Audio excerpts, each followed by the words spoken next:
they never believe me. Yeah, I would never drop the ball, I know I make it look easy. Yeah, Mayweather with the defense. I don't care what a critic gotta say, I got them picking up the pieces. That to me, you really playing with your life, I'm about to come and run it all back. I'm the new era, about to snap back, you ain't fitted for it cause you all cap like. Hold up, I shoot my shot, wait, hold up. I'm really about to run this go up. You know it's all net when it go up. Ain't got no other plans, you don't need to understand, ayy. We on overtime, you don't need to understand, ayy. You just show them how to do it when you don't know what to say. Tell me how you plan to win if you plan to play it safe. Moving fast, already gone, yeah, but you bringing me back. Try to double cross me, dog, just let me relax. Stop assuming what we doing, keep it moving, what we doing. Cause it can get dangerous, cause it can get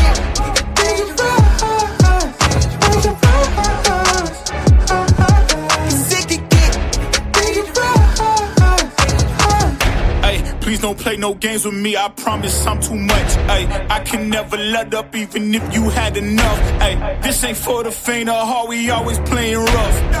I had enough, it ain't luck. I needed a vision, I needed ambition, I needed a mission to beat in submission with no intermission. I see the collision, the crash in the distance, they coming off track, no. Now when they ask what's the motive, don't talk about the show them. They all about to see what I mean in the moment. I gotta keep going, I'm shaking the dice and I'm keeping it rolling, they already know. Ain't got no other plans, you don't need to understand, ayy. We on overtime, you don't need to understand, ayy. You just show them how to do it when you don't know what to say. Tell me how you plan to win if you plan to play it safe. Moving fast, already gone, yeah, but you bringing me back.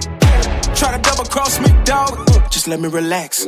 Stop assuming what we doing, keep it moving, what we doing. Cause it can get dangerous, cause it can get dangerous, cause it can get dangerous.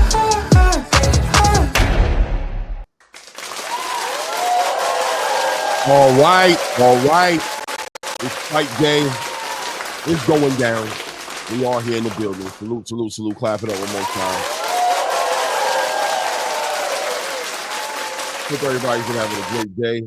Hope everybody's gotten themselves in position. I still got to make me some coffee.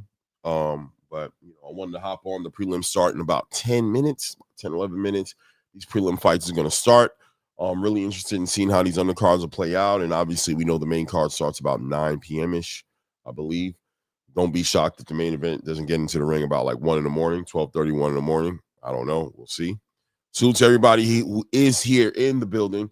Remember to hit the like button as you're stepping in the room. If you haven't subscribed to the channel, obviously take an opportunity to go ahead and subscribe. If you guys can't tell, I'm still fighting off this little head cold, right? It would fall on this weekend, right?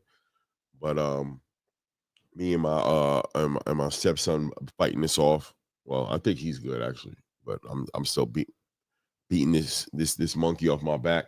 But nothing in the world would I miss this fight and miss what we're about to see happen today. Salute to everybody. And also wanted to see the prelims, right? And see what's going on with these Mbillis and the Lester Martinez fight and the Caleb Walsh and Fernando Vargas and all the other fights that are on the undercard. So we are in the building to see all that, man. Salute to Joseph Johnson in the building, man. Joseph, how you doing, man? Hope everything's good. Chilling, man. What's good with you, Mr. Visionary? Salute. Yesterday's weigh-in was a good little weigh-in, right? Everything went well. Packed out stadium. We got people on the ground there, Blue Blood Sports, and a couple of friends of mine are out there right now. Gave us a little feedback on what was going on out there, and it is crazy. It's bananas. They're breaking records out there. They're doing everything that we thought they would do. And we'll see what they do with the event tonight. I'm expecting a packed out event. And let's see, make sure that these fights deliver. I'm very confident, obviously, in the main event delivering, right? Definitely confident in them doing that. We saw Shakur Stevenson and Teofimo Lopez finally on the same stage together speaking, obviously looking more optimistic about their fight coming up in early 2026, even though it hasn't been penned out from what I understand. It's not finalized in the form of a contract. But both fighters pretty much went on this platform with Max Kellerman and confirmed that they were working on making this fight happen. And they seem to be very optimistic and confident about the fight kicking off. Stylistically, that sounds like a great fight. I really, that fight right there might legitimately speak to a lot as far as stars being born. Obviously without Gervonta Tank Davis in the conversation as he's entertaining other opportunities and options out there. The lightweight division is kind of waiting to see what the champion's going to do. Shakur Stevenson takes a real good move, bets on himself, and he's going to go up to 140 if this is all penned out the right way. And he's going to try to challenge Teofimo Lopez for his WBO lineal championship that he's carrying up there at 140, which would be awesome to see Shakur Stevenson and Teofimo get at it. Salute to Birdman in the building, says, what's up, champ? Final predictions. I mean, yeah, I got a couple of predictions, man. You guys already know I'm going with the Terrence Crawford Canelo Alvarez fight. With the Mbili Lester Martinez fight, part of me, I am leaning towards Lester Martinez. I'm be honest with you guys, kind of leaning towards him. I just, I think he has just enough. He checks all the boxes in the right spaces for somebody like Mbili, who at times gets a little wild and at times his conditioning gets tested as well. So I'm looking forward to see that. As far as the Kalen Walsh Fernando Vargas, I'm leaning towards Kalen Walsh to win that fight. I think that amateur pedigree has always been an understated pedigree in the space. When you talk about the Dmitry Bivens or Turbeta Bievs, Israel Majamovs, these fighters that come in with extensive amateur backgrounds, they don't get the respect, but they always show out, right? So I think that's what's going to play. The point in this one is going to be the fact that he's a little bit more fundamentally sound. And I think he's going to be able to take advantage of maybe an overzealous Fernando Vargas, who's going to be looking to be exciting and stop the fight in Vargas fashion, could get himself in trouble with this Irishman. Go get the money in the building, says Yerk Clay. Salute, family. Good to see you in the building, man. Guys, as we're stepping in here, let's make sure we remember to hit that like button, hit the subscribe button as well. Let's make sure we're all subscribed to the channel. So, yeah, that's coming out in that news. We also got a fight this evening, or maybe is it happening already? Because you know that time change in England between Paddy Donovan. Bear with me, guys. Oh my goodness. Let me see if I can pull this up here. Let's see when that fight starts. Probably already started, to be honest with you. Salute. Bruce Gas Box and Jazz and Moore in the building says salute. Claymore Rain countdown time. Yes, it is. Yeah, it just started, Birdman. Okay. Yeah, I'm looking at it right here. Yep.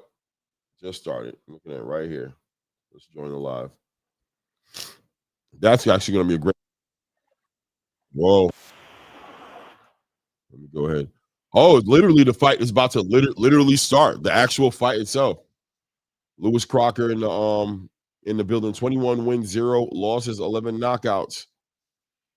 Pretty much got clipped up last time and got a very controversial stoppage.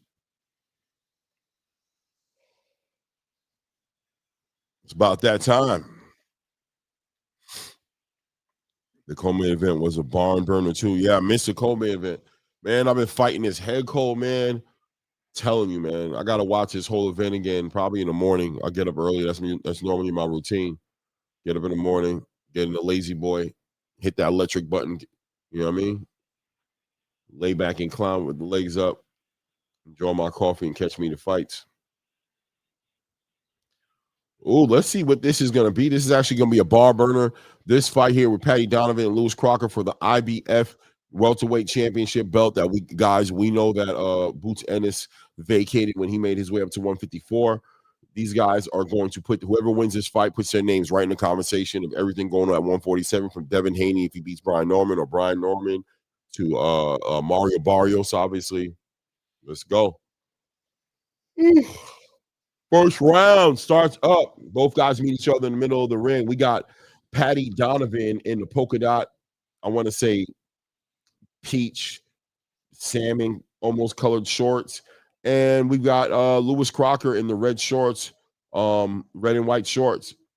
Lewis Crocker taking his time, keeping that jab out there, trying to keep Paddy Donovan at bay a little bit. Last time this fight happened, we seen a lot of people felt like Paddy Donovan won the fight. I think, I could definitely relate.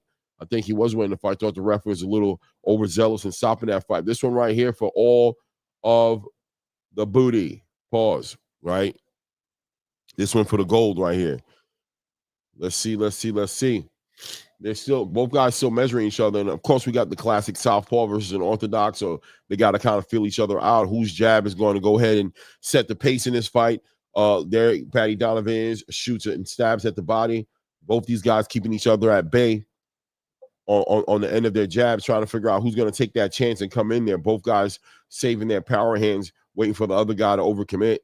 So, yep, there goes Patty Donovan. But Patty Donovan is kind of enforcing his will on Lewis Crocker a little bit, walking him down, feinting him back into the corner. Lewis Crocker biting on these feints and going backwards.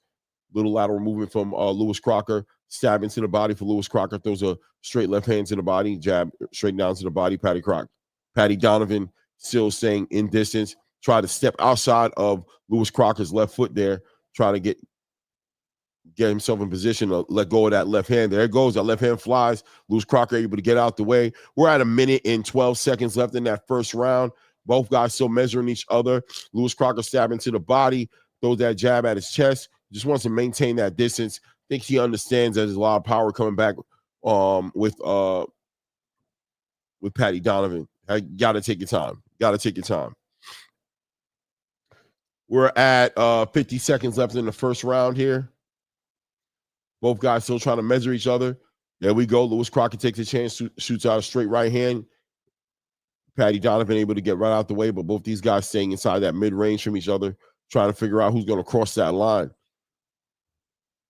Good jab by Lewis Crocker, shooting Patty Donovan. We're down to 25 seconds left in the first round. All right. Oh.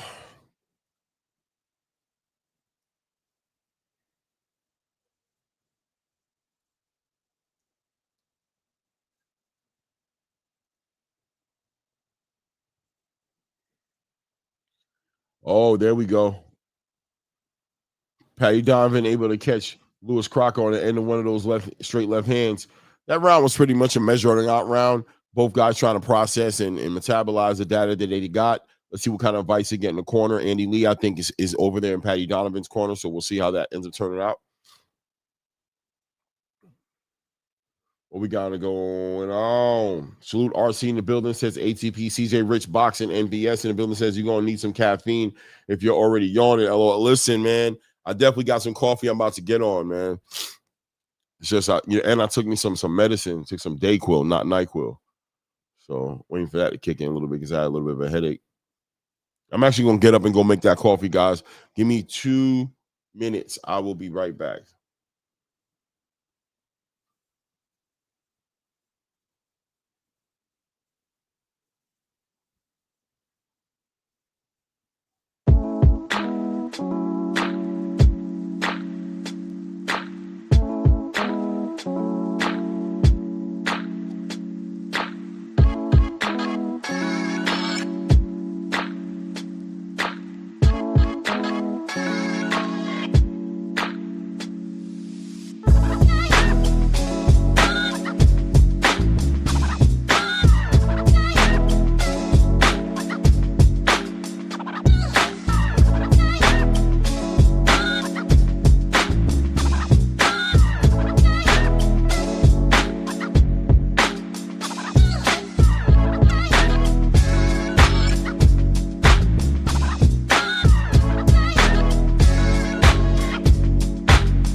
All right, we back at it.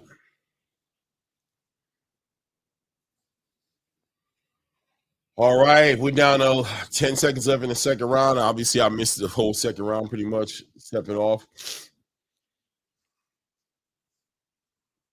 Everybody stepped off strong, close to the round for Donovan. Yeah. Everybody stepped off and ran away, left the channel because I stepped away for a minute. Y'all unloyal bastards. Nah, I know how it is, man.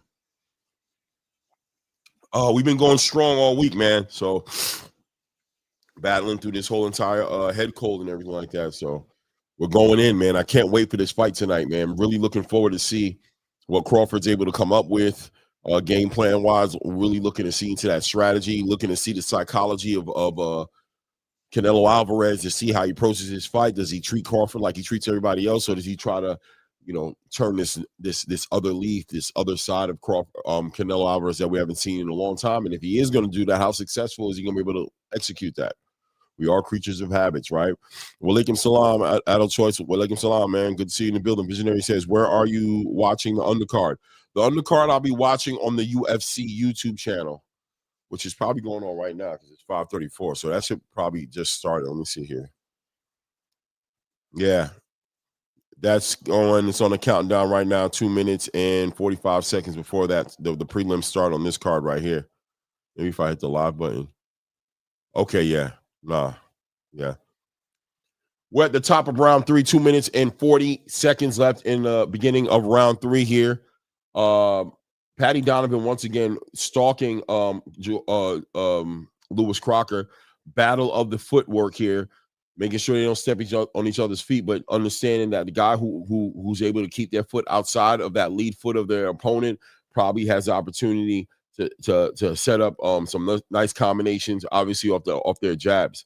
But both guys using their jabs to neutralize the other guy's jab. That's what happens when you see these orthodox and southpaw fighters fight each other. There we go. Nice.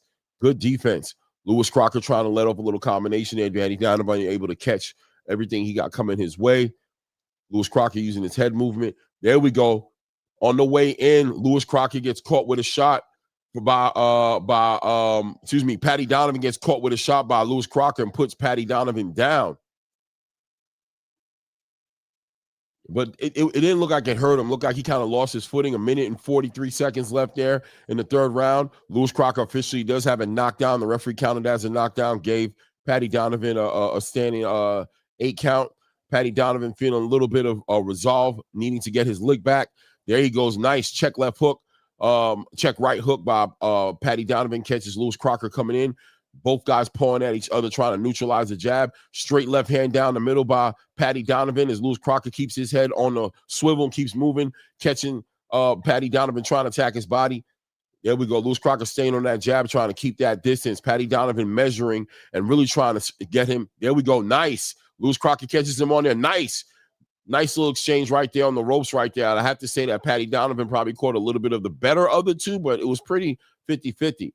Lewis Crocker comfortably winning this round right now, winning this off the back of his jab. Patty Donovan a little neutralized, looking to get past that jab, but not necessarily successfully doing it, but keeping that pressure regardless on Lewis Crocker. Lewis Crocker keeping that jab, real good jab right there. Straight right hand to the body by Lewis Crocker.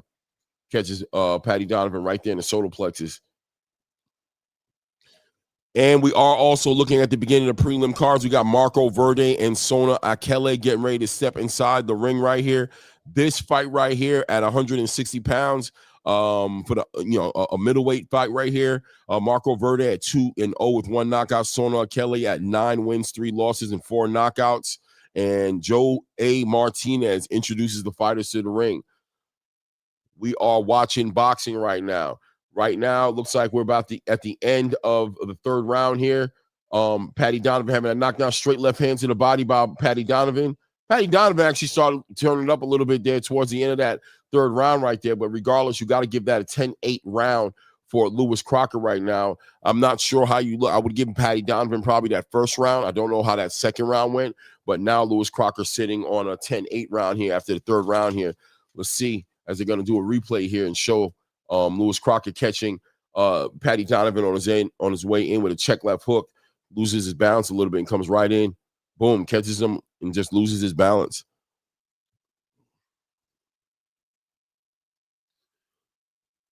Salute, everybody in the building. Visionary Bearman says, what you think about Wilder versus Andy Ruiz potential?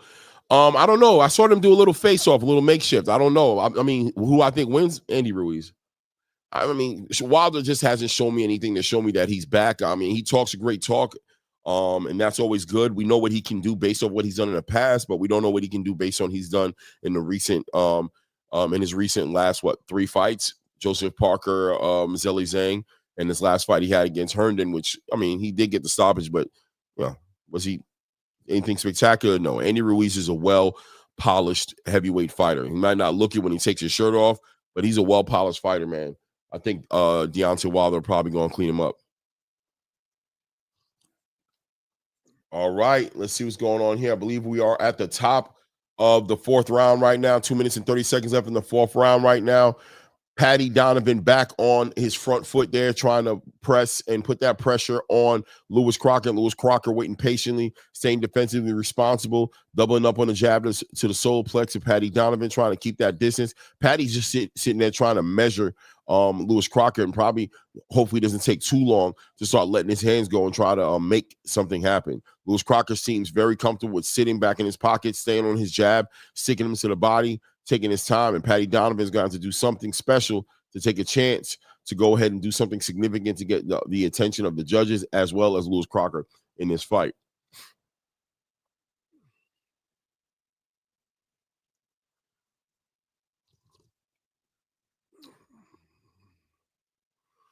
We're at 1 minute and 40 seconds left in the 4th round here for the Crocker-Donovan fight. There we go. Patty Donovan catches Lewis Crocker with a straight left hand. Lewis Crocker takes a couple steps back, stumbles a little bit. I'm not sure if he was hurt.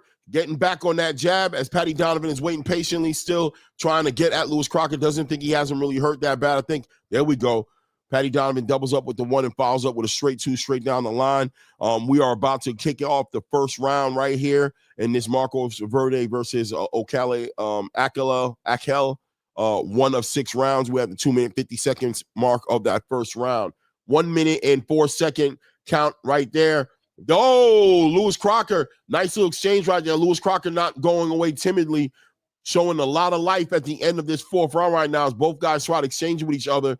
Lewis Crocker lets Patty Donovan know, hey, man, this ain't the first fight. I understand what I did wrong, and you're going to respect me here. Be ready to get punched on if you cross that line. Let's keep it right here, right outside the mid-range where I can keep that jab on you and keep you honest.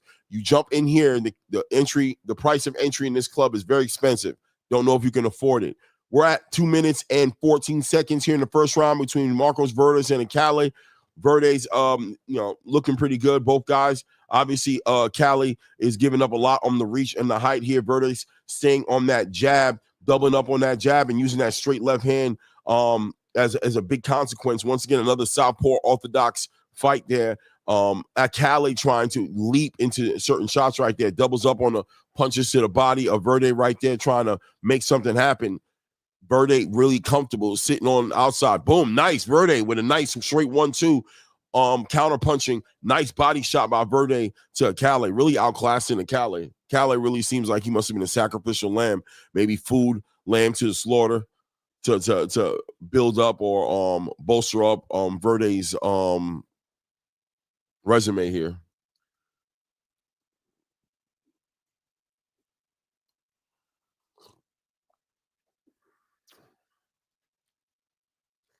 Salute to everybody in the building, 17 people in the building. Let's make sure we're hitting that like button as we come in the building. Subscribe if you haven't done so yet. Khalil World, salute to you, Queen. Hope everything is good, man.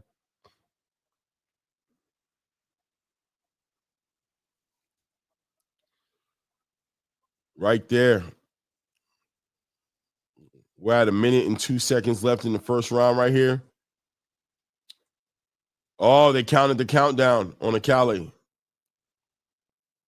I missed that. Top of the 5th round right here for Lewis Crocker and Patty Donovan. IBF welterweight championship on the line here. Both these guys fighting for this vacant belt here. Patty Donovan back to measuring. Both guys, once again, the battle of the jabs as Lewis Crocker keeps that jab out there to neutralize and keep Patty Donovan honest, forcing Patty Donovan to take some risk in order to make something happen. And Lewis Crocker's hoping he's able to capitalize off that by catching Patty Donovan when he least expects it, with a punch he doesn't see coming. Straight 1-2 down the middle. Lewis does a great job of keeping his head on the swivel, keeping out the way of anything dangerous. Back on that jab. Patty Donovan doubling up on the jab, catches Lewis there on the ropes a little bit there. Doesn't make him pay. Allow Lewis to use his lateral movement to get out that corner, but his back is still on those ropes. End of the first round here. I believe we got a 10-8 round here. Marcos Verde did knock down Cali. We had 1 minute and 50 seconds left in the 5th round here. Patty Donovan still trying to make something happen here that makes sense for him to get that win. Trying to revenge a win he thought he already had when the referee took that win away from him based off of I don't remember. It was like a he pushed or hit Lewis Crocker after the bell or something of that nature, and they disqualified him. It was crazy.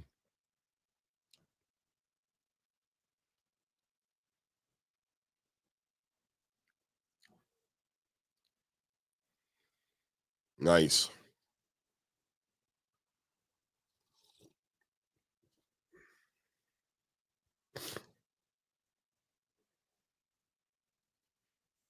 Cali getting KO'd the next round. Texas says he's getting KO'd. Pop Shop Talk, what's good, man? Says Clay, what up? They got prelims on YouTube also. Yeah, definitely. If you look on the UFC channel, on the Ringside channel, or on the I can't remember, but right now I'm watching it on the UFC channel.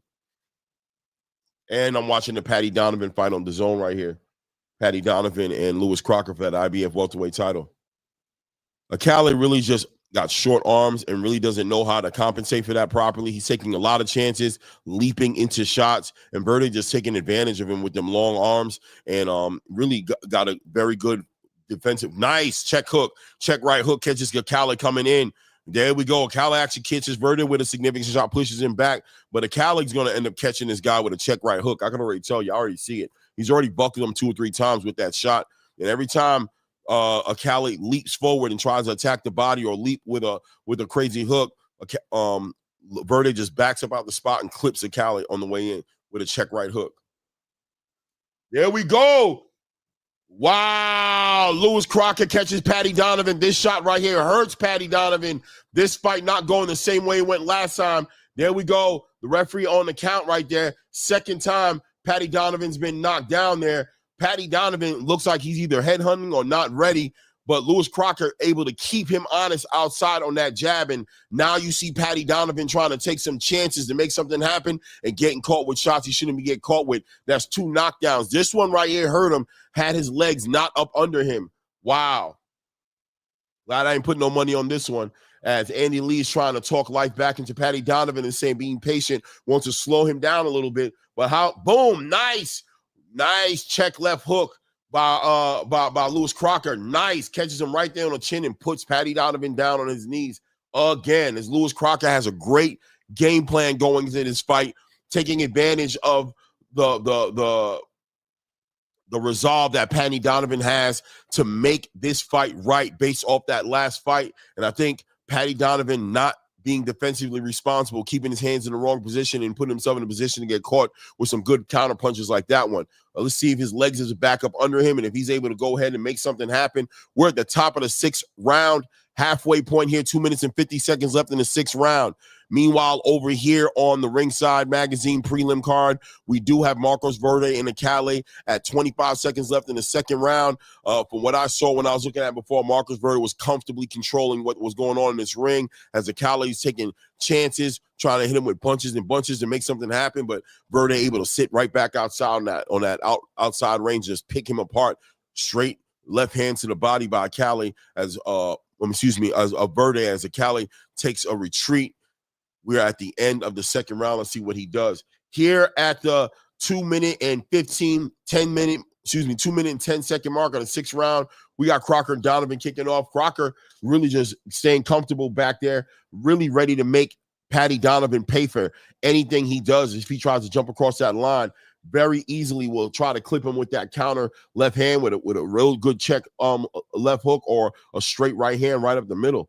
Really just keeping it basic and simple, as Patty Donovan's trying to double up on the jab, trying to step outside that foot, pin him in there, and then let that left hand rip. Lewis Crocker sees that punch coming from a mile away. He sees that straight left hand coming from a mile away, and he's not going to allow that to be the end of him tonight. We're at 1:30 left in the 6th round right now. Patty Donovan measuring him, trying to stay slick with that hand. He just feels like this fight should be his. He feels like he should be champion. He feels like he got robbed in that last fight, and you can kind of see the anticipation in him trying to take off from where he left off.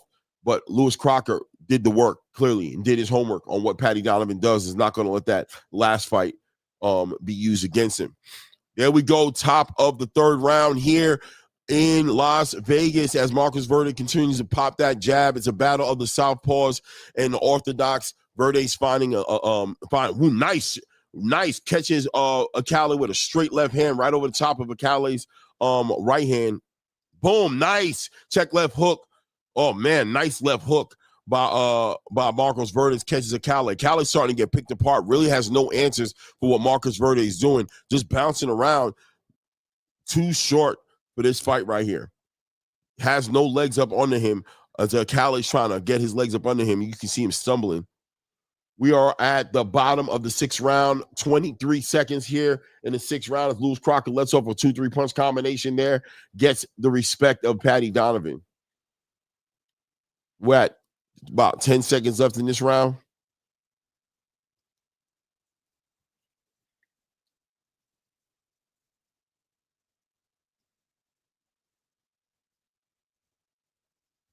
Here we go.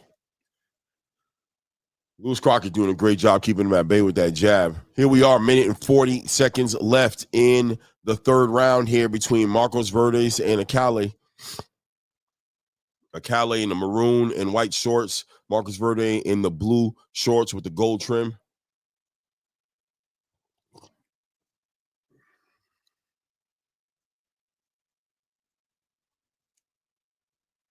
Pop Shot Talk said Verde about to go. What? Verde putting the hands on him. Pop Shot Talk said, oh, yeah, exactly. Akali taking a beating. Salute, Mr. Lightning Boxing. What's good with you, man?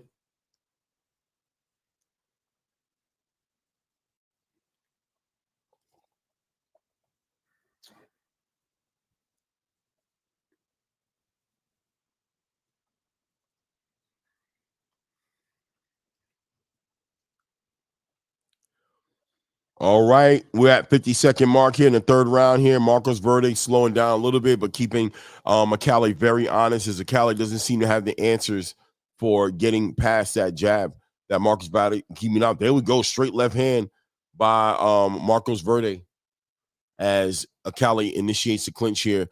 30 seconds left in the 3rd round. We're at the top of the 7th round here between Lewis Crocker and Patty Donovan.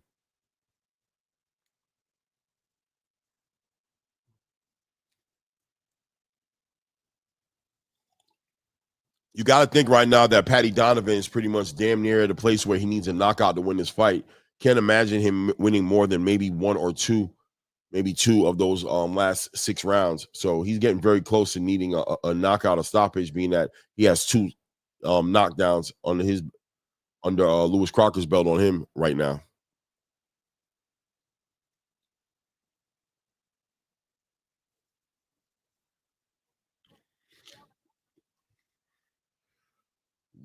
Lewis Crocker just measuring him with that left, with that left on the jab, and as soon as he moves forward, he throwing that check left hook. Sorry.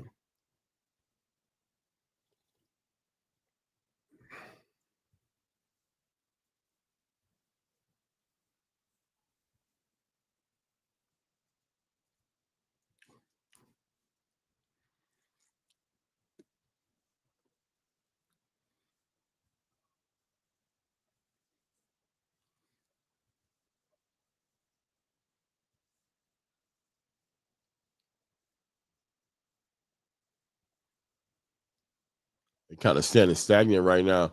That southpaw and orthodox is diabolical. It's hard for them to fight each other.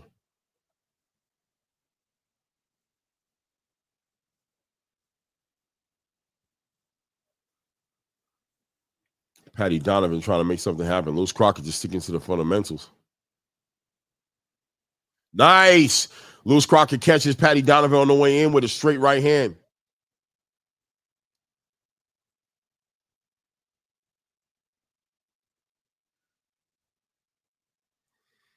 We're at the top of the fourth round here with the Marcus Verde Cali fight. 2 minutes and 30 seconds left in the fourth round, excuse me. But still doing what he does, maintaining that distance and setting up a Cali for a lot of straight bad shots. Oh, Marcus Verde catches a Cali with a nasty left hook on the way in. There we go. Try to catch him with a check right hook as the Cali's trying to figure it out. We're at a 16, 15-second mark of the 7th round here. Lewis Crocker just simply on that jab and that left hook. That's his major punches that he's been really throwing consistently this evening.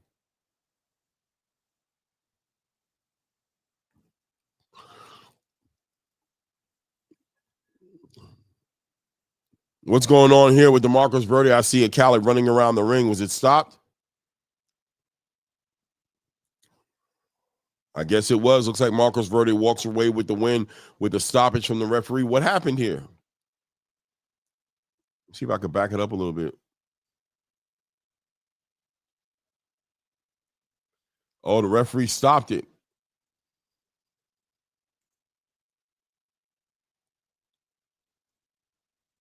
Oh, this was a horrible stoppage by that referee. Very horrible stoppage by that referee. That referee stopped this fight was diabolical. Please keep that referee away from this Terrence Crawford Canelo Alvarez card, man. That was a horrible, horrible stoppage. That was a horrible stoppage. What in the world did I just look at? What am I missing here? What was wrong with that exchange to stop that fight? That was ridiculous.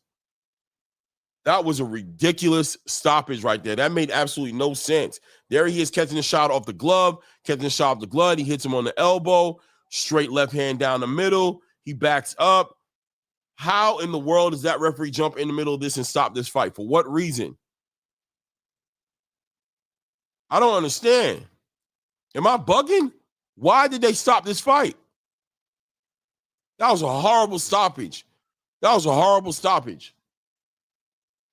I mean, the Cali was losing this fight. I saw Verde about to lose his fight, to be honest with you. I'm not going to act like he wasn't, but no way. There was nothing that I saw that referee had to jump across there and stop that fight. That was a horrible stoppage by that referee.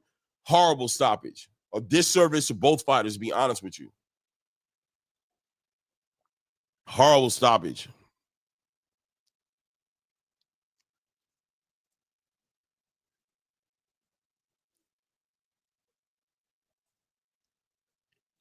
We are at the 2-minute mark in the 8th round right here between Lewis Crocker and Patty Donovan. This one for the IBF Welterweight Championship of the World.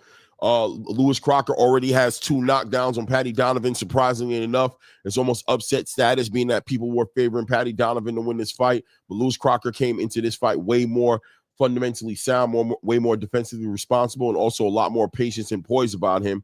Makes him a whole different animal as Patty Donovan is trying to press him. But Lewis Crocker is doing a great job, has his legs up under him, will move out the way a lot of those punches, and doing a great job counter punching Patty Donovan as well. There we go. Nice. Doubles up to the body for Lewis Crocker and throws over a straight right hand. Doesn't hit Patty Donovan necessarily, but puts him on notice that there's some power coming here.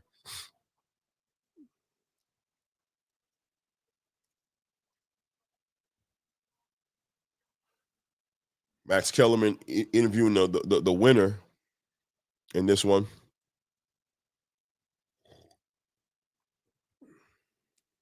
We're at the 53-second mark, 50-second mark of round 8 here. Patty Donovan stalking, trying to find something on Lewis Crocker. Lewis Crocker being defensively sound and responsible, keeping his hands home, pumping that jab out there, hitting him in the solar plexus, and ultimately setting him up for these straight right hands and check left hooks that are coming off of Patty Donovan's jab and straight right hands coming from him, straight left hands coming from him.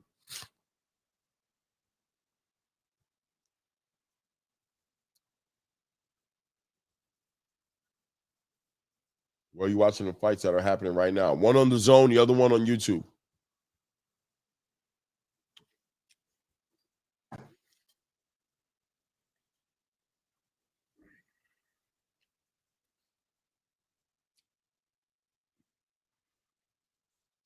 There we go. Patty Donovan. I'm about to give that round to Patty Donovan.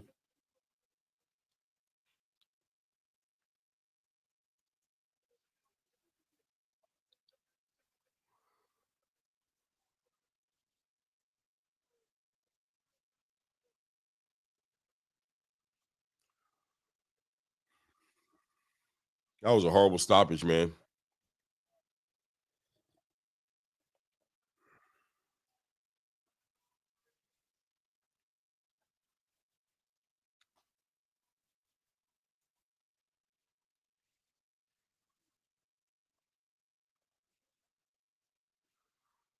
$15 people in the building. Let's make sure we're hitting that like button and sub to the channel if you haven't done so yet. Countdown to the main card, 3 hours and 2 minutes till the main card. Big old Allegiant Stadium. Look like there's plenty of seats in there. A lot of people going to be in the building tonight to watch this one. Top of the 8th round, I believe. IBF World Welterweight Champion on the line. Top of the 9th round, sorry. Lewis Crocker and Patty Donovan. I haven't been scoring this fight on paper, but you got to think Lewis Crocker is in a comfortable lead right now.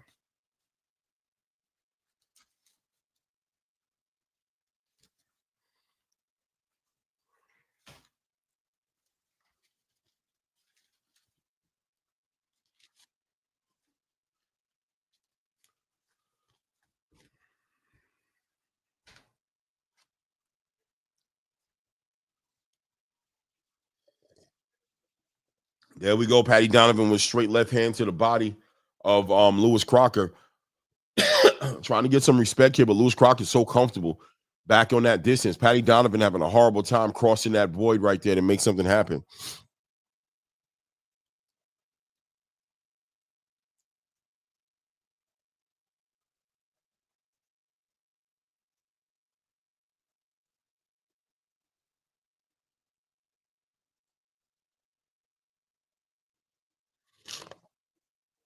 Lewis Crocker doubling up on that jab. Straight right hand, right down the middle for Lewis Crocker. Catches Patty Donovan. Straight right hand to the body for Lewis Crocker.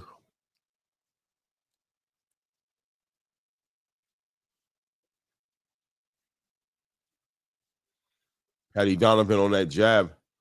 Taking his time. We're at 1 minute and 20 seconds left in round 9. Oh, big fight getting ready to come up, guys. Steven Nelson versus Reiko Santana, man. This is a big fight here for Steve Nelson, debuting at 175 pounds. I'm leaning towards Steve Nelson to do what he needs to do in this fight. He is favored almost by 300 points, a negative 300 or negative 270 to win this fight, so he is favored. Steve Nelson looking to make a return into the space. Left 168 in his last fight that I saw Steve Nelson in. He was fighting against Diego Pacheco. That fight right there was a pretty competitive fight. Diego Pacheco able to get that win out of there. Steve Nelson wasn't able to make that night. Woo, nice shot. I'm missing there. They're screaming on the right. What happened here? I'm over here looking at the Steve Nelson. Well, the Reiko Santana walkout right now as Reiko walks out with the Cubana, with the hat and the Cubana in his mouth, representing Cuba, I believe, as he's making his way into the ring right now. Not really familiar with Reiko Santana that much, but you got to think coming from Cuba, there's got to be some amateur pedigree there. Be interesting to see how Steve Nelson makes it happen in this fight right here. Debuting once again at 175, light heavyweight division. Let's see what he does with it.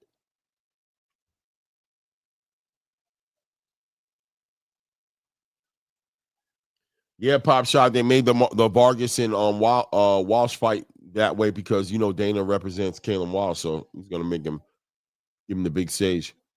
We're at the end of the 9th round right there. I don't know how the referees, how the judges have it scored.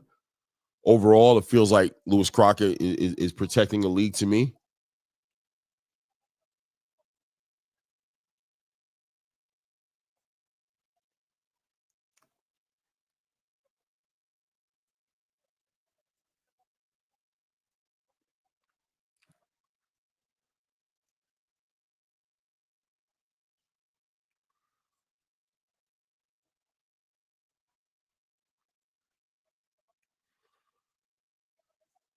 What is going on here? Steve Nelson making his way to the ring. I wonder what he got clothes wise. Oh, he came out with the handyman outfit on.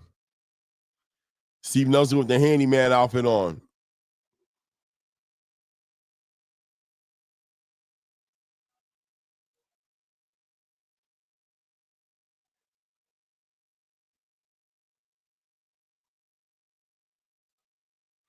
We're at the top of the 10th round. It's Miller time, the championship rounds. If Patty Donovan's going to do something, he best to do something soon.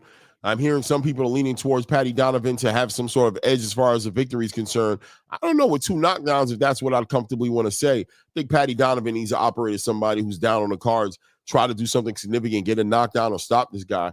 Don't think he's ahead on points personally, but we'll see what the judges think if it goes past 12. Steve Nelson's still making his way into the ring right now.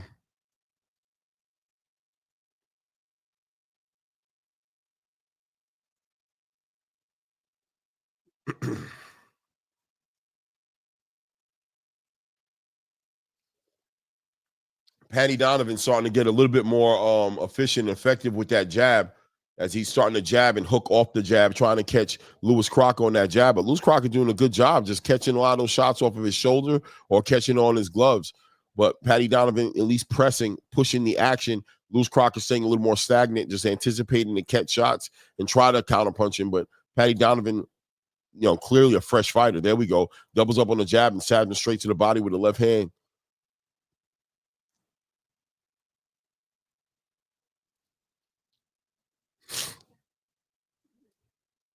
Let's see.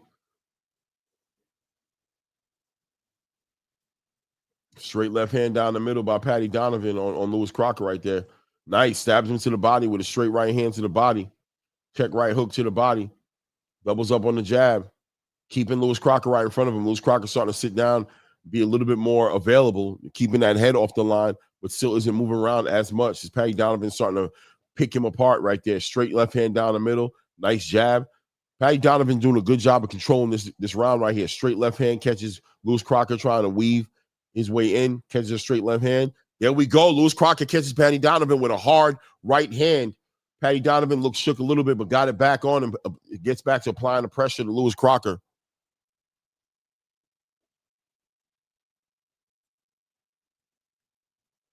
There we go with a nice left uppercut by Patty Donovan.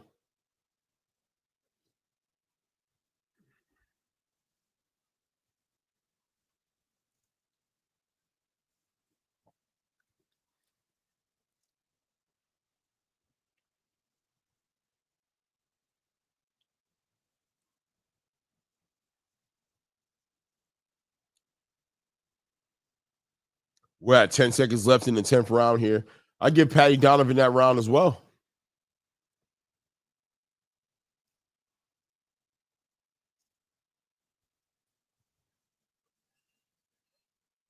I give that round to Patty Donovan right there.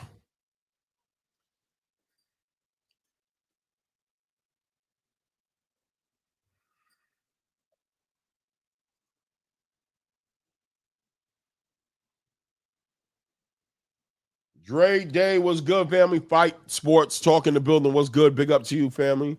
Beth Annual in the building. Salute, salute, salute.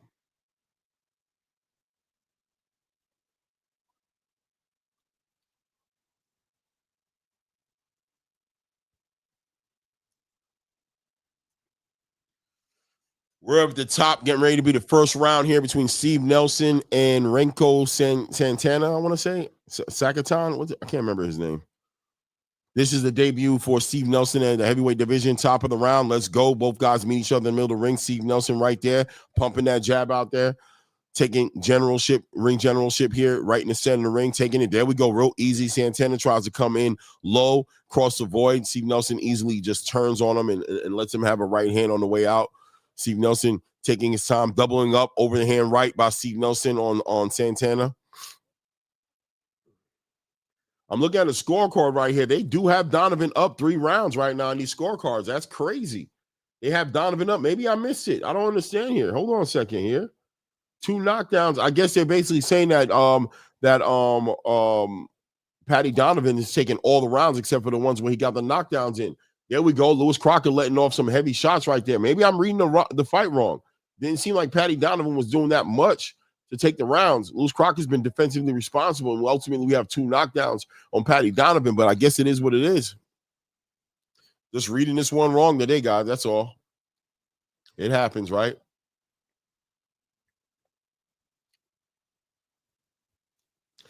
Patty Donovan lets off a 1-2 combo right there off the jab and comes over on with a left hook. There we go. 1 minute and 40 seconds left here in the first round. Steve Nelson pressing the action here. Santana actually pressing the action. Steve Nelson just trying to make sure that Santana pays for whatever he comes in and tries to do right there.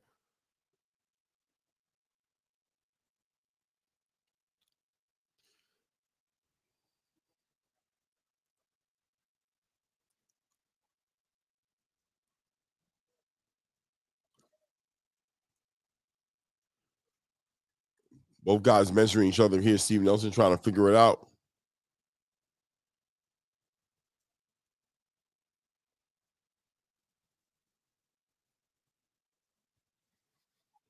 Santana working that midsection of Steve Nelson, trying to set something up so he can come over the top with a right hand, stabbed him to the body with a left jab. Steve Nelson returns the favor.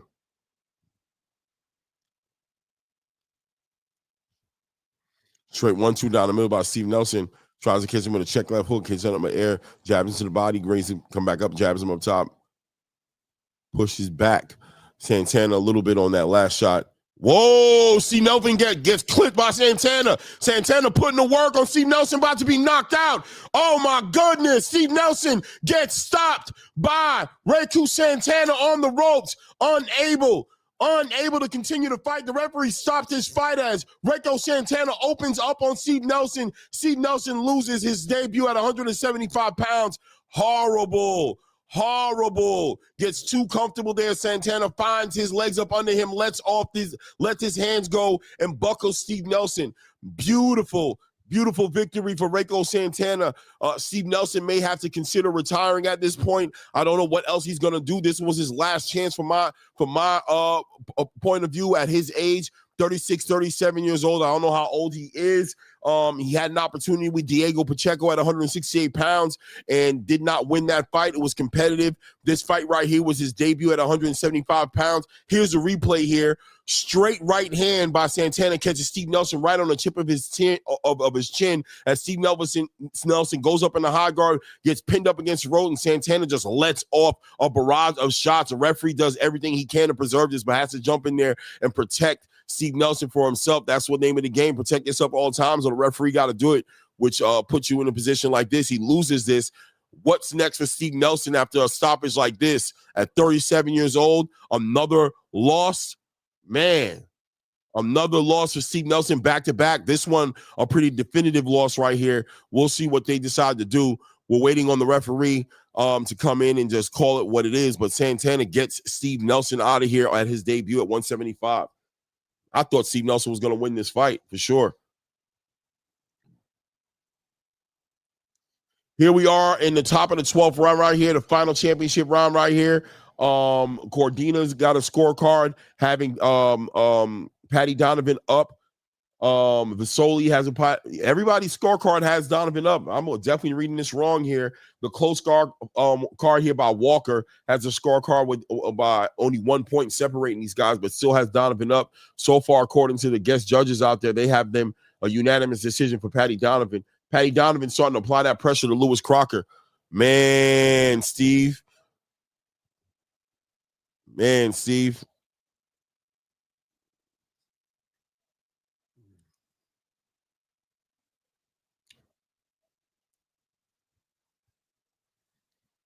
Who would have seen that upset coming?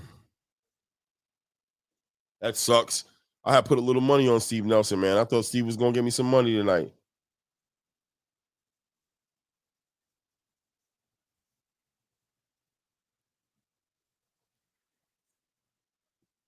Look at my FanDuel right quick because they told me I lost my little parlay right there. Lost my little parlay.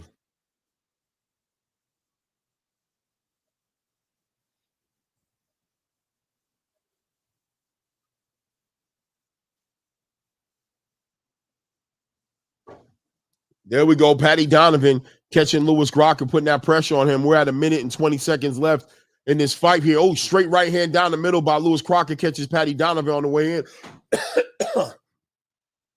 Patty Donovan trying to stay alert and stay diligent here.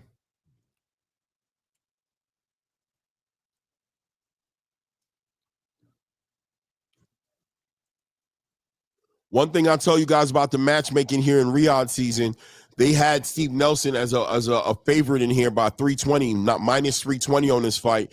but the matchmaking is good matchmaking, competitive matchmaking. I did not know who Reiku Santana was going into this fight, but I know who he is now, stopping Steve Nelson. This is a great fight, that a great victory to have on his resume against Steve Nelson, who was a tried-true middleweight contender coming up to 175 to try his luck at doing something here and campaigning in this division, but ultimately it wasn't enough. Steve Nelson closed it up. Should have known better, to be honest with you. When you just going up in weight just to go up in weight, after a while, we kind of understand your head's not in the game. You don't really want to cut the weight anymore. There we go. Patty Donovan got Lewis Crocker stuck up against the ropes here. This is definitely a Patty Donovan round right here, putting that pressure on Lewis Crocker, letting his hands go. We're at the end of the 12th round. Finally going to have a new, whoa, nice straight right hand by Lewis Crocker.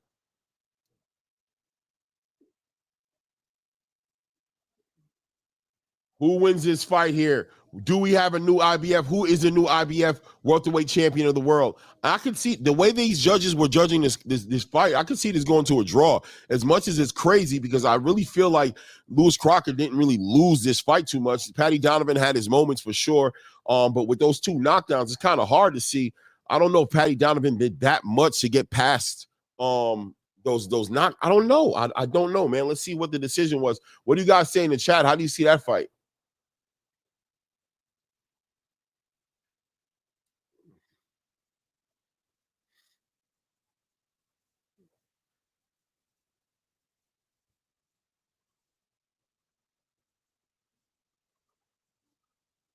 Walaikum salam, flyer frequency. Shelton Moore said that was a bad stoppage in the Nelson fight. I don't know, man. I don't know if it was a bad stoppage. I'm gonna be honest with you. Nelson was getting hurt. At a minimum, it should have been a standing 8 count. Maybe not a stoppage. I don't know, but yeah, that is a weird fight. Donovan got dropped twice. I don't know, Teach.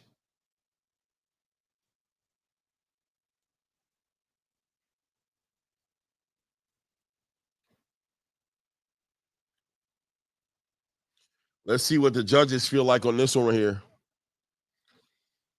We got the spell. No, that's not the spell. Who's this?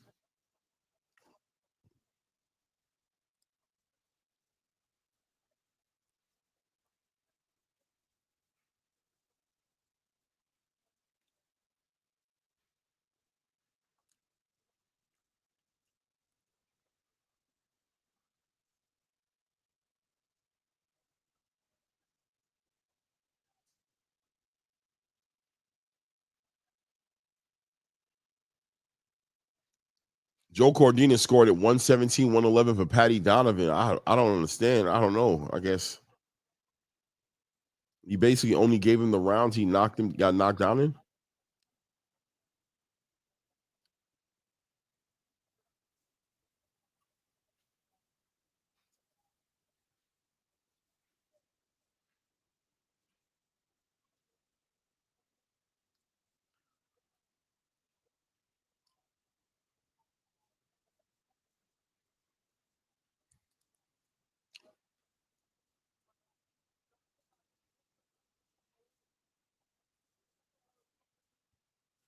Yeah, Chief Wildfire says it was a knockdown, not a TKO. Yeah, maybe. Yeah, yeah. The referees, I don't know. Playing what time is Bud and versus Nello fight? Probably midnight, 1 in the morning. Shelton, if they're using unified rules of boxing, there is no standing 8 count. There you go. There you go.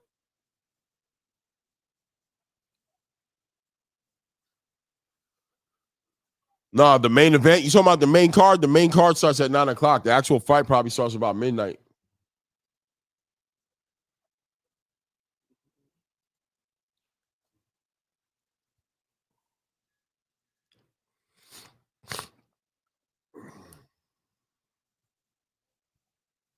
We got the decisions coming in. The judges put in the decision right there.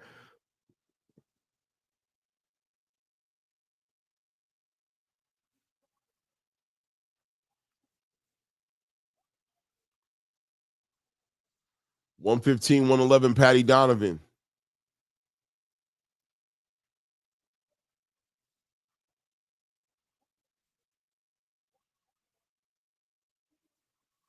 One 112, Lewis Crocker.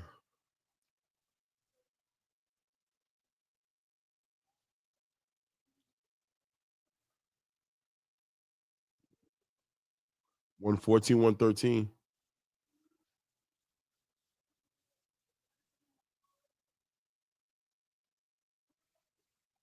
They gave it to Lewis Crocker. They gave it. That's who I thought won the fight. I'm not going to lie. 114, 113, 115, 112. I think he won the fight, man. I don't know. I don't know how they gave it to Patty Donovan, man. I'm telling you, I didn't see Patty winning this fight. How do you win? How do you, that's a lot. 2 knockdowns?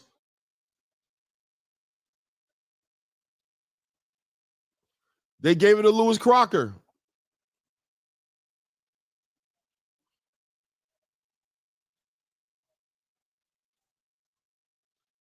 Patty Donovan devastated, knowing that he could have won this fight and could have done better. Those 2 knockdowns, he's regretting both of those knockdowns, especially the second one. Well, the first one, I'm saying especially the first one, because the first one was really kind of more like he was off balance. But I think the decision is the right decision. Close fight, but I'm sorry, I don't see how you recover from that.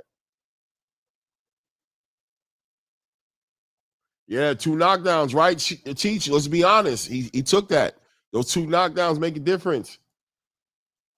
Albert Arell in the building salute says, I thought the ref stopped the fight, and when the ref stops, it's a TKO. Yeah, I mean, which I don't know. He must be talking to somebody else. I don't know what he's talking about.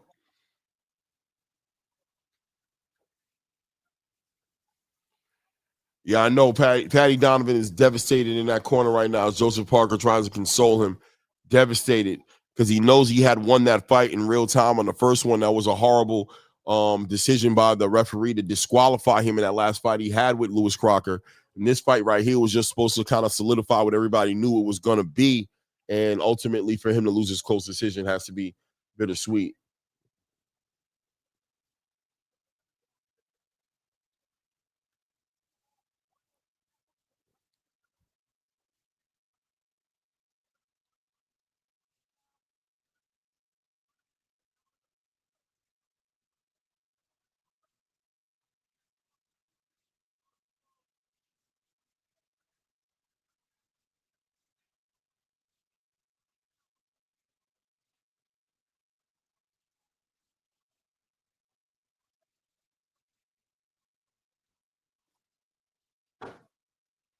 Max Kellerman and Andre Ward sitting out there in the tuxedos calling this fight. He's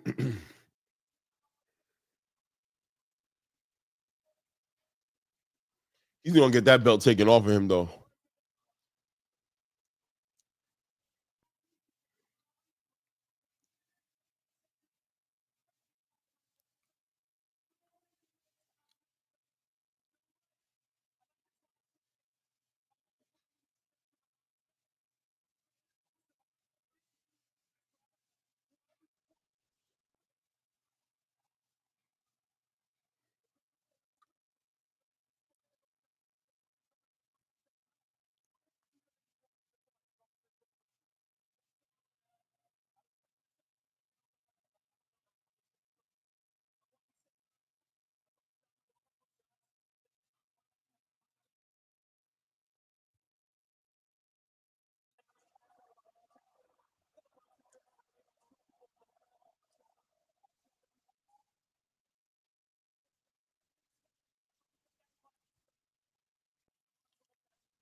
He is a Dennis Baranchek at 147. Cheat says, not even, man. I don't even think he's that good. I don't even think he's the Dennis Baranchek level. I'll be honest with you. I think anybody would take advantage of him.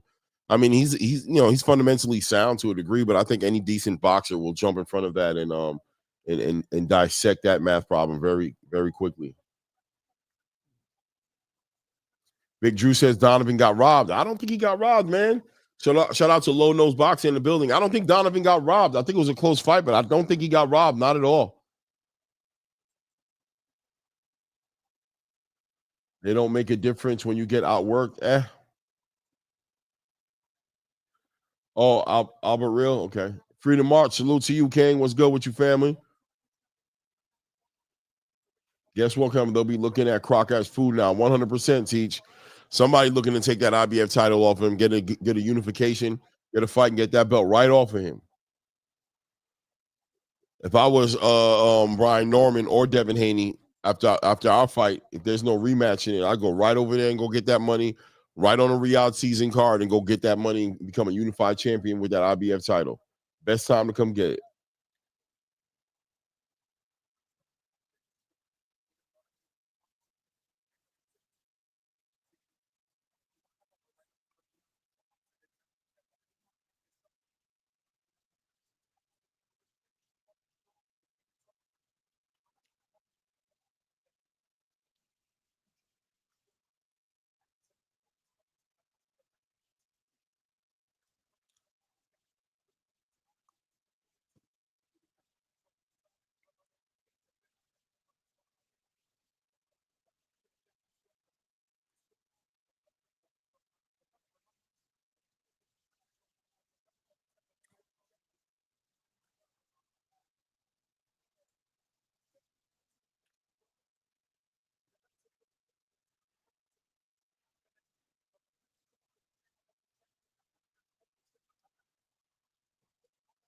Gerald Freeman said these judges acting like Bob Arum when he said listening to the crowd. It sounds like Loma won the fight against Haney. Old ass didn't even watch the fight.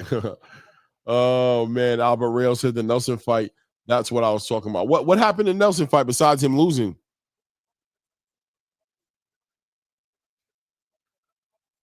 Nah, Clay, you was watching the other fight. Donovan was outboxing him since his second knockdown. Um, Maybe I was watching two fights at the same time. I think Donovan was doing a decent job, but was he outclassing him to that point? I don't know. Was he winning every one of those rounds? Were very close rounds, swing rounds. I could see the judges going either way in those rounds. There wasn't no real definitive rounds in there to the point to where I think that it made me feel like he won the fight. I don't think Lewis Crocker did anything special tonight, but those two knockdowns, and you got to think he took some of the other rounds down as well. I could see the scorecard being like it was 115, 114, 113, I think it was, and 115, 112. That happens when you allow the fight to get that close and you have two knockdowns in there. Those kind of things happen. We got Abel Sanchez bringing his young bull out there. He gets an opportunity tonight.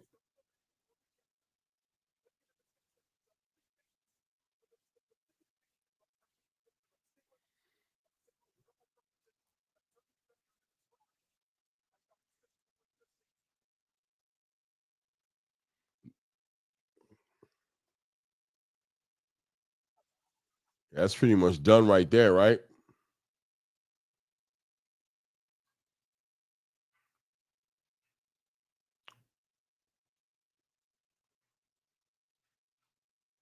Crocker nor Donovan is very good. 100%. Both those guys are food. I think Donovan would have been more of a legit champion, put up a better fight, but it is what it is. And we go to Legion Stadium. We are going into the third fight of the night right now. Already had an upset. Steve Nelson lost his fight. Debut at 175, lost that fight. Referee stops the fight early in the first round. Man, I was disappointed. I thought Steve Nelson would have put up a better fight than that.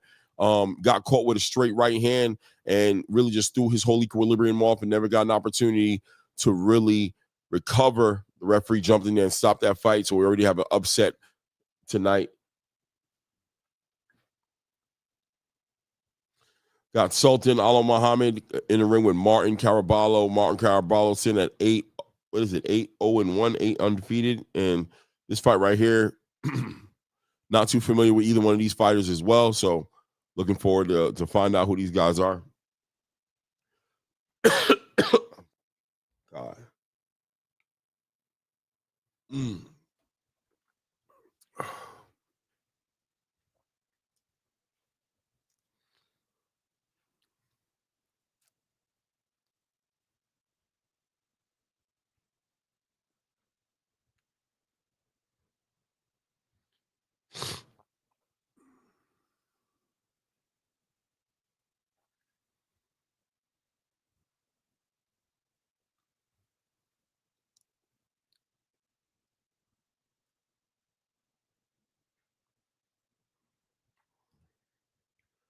Salute to Talker SD. What's good with you, family? Yeah, Shelton Moore said So Cold got his ass whooped. He really got caught early in that fight, man. I hope Terrence Crawford don't come out with that same relaxed ass attitude. Get on your toes, man. I would expect to see Nelson kind of set the pace a little earlier. He really was just taking his time, letting his hands go and being all super patient. And Santana was working with a little more resolve, wanting to see something come out of his work way earlier and just attack.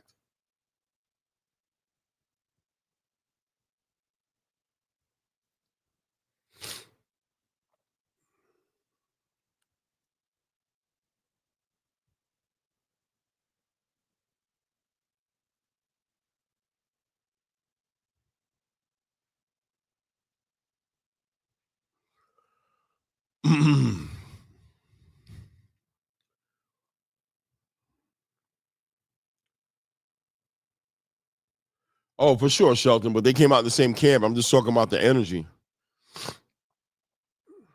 Let's go. We got Al Muhammad in the white shorts, Carabalo in the green shorts with the black trimming.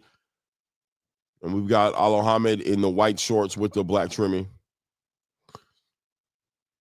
Carabalo trying to work that jab, trying to be slick. Nice, throwing his shots with some bad intentions on there. 1-2, 1-2 again. Nice, attacks him to the body. Muhammad, oh, nice. Muhammad with a straight right hand right down the middle. Doesn't seem like it faded Carabalo, but it was a hard shot. There we go again. Carabalo coming straight down the middle, letting his hands go. Bad intentions in the ring right here between Al Muhammad and Carabalo here. Both these guys trying to make a statement right here, really letting their hands go. Al Muhammad has some real educated hands, real calm with it, but when he lets his hands go, there, straight right hand by Muhammad again. Al Muhammad again catches Carabalo right there on the chin, but Carabalo stays diligent, stays with resolve, doubling up on that jab. Looks like he switches a little bit there, right back in there, changes into a southpaw. There we go. Check right hook by Carabalo, straight left hand by Carabalo. Sultan responds with his own shot. There we go. Nice body work. There we go. There we go. Carabalo getting his respect from Al Muhammad, from Sultan Al Muhammad. Spins him. Nice shot. There we go. Carabalo starting to get his rhythm, letting his hands go. Probably could get a little more defensively responsible, but he is being very offensive right now. And Muhammad is trying to respond and get his lick back, letting his hands go. He's not being very defensively responsible as Carabalo is starting to let his hands go more and more and more. There we go. Al Muhammad walking him down with that high guard, trying to get that opportunity as Carabalo is not letting him get any straight shots, being very slick, keeping on the angles, turning him when he needs to, doubling up on his hooks, straight right hand. Okay. Whoa. Sultan coming right down the middle. 1-2 straight down the middle. Nice body work by Sultan. Nice right hook by Sultan. Carabalo lets his hands go again. There we go. Sultan straight down the middle with the right hand. He keeps catching him with these right hands. Carabalo showing endurance. There we go. Straight 1-2 by Sultan. Carabalo showing he has a good chin, but he is catching these right hands. Straight left hand right down the middle. There we go. Back on that jab. Straight right hand again by Sultan Muhammad right down the middle. Carabalo lets go a few shots, combination shots to his body, comes back up top. But Al Muhammad is finding some good success with these straight right hands. Again, over the top with the right hand, rips to the body with the left hand to the body. Carabalo staying right on there. Another catching with a check left hook, straight right hand, puts Carabalo on his pockets. Carabalo just had no real defense. You had to think at some point in time he'd get put down. That's a put down, right? Boom, straight right hand. There we go. Over the hand, right hand by Sultan. Sultan letting his hands go. End of the first round. Carabalo has absolutely no defense, trying to be slick, moving his head off that line, keeping his hands low, more interested about getting his own offense going than realizing that Sultan Muhammad is letting off these right hands that are catching him at will. At some point, you had to believe there's a nice shot where they're catching him with a straight right hand right down the middle. They're just showing the replays right now as you're watching Sultan set him up with that jab and coming right down the middle with that right hand. Sultan Muhammad is getting the better of these exchanges. Carabalo from time to time letting his hands go, rip into the body. He's really giving me like a older version of Jarrett Hurd type of performance right now. Jarrett Hurd's kind of known for that, letting his hands go, but at times being a little defensively irresponsible. I wonder what his corner's telling him right now. I don't got the sound up, but Carabalo has to get his hands up, keep his hands up on this one as well. Continue to move his head off that line. He's doing a good job of letting those shots go on the inside, but he's not protecting himself, and he ended up sitting on the pockets in the first round right there. We're going into the top of the second round right now as Sultan Muhammad walks right across there, gets right back on that jab, continues the job that he was doing in the last one. High guard, straight jab, as Carabalo once again letting his hands go, throwing multiple 3-4 punch combinations, but once again, not keeping his hands up. And he's going to get himself in a position where he's getting clipped, doubling up on that jab. Where are those hands? Close to his belt line. Doubling up on the jab. There we go. Carabao looking decent right now, working the body, breaking him down. Sultan over the top again with a right hand. Over the top again with a right hand. I mean, he's catching him over the top again with a right hand, catches him behind the ear, back on that jab. Sultan just continues to walk him down while Caraballo's just working that body and letting his hands go, trying to overwhelm him. There we go. Caraballo with a nice overhand right, catches Sultan on the way in, working the body. Nice uppercut. There we go. Sultan lets off a nice combination, ends it with a left hook to the body. Straight down the middle, Sultan over them. Nice body work by Sultan. Overhand right by Sultan. Uppercut by Sultan. He is catching Carabalo. Straight right hand. Nice left hand to the body by Sultan. Backs up Carabalo. Right hand by Sultan. Back to the body by Sultan. Doubling up on the jab. Walking Carabalo back as Carabalo's trying to make something happen. Ripping to the body for Carabalo. Trying to make a difference right now and get some respect from Sultan. No respect coming back from Sultan. Not faded by these shots. He's just really setting them up for that right hand. Keeping that deep. There we go. Straight right hand down the middle. Doubles up on the 1-2. Left, right hand down the middle. He's got to think to himself, man, this kid's going to continue to let me hit him with these right hands. I'm going to put him down. He's not going to stand in front of me tonight working it like that. And there we go. Overhand right hand by Sultan. Doubles up on the jab. Pushes Carabalo off. Carabalo once again pawing now with the jab. Looking like the conditioning is starting to be tested a little bit. Doesn't have that fire he had in the beginning of the first round or the beginning of this round. So these guys are letting it go. Sultan coming straight down the middle with a straight right hand. We're at the minute mark of the second round right now as Sultan is starting to slow down a little bit. Carabalo's working the body, starting to push Sultan back a little bit. Sultan rips with an uppercut. Carabalo catches it with his gloves, punches in bunches to the solar plex, bringing it up top, walking him back. There we go. Sultan pushing Carabalo back. Straight right hand by Sultan. Carabalo responds with his own, rips a hook off to the body. Sultan responds, straight left hand down the middle.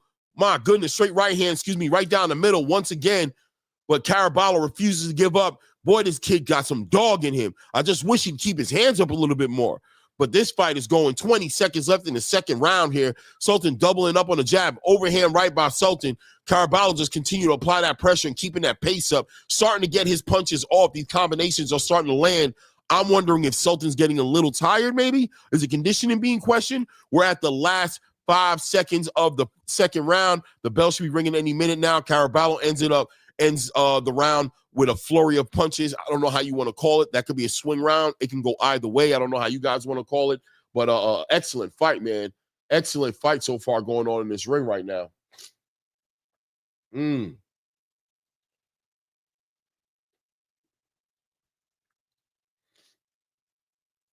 There we go.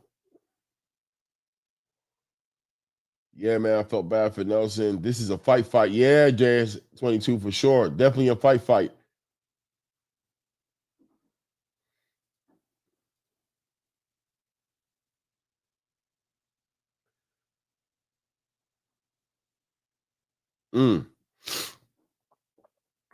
I wonder what they're saying to him in that corner, man. I'm going to put this on mute real quick and see if I can catch some of the sound.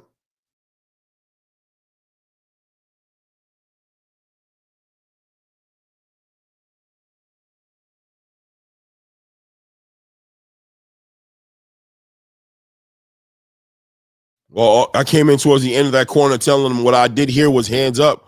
I'm glad they're giving them that advice. Okay. Referee warns Carabalo to keep his hands up. We are at 2 minutes and 50 seconds here in the third round here. This fight right here is delivering on the action. Sultan working the body, doubling up on the jab. There he goes, straight ends it with an overhand right. Carabalo taking his time, letting his hands go. 1, 2, 2, 1s and 2s. There we go, straight right hand down the middle by Sultan again. As Carabalo is still dealing with the same issue. He's not putting his hands up. Nice 1-2 by Sultan, catches Caraballo. Carabalo needs to keep his hands up, man. He needs to keep his hands up. Good jab. 2 jabs by Sultan, gets him together, makes him respect where he's at. There we go. Carabalo's trying to really drown him in some offense, but he's taking a lot of punishment trying to get that narrative going. Doesn't seem like that Al-Hamid is drinking from that water fountain. He doesn't believe that. He's not subscribing to that news. Whoa.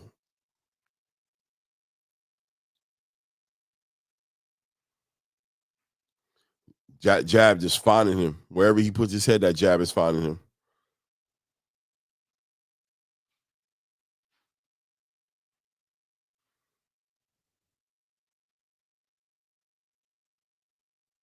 Here we go. Carabalo's starting to connect a little bit more now with the timing, but he's defensively not protecting himself. He's doing a horrible job protecting himself.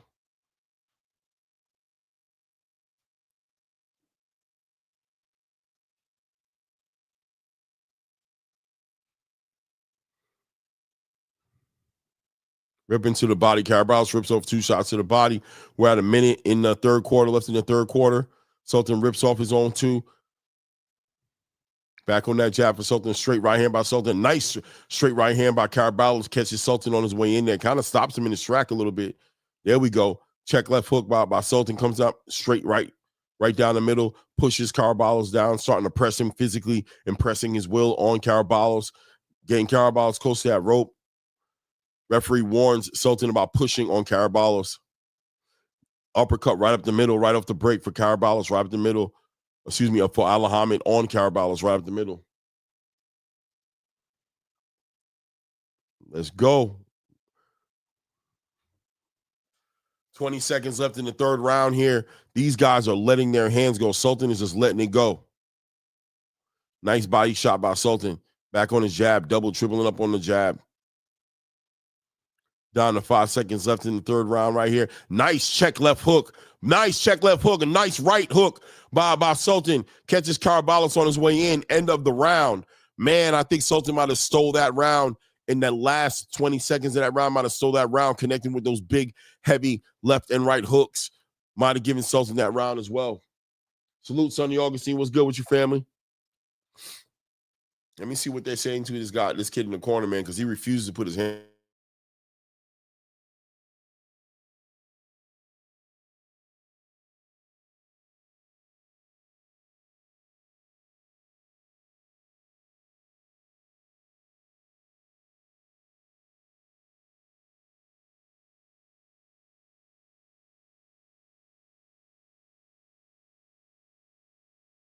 Yes.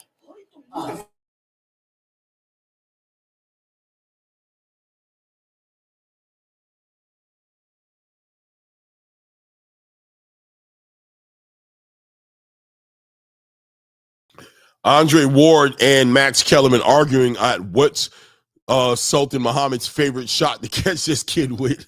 That's diabolical.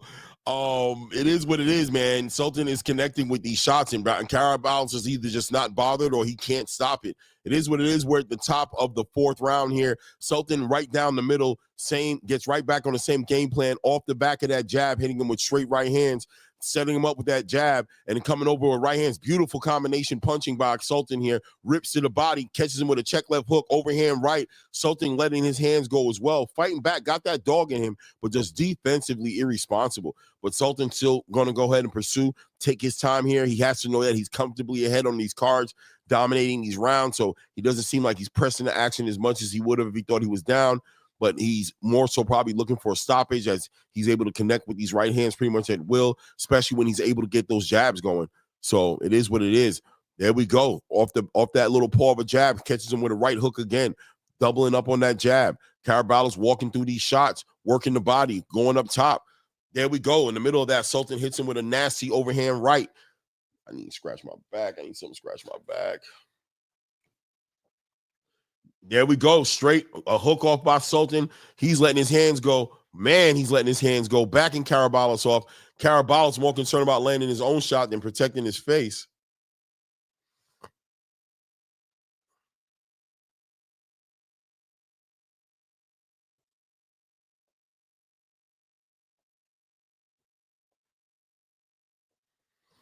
Mm.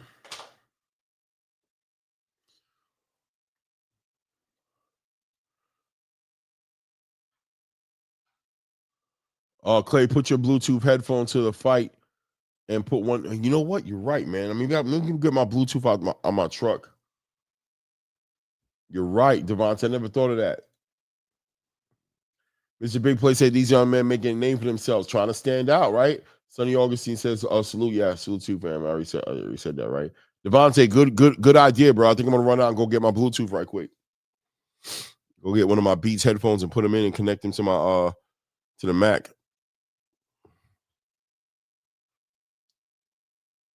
No doubt, no doubt. Ray Davis said, put your Bluetooth headset on.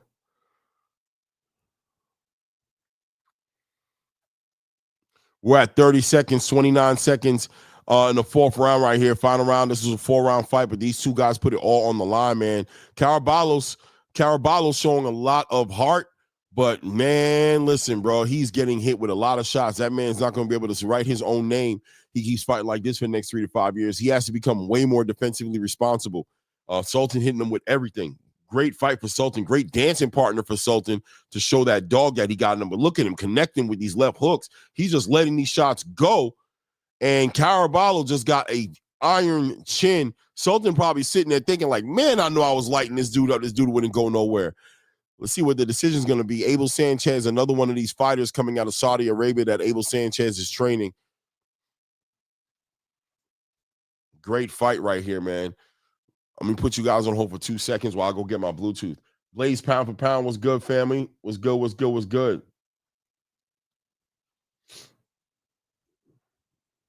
Wait, I'm sure Ray's home. Let me send him a link.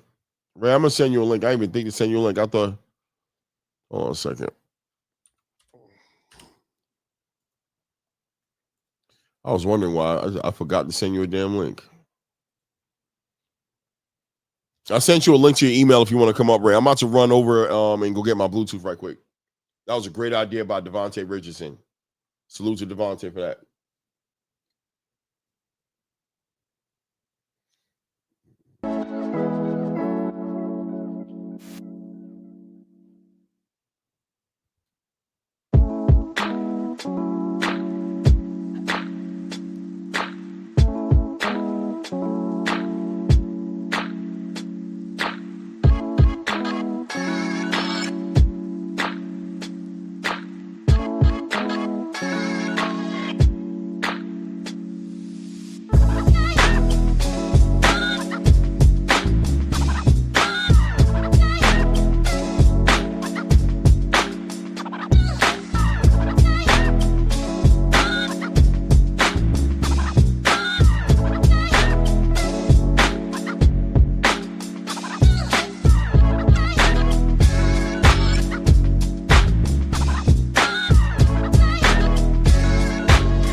Here we go. I'm back. Oh, beautiful, man. I got this sound in my ear right now. Oh, we lit.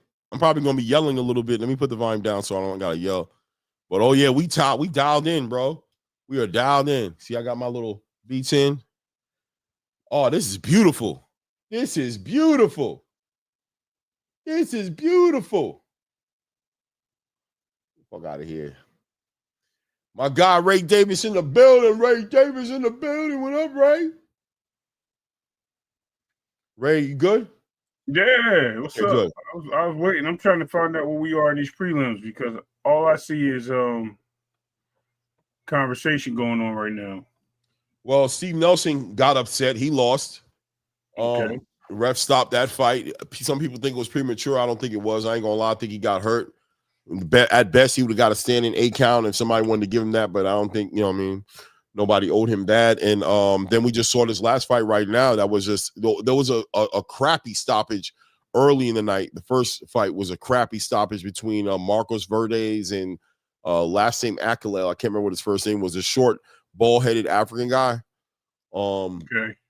He got stopped, but that was a horrible stoppage. Even though Marcus Verdes is winning the fight, but still the stoppage was just premature to say the least.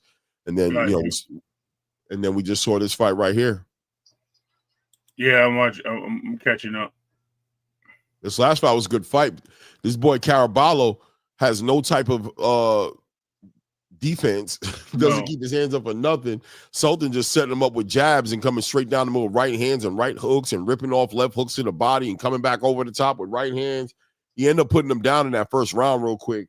It was just a matter of time, first or second round. I think it was the first round. I'm watching it, right? I'm like kind of scrimming through it because I see that they got some ass going. Yeah. Yeah, why don't you let somebody punch themselves out? I mean, the guy was punching them. He was punching with him, so. Yeah. Carabalo. Yeah.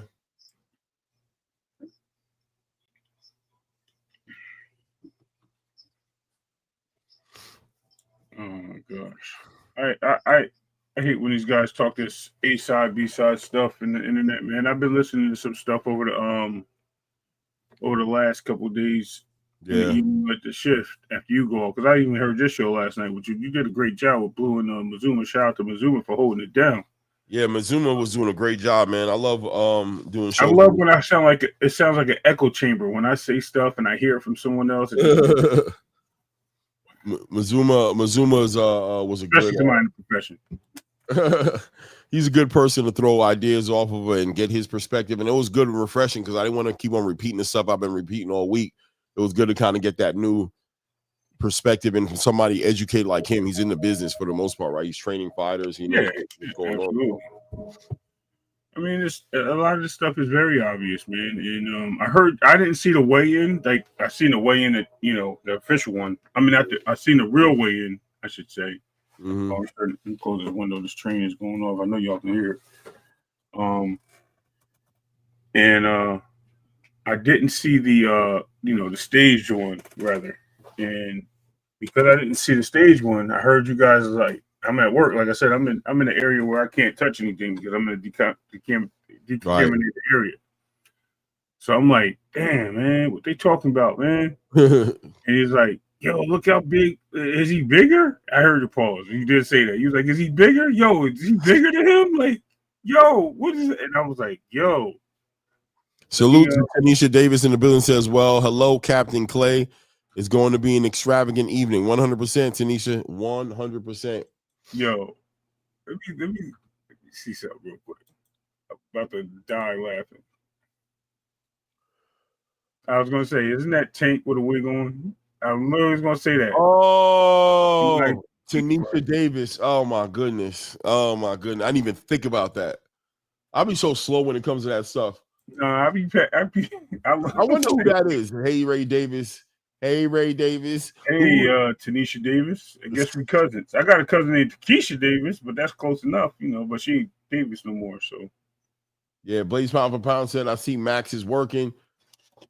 I'm heading over to the stadium around 4:30. Okay. Yeah. Yo, I want to see that picture that Blue posted. He said he was on the third level, and you said it was Bro, packed. we got an excellent listen, man. The production is beautiful, man. You got Antonio Tarver up there, you got Mario Lopez up there. You've got Oh wow. they got a nice this is it, man. Boxing is, if boxing can keep this momentum. Shout out to Sean Zettel. I've seen him do his show with Radio Raheem and kind of give some perspective as to what he did and why he did it. And once again, what Sean Zettel asked, I thought was super legitimate as far as questions were concerned. I thought it was a legitimate question to confront two things with Dana White. One thing he confronted on him obviously was on the whole entire idea behind abolishing the Muhammad Ali Act and what he planned on doing. But I thought the second question was also very interesting, which was, well, look, if you can't get it gone, if the courts won't allow you to abolish it, are you still going to be interested in putting this league out there? Is this league and this entrance into the boxing space all pendant on the decision that the courts make on this Muhammad Ali Act? You know what I mean? Mm. But I did think, like, I mean, look, I understood where he's coming from. It was like, that's the biggest stage. That's where are you going to get Dana White to ask him a question like that? Dana White was well within his right to, did the right thing as well. He said that too. Sean understood what it looked like. There was some respect there. And Sean did confirm that he didn't get thrown out of the stadium. Nobody pressured him to leave. Dana didn't, the free press was allowed to be the free press. You know what I'm saying? Mm-hmm. Which is a good thing, right? So right. I'm hoping what ends up happening when it's all said and done is that Sean Zettel gets the interview with Dana White and he gets to address it, and because I think Sean Zettel's a great journalist. He's an awesome journalist, bro. Like, he's really good at what he does. But bad timing. Look, he stirred the pot, right? That's what your crazy contraption is on this media space, stirring the pot, because you get answers. Unfortunately, he ruffled feathers as he stirred the pot, and timing is everything. And to me, I heard Mazuma was like, "Yo, it was a great move because nobody else would have did it." But at the point of him doing it, was it right for him to do it? It doesn't matter if he did it or not. To me, in my opinion, was it right? Was it necessary, to say the least? You know what I mean? Because you get to these points where you're distracting yourself, the mainstream from the process of what's going on. And I think Dana answered it correctly. I think his responses were correct. I just think pushing the issue further after you already got an answer and the guy's literally telling you that he's willing to do so, then you take him up on it. It's like almost like when we say call their bluff in boxing, right? Call his bluff. He says he's doing an interview with you. All right, listen, let's schedule this interview tonight or tomorrow. I can come meet you wherever you want. Boom. And that's, now everybody heard him say it. Everyone heard you say it. You guys say, okay. He says, no, my people get to your people. Then you got something to worry about. Okay, you ducking. And then you move on. You know what I mean? Then you let people be the judge of that. But when you come in there, like the I'm trying to think of the guy in the Wild Wild West, he's the vigilante. You know what I mean? Trying to stop the desperados that you feel that's desperados, right? And you the vigilante hero, and you come in there doing that sunset, riding that white horse, and you like, yeah, I got him. You know what I mean? Smoke down, and then you start, you draw your gun, and he don't even draw his gun. And he like, yo, man, when you say high noon, nah, we said 6 a.m. and you was late. Now you look crazy. Ryota Sumi and Martinez about to get in the ring. Ryota Sumi is a great fighter, man. This is probably going to be the first of the great fights of the night. This is a younger brother, too. The younger brother, and he's nice. He's nice, or the man. Smaller, I'm not going to say younger. I don't know who's younger or older, but the smaller brother, I should say. Virgil Wembley says, Claire, you battling those allergies? Yeah, I got a head cold, man. It's contagious. You got a head cold, man. I'm trying to think. I got some Ricola. I'm gonna grab me a Ricola. Ricola.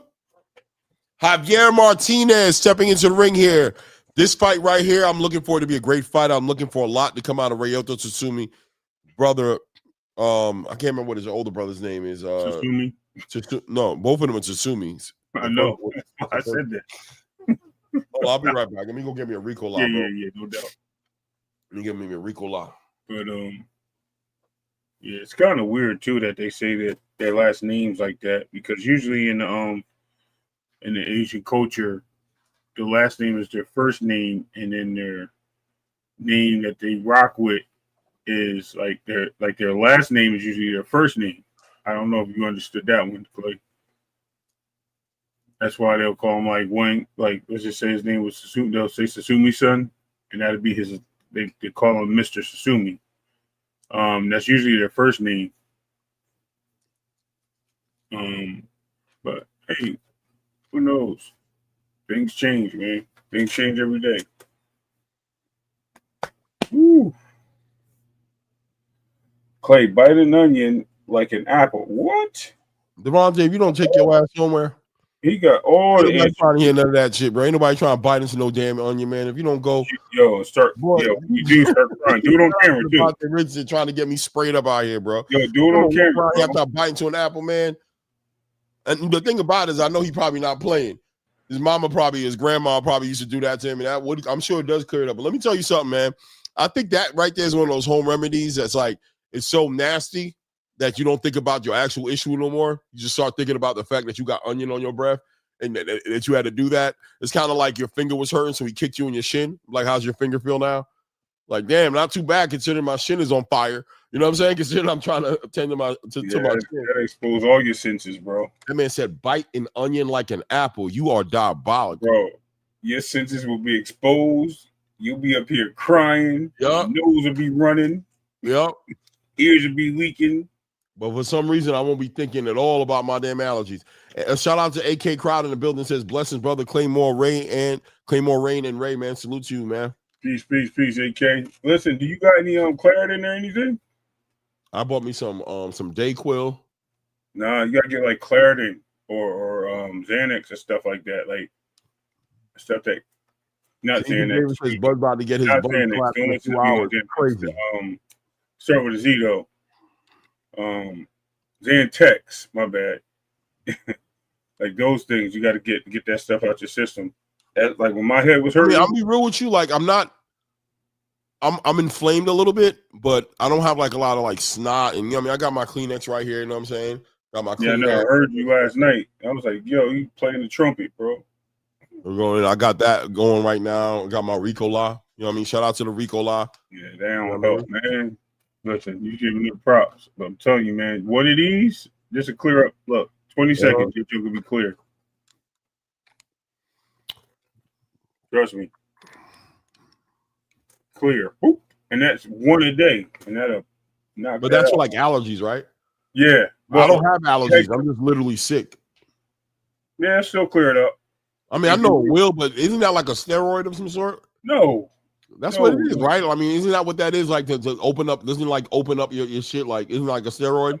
Like an asthma inhaler type of effect? Like what would let me tell you right now. All right, we're looking at the tail of the tape right here. Love it. We got Red Throw to Sumi at 22 years old, 5'5", 129.5 fighting 130-pound division. And we have Javier Martinez, 7-2, 4 knockouts, 5'6", 130 pounds with a 61-inch arm reach. Sumi has a 5-inch reach advantage over the Javier Martinez in this fight. 130 pounds. Wow, man. Both the Sumi brothers are at 130. It's the same guy. No, this is not the same guy. The guy who won last time is getting ready to fight for the belt. They're trying to set him up to fight for the belt. This is the little brother, man. The guy who fought on the Devin Haney and the Ryan Garcia and the Fatal Fury in New York. That's who this is. I don't know, Clay. I'm right. I'm telling you. I know. I am. Both be at 130. Unless they twins. No, they both at 130, bro. I mean, they don't gotta be twins, bro. They just gotta be the same size. They don't gotta be the same age. Oh. And if they fight each other, that's gonna make everybody else look bad. Well, I think clearly somebody's got to leave, and I would think it would be him.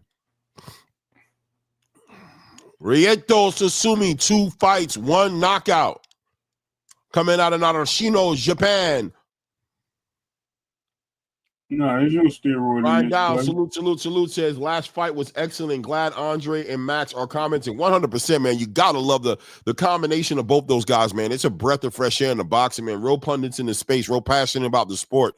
I'll be real with you. Who I'd love to see down there with them one of two guys, either Timothy Bradley or Roy Jones Jr. Either one of those guys show up, that would complete that whole entire panel there commentating on this fight, and I would just turn it all the way up. Brian Dow says, you talking to Blue? I'm always talking to Blue, man.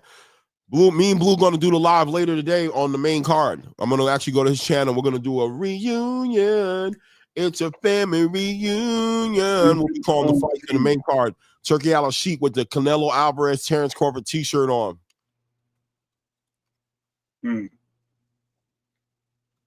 Let's go. Beginning in the top of the first round right here. Sumi walks up with the high guard, steps to Javier Martinez. Oh, man, already letting off. Doubles up on the jab and comes right up the middle with the left uppercut. Misses it, but you can already tell Sumi trying to make statements. Both the brothers are trying to make some statements here. Both of them representing Ring Magazine Riyadh season. They're signed directly to Riyadh season, so they're definitely building these fighters up. The other brother, the other Sumi brother, looks like he's going to be getting a WBA shot very soon.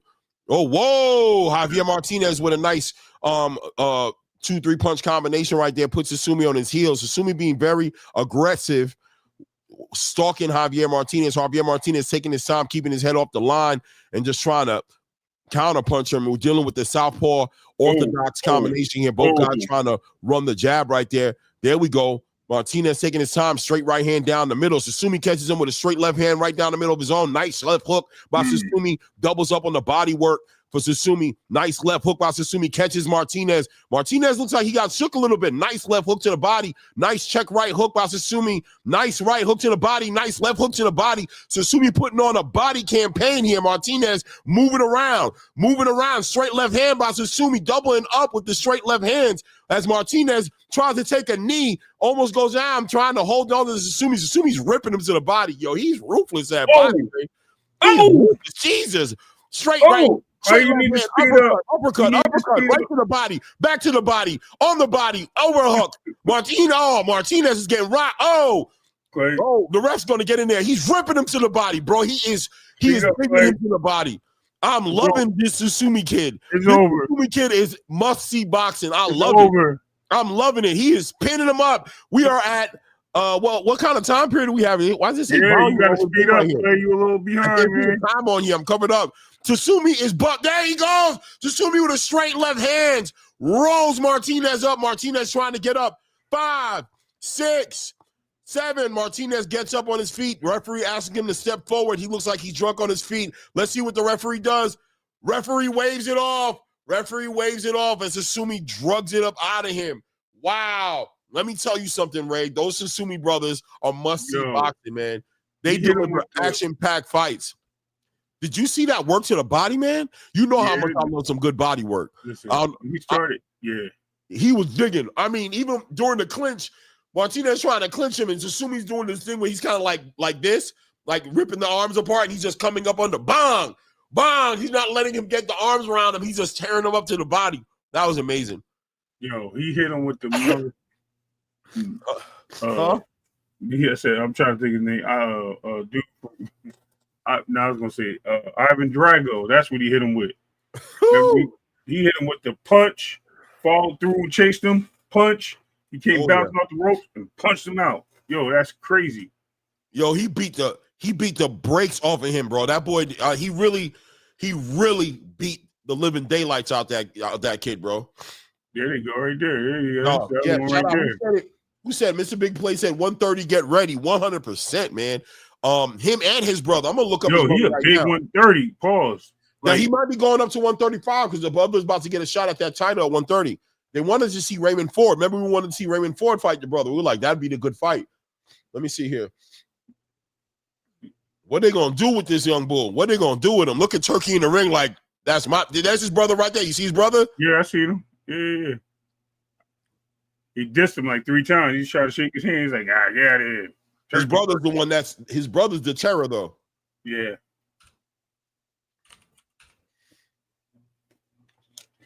I gotta listen. I think it's Seiya to me. Am I right? Is it Seiya? No, it's not Seiya.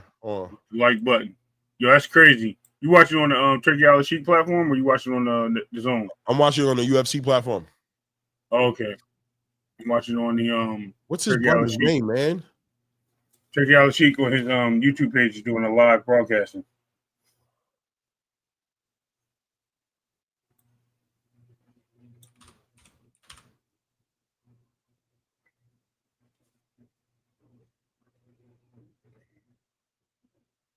You think that's the stage for Max Kellerman to be in the ring? Like 3-0 knockouts, already got it recorded. What's his brother's name? Max Kellerman in the ring. I love it with the Bluetooth. Shout out to Devontae Richardson with the Bluetooth idea. I never even thought of it.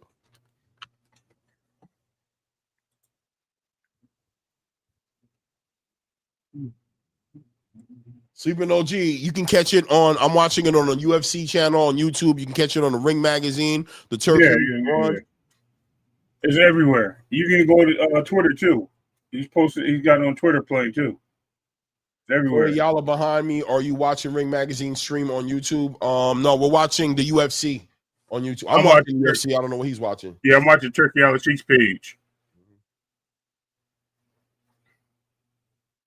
Ring Magazine's in front of y'all. Oh, well, I mean, you know, can't do nothing about it, baby. Should be on the same stream on Turkey, right? Live. Oh, you know what it is? I'm not live. Hold on. Now I'm live. I wasn't live before, but I was only a little bit behind. It was probably because I was connecting my Bluetooth and probably stopped for like that 10 seconds or something. I'm gonna see. I'm gonna compare him. Looking like Darnell from the Shy with the Bluetooth. Yo, Darnell a player, man. I don't mind being compared to Darnell from the Shy. Darnell was a true player, you know what I mean? He put his player cap on, you know what I'm saying, to get back with his baby mama on the Shy. But at the end of the day, Darnell was a whole, you know what I mean? I don't mind being compared to Darnell. Yo, it's like 2 seconds, but it ain't that far behind. Yeah. Ivan Ditchko, this 6'9", 6'7" giant, 6 foot, I don't know what he is. Hit the like button. Yo, Turkey Al-Sheikh got like 80 likes on his page, right? Ring Magazine got 4.7K, and I just hit the button over there. I'm 81. 417.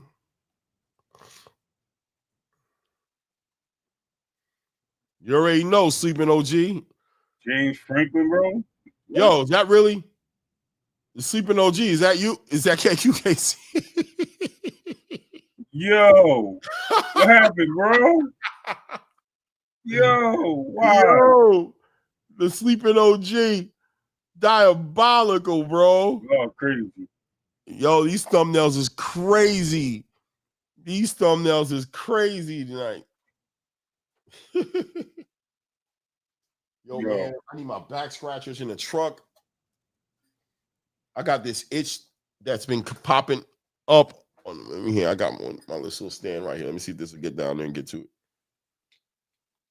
Using tripod. Whatever. You gotta do the bare necessities, bro. Find a corner on the wall. Woo! I got it, man. Yo, that's crazy, bro. You're already at war with these people, Clay, by accident. I don't think I'm at war. I ain't at war with nobody, bro. You know what I'm saying. You're right. They at war with you, like. Hey, man, I ain't got no issue, They're trying to throw you over the fence like they did me. I got not an issue in the world, brother. I'm good, man. Nothing but love, man. Nothing but love, man. Wishing everybody the best, baby. I had to find greener pastures, man. I promise you, nothing but love, man. Y'all hating on the wrong man, bro. Y'all be better loving on me, man.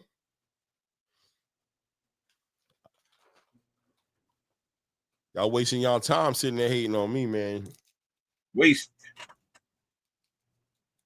Yo ass down by affiliation. I guess so, Darius. That's probably what it is, man. Because I'm going to say true.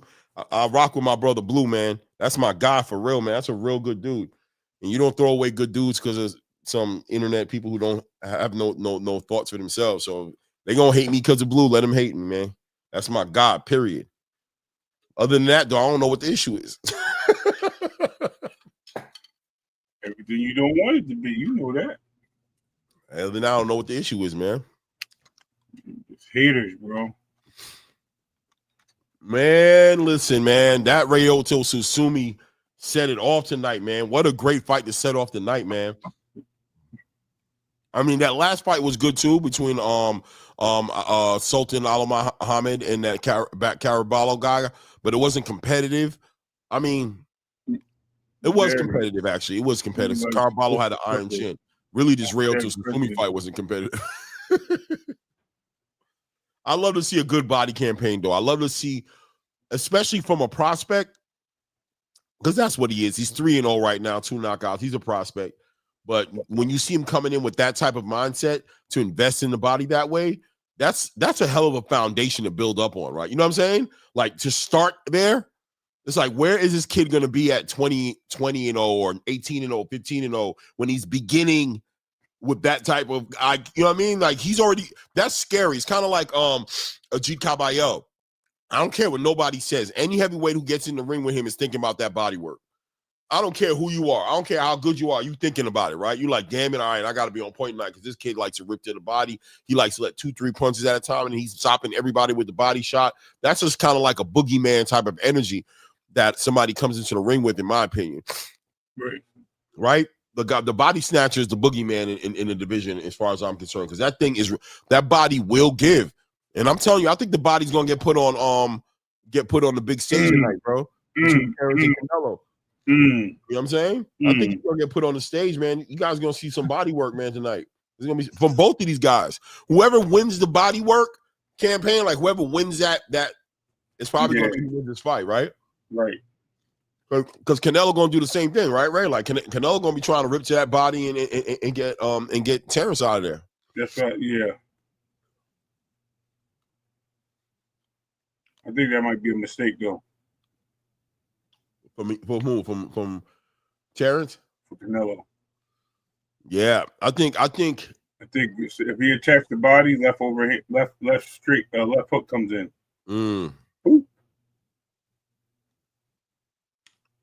He's gonna time it. He's gonna hit him with the left hook because he's gonna drop that hand when he do it. And he'll probably do it while in the transition of switching stances.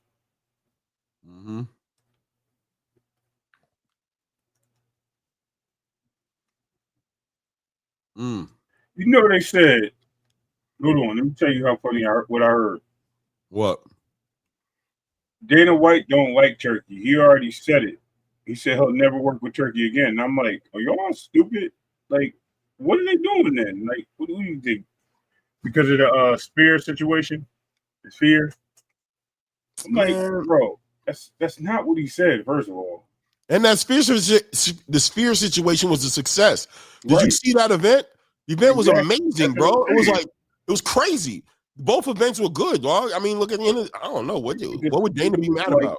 They're just weird, Clay. And when I heard that, I was like, what do they hear? Do they listen to the whole conversation? Actually, let me give you a prime example. Guy at my job likes to be. He's very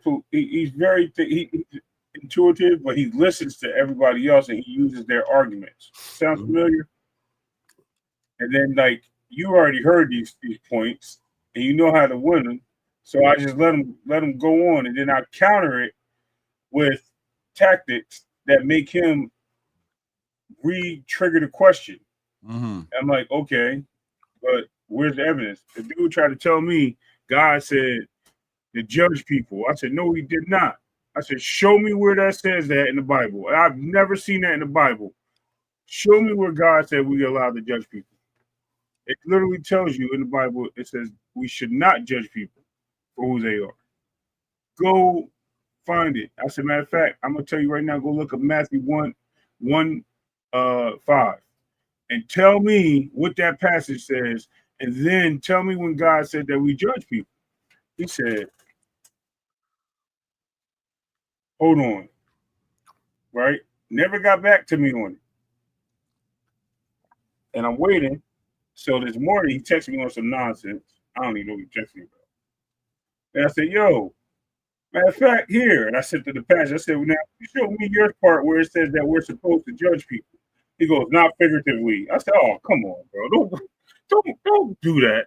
But that's what I'm saying. They get these people that like to throw things out there and they try to be like, oh, because they heard it somewhere else, or that's their facts. Or they heard part of something, they try to utilize that to try to win an argument. And I'm like, bro, I'm not even arguing with you. I'm just going to break.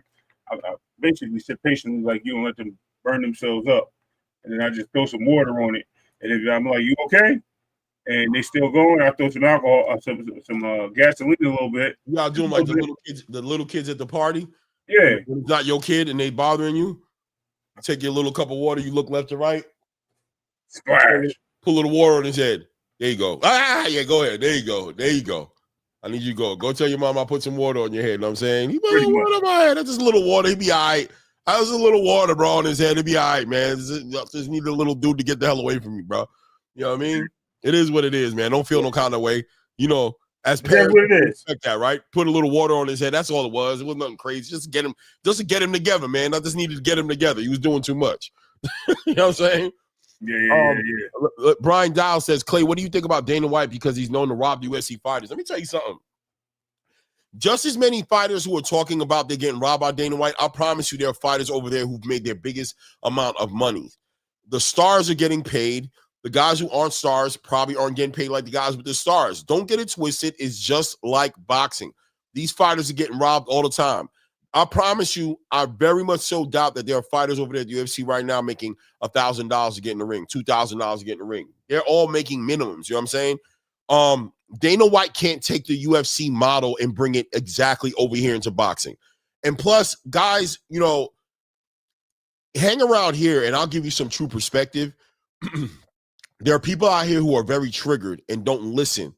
And they choose to move with their own narratives. Most of the people with opinion with what Dana's doing over there at the UFC don't even watch MMA or watch the UFC or keep up with really what's going on over there, right? So whatever's happening there at the UFC, that's Dana, who was building something up from the ground up, did whatever he had to do, took advantage of whatever loopholes there were and whatever contracts to make the business big. This is a foundation to 9 out of 10 businesses that are billion-dollar businesses in America. You go down in the history, you audit these dudes, they're cutting corners, people getting effed over. That's why they got caught. You see the judgment went out for $375 million. It is what it is. It doesn't change the success of the company, right? Like, we look at America, for example, and slavery, right? And this might be a sensitive topic for some who might be triggered by this, but this country's not where it's at without that free labor, right? So, but slavery was wrong, and it's been corrected. They can't do it no more, but you're still not going to take away the benefits that this country got from slavery and how it made it one of the biggest, you know what I'm saying, machines in the world, right? Like the biggest superpower. So whatever Dana did to get the UFC up and going, I don't sit here and advocate for Dana White and say he's an angel or, yeah, you're being too hard on him. No. What Sean Zattel did was fair. Dana has a reputation for making some aggressive moves to get the UFC where it needs to be. How does that differ from this situation? This situation is a little bit different because this is not necessarily ground up, right? First of all, the money's coming from Turki Al-Sheikh. He has a way bigger budget than he ever did when he was building up the UFC, number one. Number two, this doesn't affect the boxers who don't want to fight in TKO. The fighters who want to fight for Golden Boy, who want to fight for Bob Arum, you know, Oscar De La Hoya, Al Heyman, they still operating in the same space. They don't got to go over there. Now, if the Muhammad Ali Act does truthfully get repealed, I think that does affect boxing on a broad landscape. Like it affects the rules that all these promoters operate under. But at the same exact time, if you speak to a lot of boxers, they'll tell you these promoters have been working around the Muhammad Ali Act forever. One of your favorite promoters, Al Heyman, is notorious for working around the Ali Act, right? So they've been maneuvering, and most importantly, a lot of these fighters haven't been getting the big opportunities that they can get because it's been kind of monopolized between 3 to 4 different promoters, right? Whatever they decide to do with the Muhammad Ali Act, which I'm hoping is more of a revision more than a completely annihilating and taking it out of there, eggs have to be broken in order to make the omelet. The reality is that boxing needs to cross over into this new space. It needs to get bigger. What Max Kellerman said, I feel, was true as far as the structure needed to get it there on the same level as an NFL or NBA or Major League Baseball or hockey, whatever the biggest sports in the world are. Boxing wants to go into that realm. The more structure, the more money, the more viewership, the more marketing dollars that will get involved with it, whether it's Bud Light, whether it's Nike, whether it's Adidas, whether it's Wheaties again, whatever it is, right? At the end of the day, as a fan, though, as us being fans, our concern should be more aligned with the fights happening and the amount of great fights we get to see. And that works in our favor with how they're moving. The business is probably above 9 out of 10 of our pay grades.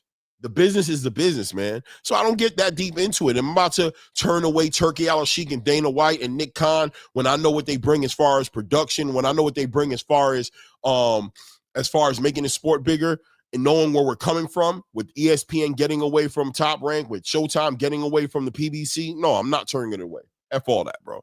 I'm here to watch the big fights, man. It is what it is. Yeah. No, you're right, man. But you also got to look at what it is. Matt Kriegel, I can't believe they got like Top Rank affiliation, Pro Box affiliation, Mario Lopez. A lot of affiliation from different networks up here, man. They're doing their thing. They're like bringing like the best of all the worlds of boxing together, bro. As like powerhouses to commentate on. I wouldn't be surprised if we start seeing Sean Porter doing runarounds if he plays nice. Let's say that, because he owes Al Heyman still owes him a bag apparently, so he can't play on other networks like that. Mm-hmm. It's above our pay grades, man.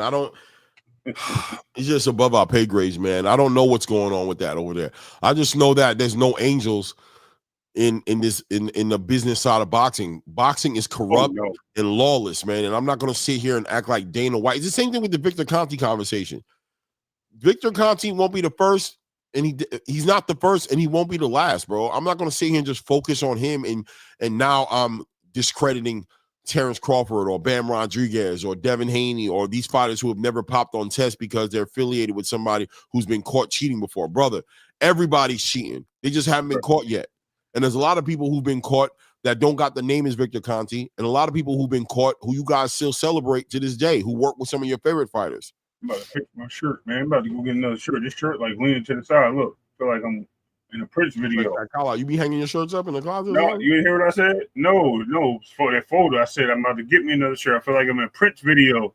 Leaning to the side, bro. Like, and she trying to fix it. So the Shakur Stevenson announced conversation. I heard y'all talking about that last night. With which one? The one with Steven Espinosa? Yeah. Mm-hmm. That was another point that people really misunderstood and tried to run with narratives on that, and just diabolical and irresponsible for a listener. Mm-hmm. To take that and still try to convince yourself that Shakur ducked Tink and that Shakur had nothing to do with making any fights. You know what I mean? He said to a degree that, his manager deals with all the fight situations, and he usually gets a phone call during those conversations. He's basically in the room. Literally said that. And as far as Steven Espinosa telling that he reached out to Top Rank and all that stuff, and I don't know. I don't think that happened, because at the time, I'm going to tell you, when Tank probably had an interest to fight Shakur, you know what? It may be possible. I might have turned that down. You know why? Because Shakur was still at 130. When he got to 135, where was the offer? The bottom line is, you know what I pulled for that interview, Ray? That Turkey Al-Sheikh, when you see interviews like that, it legitimizes Turkey Al-Sheikh and Dana White's approach to not wanting to work with the promoters or the sanctioning bodies. Because what that whole entire conversation showed to me, Ray, is these promoters, these sanctioning bodies, they get in the way of the big fights happening. Because here you got two fighters. If you believe Steven Espinosa, then you believe the fact that Gervonta Tank Davis has asked Steven Espinosa and the powers that be at the PBC multiple times to coordinate this fight, and it hasn't happened. And Shakur Stevenson, once again, on a public platform, this time in front of Steven Espinosa, saying, I want that fight. I want to know what I got to do to make that fight. Am I on that list? He's asking direct questions. Yep. Am I one of the 6 guys? And what are people saying, bro? I saw a thumbnail yesterday saying Shakur Stevenson don't want to smoke with Gervonta Tank Davis. It's the biggest nonsense in the world, right? This man will sit there on a platform and say, I want the fight right to Steven Espinosa's face. And nobody's calling his bluff. Nobody's handing him a contract or sending an offer to him. They wanted to blame it on Bob Arum. Well, Bob Arum's not in the picture no more. They wanted to blame it on Eddie Hearn. Well, Eddie Hearn's not in the picture no more. He's a free agent. So what's the excuse going to be now? At the end of the day, everybody knows, pundits in the space across the board. I watched Max Kellerman yesterday, Mike Coppinger, all these guys say it plainly. They're not even hiding it no more. Tank don't want that fight. So, Shakur, what are you going to do next? They're not even hiding it no more and being like unbiased about it to be like, hey. And they said with neither one of you, speaking to Tio as well. Yeah. But you guys are so pushed the narrative. So, I mean, it is what it is. You can't do nothing about it. Yesterday, I put a video out. If it wasn't yesterday, it was the day before. I did a short about Lamont Roach getting a fight with Isak Cruz. Go look on the chat. I'm going back and forth with this guy. I think Cornelius something, Burnett or something, right? Oh, yeah. He coming out there. What is he automatically going? He says in the comments, I'm not even talking about Tank, right? He brings up, so Isak Cruz is pulling up Lamont Roach. How come he's not getting any hell for it? I'm like, what is he? First, it took me a minute. I'm trying to think about, like, where's he going with it? Then I started laughing. I said, oh, my God, is this a Tank? Like, are we about to argue about Tank? This video has nothing to do with Tank. Lamont Roach is going to 140 pounds to challenge for an interim WBC title. Why are you bringing up Tank? The reality is you guys are over-consumed with this man. But you can't even hear another conversation go on about a fighter who's in the same weight division or who could fight him without bringing him up and trying to start a debate about it. You make everything about that guy. It's awkward and weird, bro. It don't make no sense. And it's crazy because if you want to use that argument against him, guess what I would have said? If you wanted to. Well, weren't y'all saying he was too big for Tank at 135? Like, so what's the problem now? You brother, know what I mean? I don't even listen. I know you don't entertain it. You don't entertain it, but I'm just saying. They say everything, bro. You know what I mean? They say everything. That's what Devin said. There's nothing that they don't say, right? They say everything. At the end of the day, like I responded, I said, I don't care if Tank fights SpongeBob SquarePants next week, bro. Oh, you got it right. I don't give a damn. He's already told me he doesn't care about what I care about. I'm okay. I've accepted Tank and where Tank wants to be a long time ago. I've accepted it. I'm good. Look at the I'm people straight. walking in. If you hear me say anything about Tank, it's probably about that title, the WBA title he's holding. I wouldn't mind if he went ahead and vacated and allowed the division to move forward. But hey, other than that, I don't care what he does. I'm 100% on board with Tank retiring, making his big money, fighting who he wants to fight, pulling up whatever. Whoever's willing to sign the contract to fight him, that's who he should fight. I don't care. There's a whole lot of stuff going on in boxing right now for me to wrap my mind around this man to that point to where I'm arguing about what this man is going to do with his next move. I don't care. And I'm telling you, the industry don't care. You don't when you're watching these commentators, when you're watching Max Kellerman, when you're watching Paulie Malignaggi, when you're watching Chris Algieri, when you're watching all these different pundits in the space talk about boxing, they're not talking about this dude, bro. They've gotten over it. They're talking about Shakur and Tio now. That's the big fight that everybody wants to see now. That's the big fight. Shakur and Tio, 140, Tio's WBO in lineal championship. That's the big fight. That's a big career-defining fight. Huge fight for Shakur Stevenson's resume and Teofimo Lopez's resume. We're done. Lamont Roach is leaving the division. He's going up to 140 to fight for an interim title at 140. Tank is at 135 for all argument's sake. So that's just showing you, look at the actions of the space. It's moving forward. It's not waiting on him. Nobody's hanging back, waiting on him to send a contract, send an offer, make their biggest payday. Nobody cares no more. And these fans want to beat this dead horse.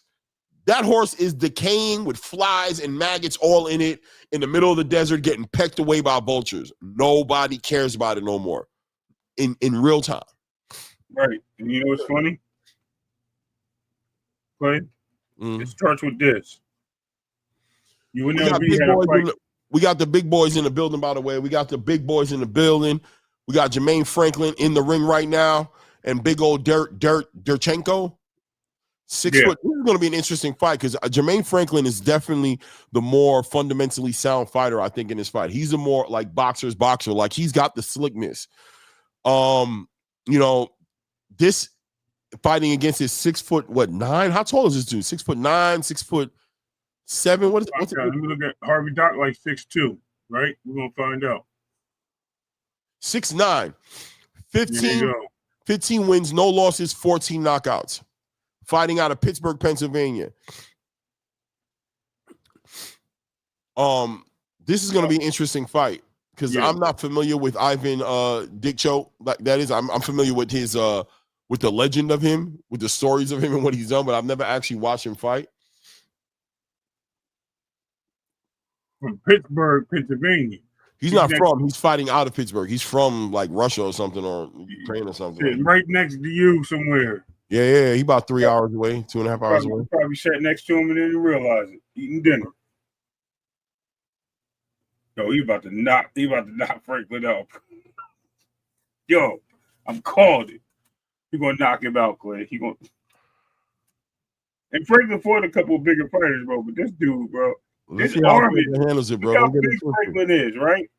I get he out of shape. Yo, his arm is bigger than Franklin all together. Franklin don't like cutting weight, bro. I know, but let's go. Beginning of the first round, top of the first round here. Franklin right there.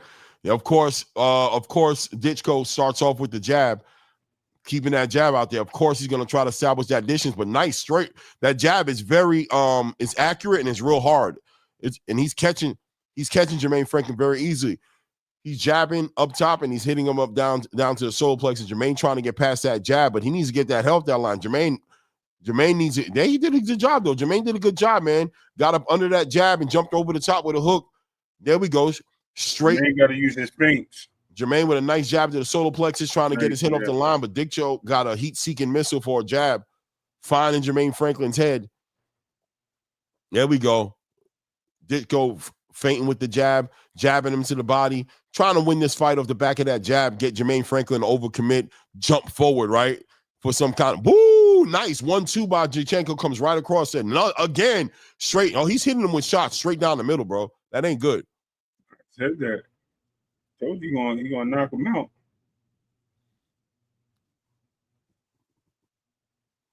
He's not throwing feints. He should be leading with feints to close the distance. Who, Franklin? Yes. He should be tapping his glove. When he see his hand come, he should counter that glove. He should tap his glove. Ditchko came in with the 1-2 right there, man. He hit him with a nasty straight right hand, man. Back on that jab. This dude is giving me Vitaly Klitschko vibes like a mug, bro. Yep. Except for he a little stiff, though. But he do fight like him.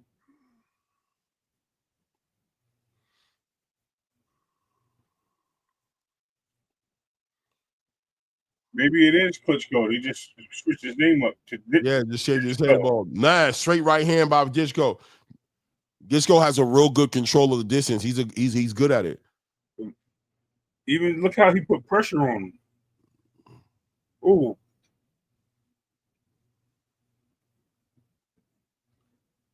He's sitting on that jab. Oh, there you go. Straight right hand, right down the middle. Yep.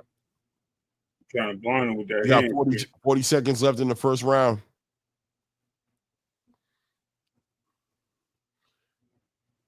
There goes Franklin reaching for that body. See, that's what Jermaine Franklin is going to have to do, that footwork. He has to figure a way to get inside of what Ditchko is doing without leaping, without stretching. You know what I'm trying to say? Without giving up so much, because every time he does that, Ditchko's right there and ready to counter punch him. Nice straight jab to the body by Franklin.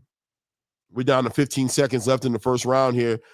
Franklin trying to double it up, level change up top, and go down to the bottom, hit him in the solar plexus. I'm going to be interested to see what the corner's saying. Good job right there. Franklin comes in there with a 1-2 to the body. We're at the end of the first round pretty much. Let's see what the corner's going to have to say to Jermaine Franklin. How do they feel about it? Jermaine Franklin got hit with some clean shots in this one, right? In that round? I think so. A lot of them. I think it's just a matter of time, man. He's going to sleep, huh? Yep. I told you you're going to knock him out. Tell him he gave the round away. He didn't give that round away, bro. That dude took that round from him. Who said where that happened? Jermaine Franklin's corner. You know I got the Bluetooth on my ear. I'm saying coaches. I'm clear.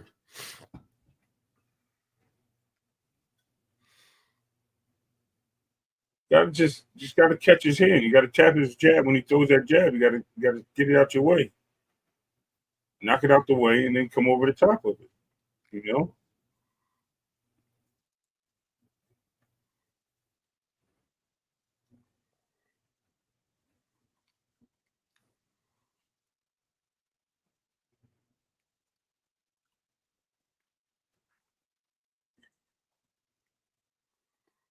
Let's go. Top of the second round, Ditchko once again using that jab, not only to measure, but also he has some power behind that jab. When he lets it go, he'll double it up, throw it up top, and then go down to the body. Really makes sure Jermaine Franklin respects that space. He's forcing Jermaine Franklin into a right hand. You can kind of see it. Yeah, I know. That's what I'm saying. You see that hand is dropped, right? He's waiting for, he's timing that left hand coming forward.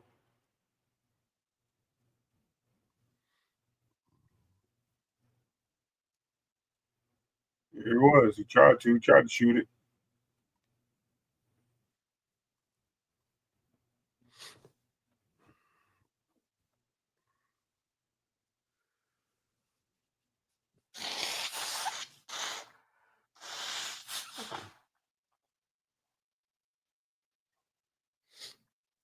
Damn. Forearm to the face. Y'all got on two screens. My bad. Mm-hmm. Yeah, you're gonna get that warning because he's been pushing down on him, man. Yeah. Like the third time he pushed down on his neck. There we go. Off that jab, straight right hand down the middle. But now Franklin doing a better job of catching those shots. Here it is. Yeah. Good roll right hook from Franklin. Hits a lot of air, but it's enough to make him think, though, right? Right.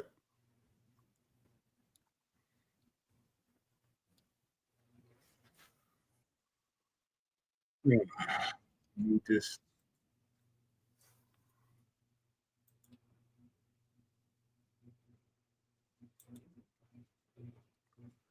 Back on that jab. Reason.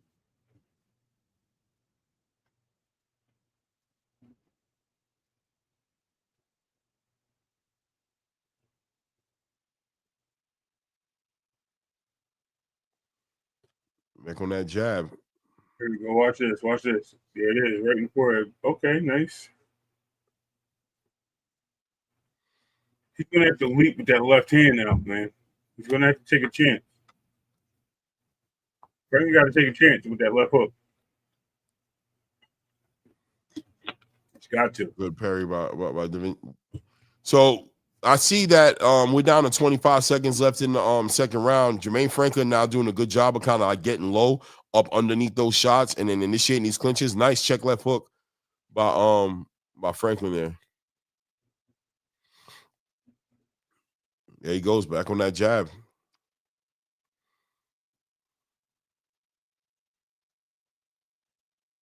End of the second round right there. How do you feel about that round? All right. What time the main event start? About 9 o'clock. Who after this? I'll be putting after this. I would think the Serhii Bochuk fight might be next. Okay. So I'm about to go grab some meat. What's up, Blue? What's good, Blue? What's good, family? Oh, damn, Blue, my bad. Hold on a second, man.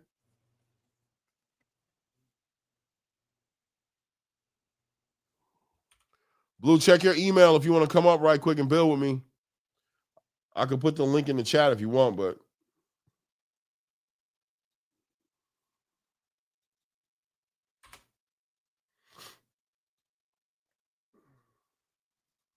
I put $50 on blood stopping Canelo.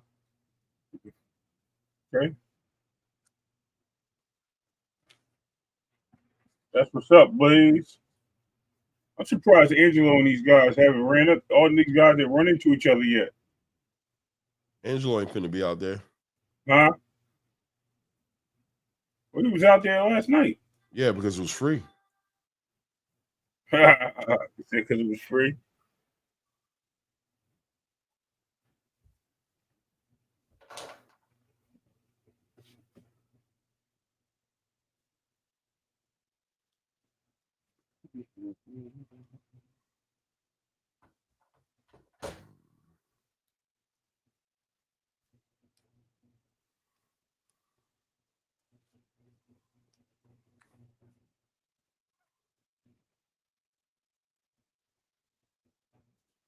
Blue! One second. Doing good, man. Catching this heavyweight fight, man. Yo, you Bro, see Ryoto Sumi? I can't see the card. No, look on YouTube, bro. Oh, okay. I'm on Netflix. Look on the UFC channel. Yeah, it's not on Netflix. Look on the UFC channel or look on Ring Magazine channel or look on Turkey Aloe Sheik's channel. Either one of them are showing it. Okay. I'm going there right now. Yeah. I'm like, yo, this whole time I'm like, bro, am I tripping? No, it's not on Netflix, the prelims. The main card don't start till 9 o'clock Eastern Standard Time, at least on Netflix. So I'm like, what, 6 o'clock your time?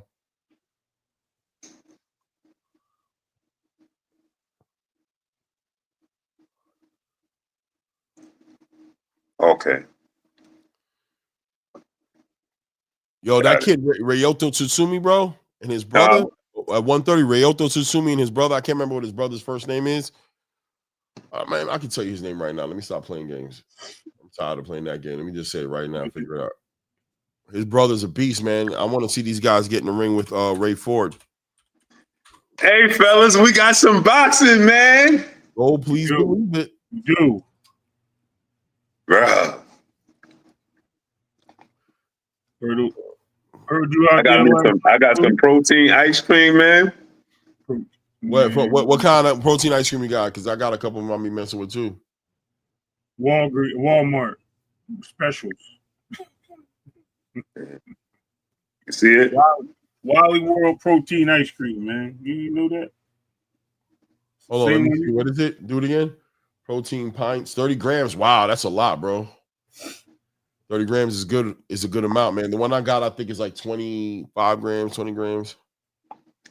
And it's peanut butter cup. Wow. It's not bad at all either, right? Them protein ice creams be pretty damn good, bro. Yeah, it tastes good. The only thing about those protein ice creams, they get addictive, and after a while, they start constipating your ass up, plugging your ass up. You be in the bathroom struggling, trying to find, asking God for grace. Forgive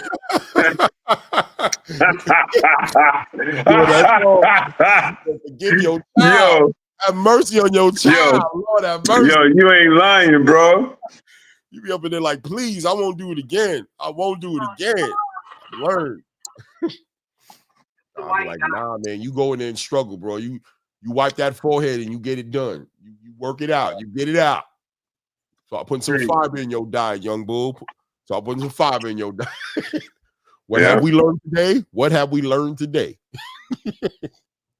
Yo, it's real, bro. The struggle is real, bro. You get up on that protein, whew. Yo, when you be done, you be like, I made it. People don't even understand. Facts, yo. You be like, oh my God, that was crazy. That's diabolical right there. Immediately get yourself some fiber in your shit. Like, let me get some vegetables going right now. Get me a smoothie with some fiber in it. Crush up some. I'm never again. You got to balance that fiber out with that protein, bro, or it gets diabolical out here, man. I'm telling you. You be going hard on that protein, like I'm good on the protein. All of a sudden, you ain't live, bro. Like, damn, nigga, it's been like a day and a half, 2 days. Well, hold on a second. Did I? Yo, Clay, you ain't live. Would you be flaxseed? Flaxseed? All of it. Flaxseed, chia seeds, get all that shit in there. You gotta get all that shit in your smoothies, bro. Especially when you're on a high protein diet, you gotta be aware of that shit. People get caught up with drinking them protein drinks and eating protein this, protein that. And the thing about the protein is it satiates you, so you don't even be hungry. You don't even think about the other shit. You eat something high protein, you're not even hungry. It's not till it's time to, that's when you realize and like, what the hell's wrong with me? That damn baby up in that motherfucker. Pushing out twins out this bitch. Yeah. Walking around with turtle heads. Yeah, you get dizzy on it. You get dizzy on the toilet just trying to push it out. You strain so hard, bro. You got to hold on the wall like, damn, bro. I almost fell off the I almost passed out. I need to breathe, bro. I'm over here bugging, bro. I need to remember to breathe, bro. Your wifey one night, I'm in the bathroom struggling, right? Wifey come to the door like, babe, you all right in there? I'm sitting up in there. I'm in the bathroom, bro. I'm trying to be a man about it, but she hear me struggling. She trying to ignore me because we got the ensuite bathroom. So she hear me up in there struggling. I can't hide it, bro. I'm sitting there trying to be quiet. She hearing you when the volume go down on the TV all of a sudden. She listening to your ass, right? You hear that volume go down, you be like, yo, put that volume up back. She be like, yo, babe, you good in there? She got the tea, put the butter in the fucking in the tea. I pull it down here. She'll tell you right now, bro. It was one night, bro. It was like legitimate, like 45 minutes to an hour, bro, before I finally handled business, bro. Yeah. Laid in the bed, wiping the sweat off my forehead, like I need fiber. Yeah, bro. Fiber, bro. I'm tripping. Yeah, I be drinking a lemon with the Himalayan pink salt and the warm water. Yeah. Yes, you got to do all that. You gotta do it, bro, because bro, that's you ain't lie, bro. You be backed up like bad traffic, like New York traffic, bro. And it'll sneak up on you. You won't even realize when it happened. All of a sudden, just lock up. Mm-hmm. It just lock up all of a sudden. You in an state of emergency, bro. Mm-hmm. That quick. Byron Dial said, I'm 57. I do that daily. You know what it is? Ask God to help me every day. Listen. Come out that bathroom looking crazy. Wifey looking at you like, you okay? You like, I'm straight. I'm good. Yo, diabolical though. Sometimes I go to the bathroom downstairs just so, because I know I'll be struggling. Yo, you ain't lied, bro. And it's crazy because some days it come out like fine wine, just whoa. That's what I'm saying. It'll just lock up on you. The one right before it'll be on point. All of a sudden it go left on you. Like, damn, I'm in trouble. You gotta drink water right behind after you eat it. Cause, bro, crazy. Yeah, Ray, it's hard out here for a protein dude. Yeah, when you out here doing that protein, it's diabolical, bro. It's diabolical, bro. It's diabolical. I ain't gonna hold you, bro. Tell you. I mean, I work out. That's one thing people don't talk about, and that shit is it's diabolical, bro. On that protein diet will lock you up. Yo, and bodybuilders, I know bodybuilders be going through it, bro, because they be having all types of extra joint. Listen, I know they do, bro. I know they do.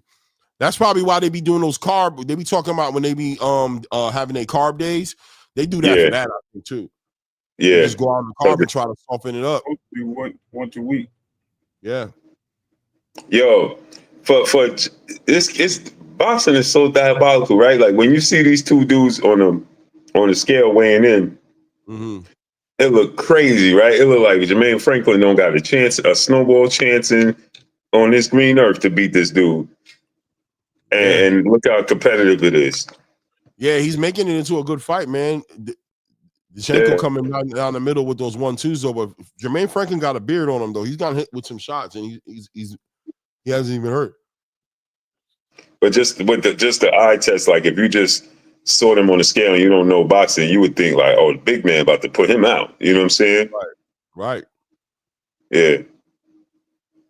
Definitely. Well, the way he was hitting him in the first 2 rounds, Steve Nelson got stopped?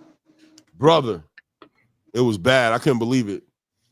He got clipped with a nasty overhand right hand, caught him right on the tip of the chin. That boy's legs went to jello, and the referee jumped in there and stopped it. A lot of people feel like it was stopped prematurely. I ain't gonna lie, I don't think it was. But he didn't get knocked on his ass or nothing. But he just started catching a lot of shots on the rope. I think he's done, bro. What is he, like 37 years old? Yeah. No, I think him and Bud like the same age, or he a little older. Right. So he tried to make one last run at 175 pounds after he just come off this last loss against Diego Pacheco, try to make one last run at it. I mean, I think that's pretty much it for me. How many more chances is he going to get? I think Pacheco messed him up, man. Or maybe. I mean, you know what messed him up? That Achilles injury, bro. Yeah. That time outside the ring. And that Achilles, he never moved the same, bro. Listen, I'm just trying to say, that right hook is contagious. Ask Regis. Yo, listen. This is how you know Turkey a real boxing fan. This dude is sitting ringside for every fight. Prelim. Watching every fight, bro.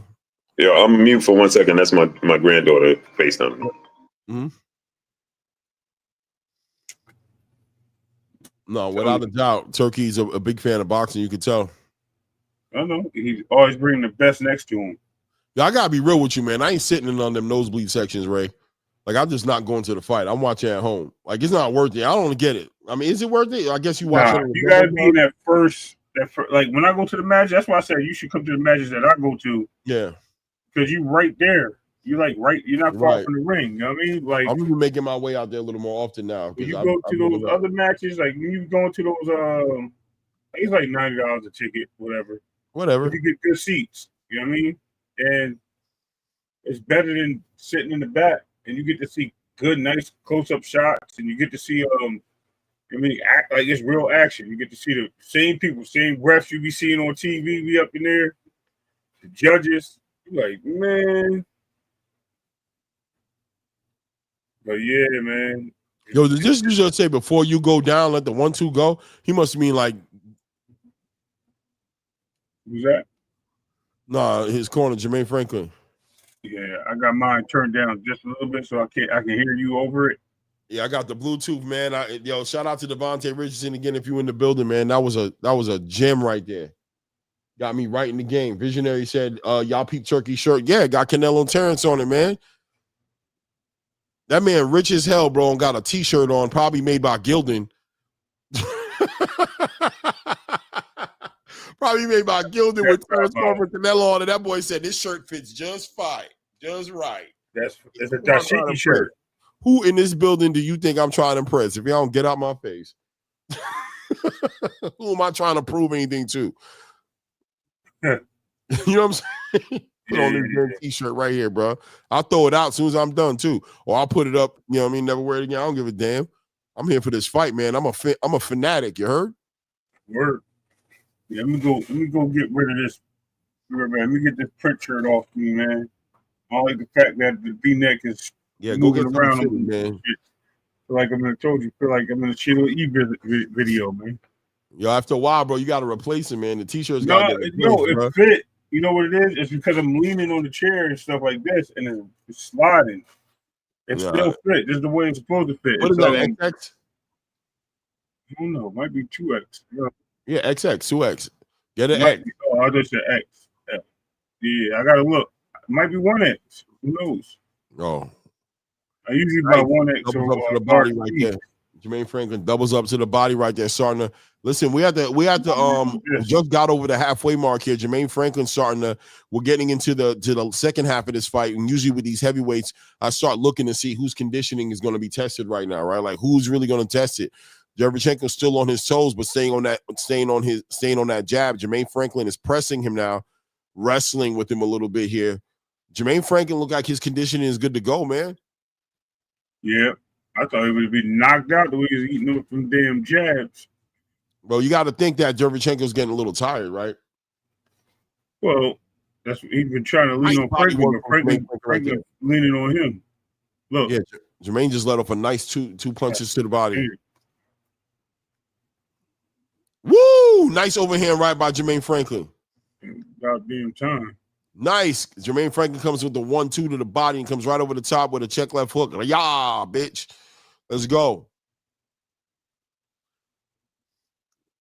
Yeah, he messed up. All right, let me go fix this calamity right here. Let's get it. There we go. Jermaine Franklin starting to let it go. I haven't been keeping score, but I like the way Jermaine Franklin looking in this round.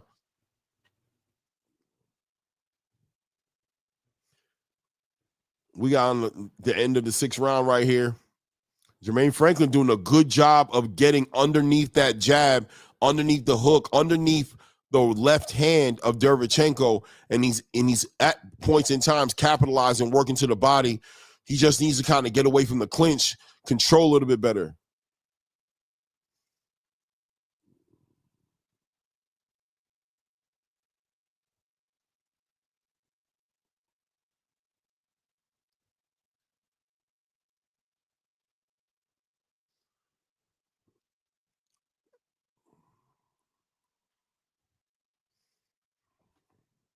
Guys, we got 29 people in the building. Let's make sure we hit that like button if we're in the building, and then go ahead and subscribe if you haven't subscribed to the channel as well. Appreciate you guys. Thank you in advance. There you go. Fitted. There you go. That's my dude right there. My guy Ray Davis with the fitted tee on, bro. It don't match my hat, but we going. No, we good. Look at the guns. Look at the guns. Man, not yet. Not yet. They're getting back there. We getting the guns too, man. I reduced them, Clay. I don't know, Clay. Yeah, you got me. I ain't gonna lie. Oh, getting the guns. You know what I'm saying? I mean, we getting the. See them guns? Look, you see. So you got to remember, damn on. Oh, nice. Straight right hand by Divichenko. Jermaine starting to let his hands go, though. Nice. Jermaine Franklin ripping. There you go. Franklin ripping the check left hook and then ripping to the body. That right hand. Beautiful. To the body. Yes.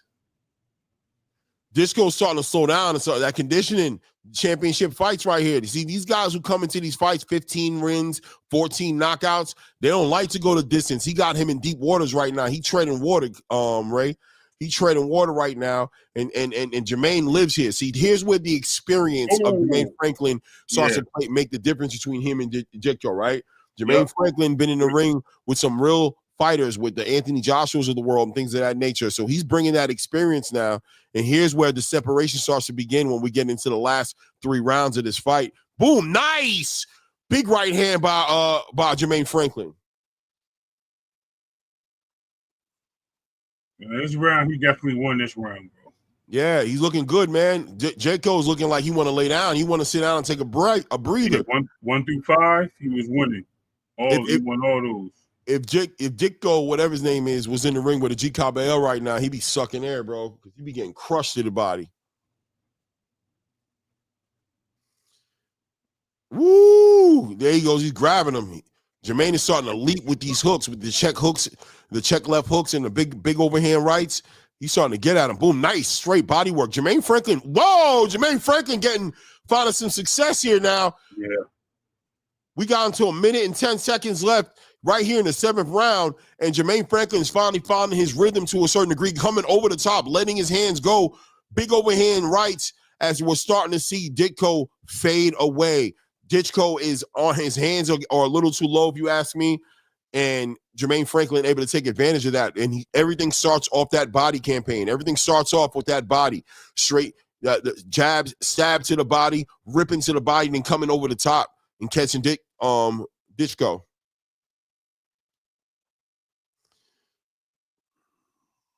Let's see. There we go. Ditchko just pushed him off right there. That was weird. He could have hit him with that. Yeah. Ditchko just let off a combination of punches with no resolve on it. Ditchko has no more steam on his shots, bro. He's not hurting Jermaine Franklin at all, bro. He only get hit with anything coming up. Yep. Anything coming down, he ain't got nothing on it. He taking the rounds off, though. You know what it is? He taking rounds off. But Jermaine's not. So you got to ask yourself a question. If he's trying to, but is Jermaine taking off? He's attacking that body. I don't know if that really helped Ditchko. He probably been better off keeping a decent little offense going on to keep him at bay. That was a good fight. That's why he keep leaning on him. Mm-hmm. Look at it. Bong caught him right in the ear.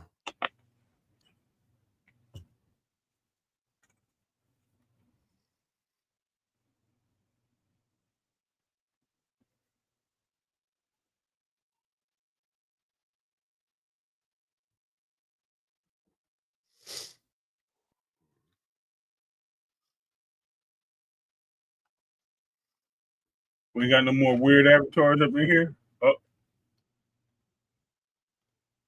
you missed the other one, but that was kind of funny. He's letting them know right now, giving that pep talk, letting them know that this is it. This is the big opportunity for him. Salute, CJ.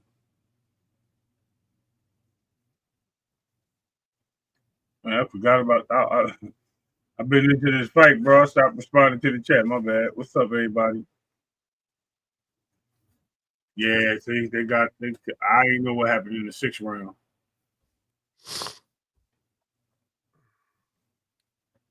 He's gonna take another round. He's gonna take a half a round off on this one. Let's go, Jermaine. It's a championship rounds right now. Last 2 rounds of this fight right here. Well, I mean, last 3 rounds is round 8 right now. You got one more round 9 and 10. You don't want to go the distance, Clay. You be all right. You gotta stop him, or he got to dominate. It's one or the other. Well, I don't know how the scorecard's looking. Boo, big leaping left hand right there by Jermaine Franklin hits air. You got to wonder what would happen if you'd have been able to connect with that. Jermaine Franklin going for it. Ditchko is faded away, man. Got a lot to work on, man. You know who I want to see Ditchko in the ring with? That Terramana guy. Yeah. Huh? Yeah, that's what I'm saying. Yeah. Oh, Ditchko's hurt. Oh, you seen that right hand, Jermaine Franklin landing? Oh yeah, bro. He got him going. Nah, he's about to get him out of there. He's stumbling. He's ready to go. He's hurt. He's stumbling. A lot of time left in the round right now. That was right above the ear, too. That's a lot of time. Oh, he's giving him a point because of the pushing. Bad news for Ditchko, bro. He can't clinch no more. Salute Crawler, Loke, Jamaican mean proud. That wide looping hook is landing. Yeah. Cause you know why? Because Ditchko don't see it coming because of the way Franklin coming from the bottom with it. He's attacking the body and he's coming. He don't see it coming. And Ditchko got to get his hands up. He's used to being tall and able to get away with that. Boom, nasty overhand right. Oh, by Jermaine Franklin. Yep. Let's see now. We down to a minute left in the 8th round. And Ditchko, his punches ain't got nothing on him no more. Ditchko has lost it all. Steam is gone, bro. That's that body work that Jermaine Franklin invested in ever since the beginning of this match. He was working that body. Look at him. He is sitting there drunk. Franklin needs to turn it up, man. Stop letting him get away with these clinches.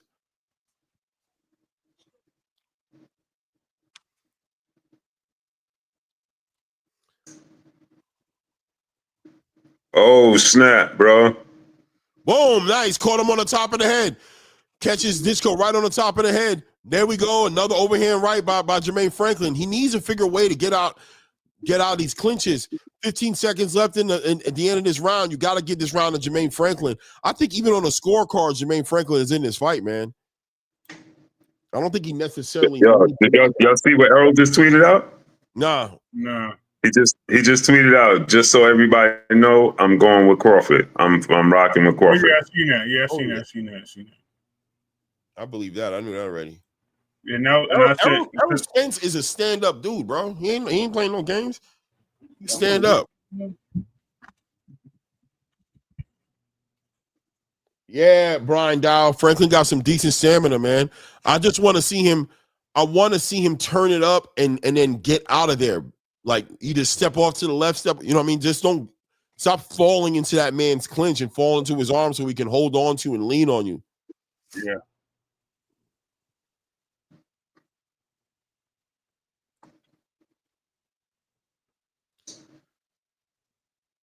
Boy, Ditchko's corner's letting him know if he doesn't win these last 2 rounds, he's going to lose this fight. I told you it's a close fight. This is a big stage. They putting that pressure on him. They saying all that work we put in.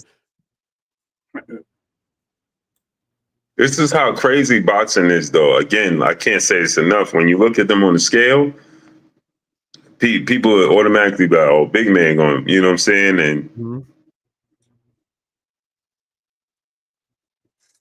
yeah, that's crazy.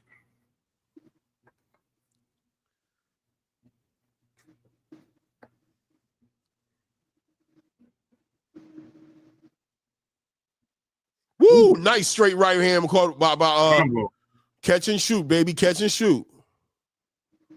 Ditchko has a little pep in his step in this round, though. Yeah, told you he took rounds off. He took a round and a half off. Yeah, but I don't think he's going to get it back. Is that Harvey Doc? Yeah. Mm-hmm.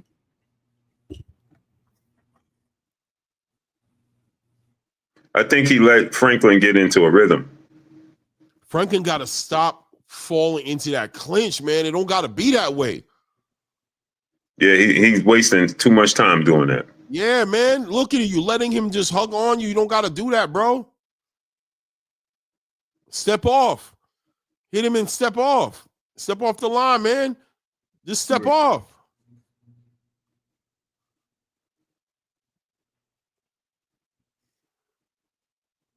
Nice. That was a nice little 3-punch combination by Ditchko. 4-piece. Yeah, 3-4-piece, right? Yeah. 1, 2, 3, 4, yeah. Look at him. He just ran into that and clinching. I'm so disappointed in that. I think Jermaine Franklin could really hurt this dude. At least put him down. And the thing is, right, he's not even tired. Franklin is not even tired. Nah, he's just getting comfortable with it because he feels like at least he's smothering what Ditchko's doing by doing that. But Ditchko don't even got no steam on his punches no more, unless he does, and I'm just not seeing it. And he's easily getting up underneath him, but he's, like you said, he just keep going right into the clinch. He won't step off. Look at him, man. You go low, you come up, and you're right up in his arms like a daddy hugging his missing son for years. Look like a family reunion. Yeah. There we go. Good right there. See, that's good, but step off. That was great. 1-2 to the body, come right over the top with a check left hook. Bomb. Now move off the line. Stop holding him. Who's calling this? Is Andre Ward? We got Max Kellerman, Andre Ward, and we got the guy from UFC. I can't remember his name. No. It's you got Mark Kegel. Charver, I thought. Mark Kegel. Oh, nice. Right you see that? Yeah. Right now, calling this fight is Max Kellerman and calling the fight, the commentating on the fight. Okay. Hold on. Because I can't. Let me hear. See, I can't turn it up because they don't put it to the speaker. Hold on. Right. Let me get my Just mute it right quick. Franklin could do more, bro. Blue, Franklin could do more, bro. He could do more. Yeah, he definitely can. He definitely can. He wasted that round. Mm-hmm. And now this is the last championship round. They're gonna yell at him about that shit right now. Yeah, he wasted that. That was unnecessary. He wasted that round. He could have done way more work.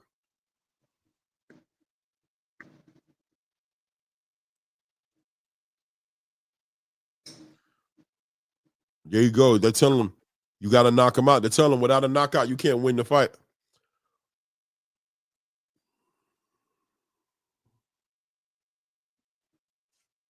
You need a knockout, bro. I told you you're going to need a knockout.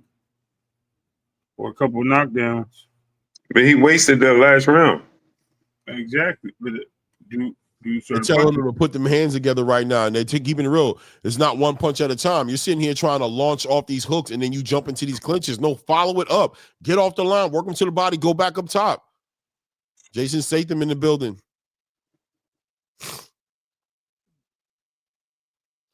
John, I can't remember his last name, the UFC guy.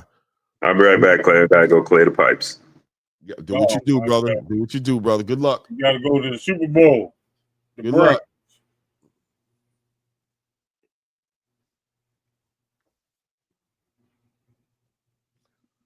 Yeah, I'll bring him down right quick. When he gets back, I'll bring him back up. Yeah, you better take that down because that might have came through the screen, bro.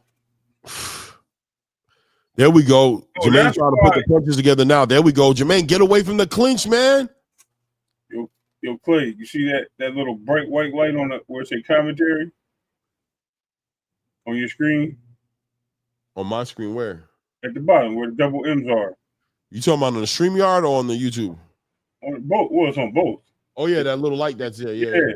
It's in your Yo, I was wondering. I was trying to get that out the way, bro. Oh, it's an overlay. Yeah, but it was in my screen. And I was like, yo, why? I was messing with my camera. I'm sitting here trying to move. I'm like, yo, what is going on? That's what's up. I was thinking, now I know what it is. I'm actually Jay Pitt. Jay Pitt.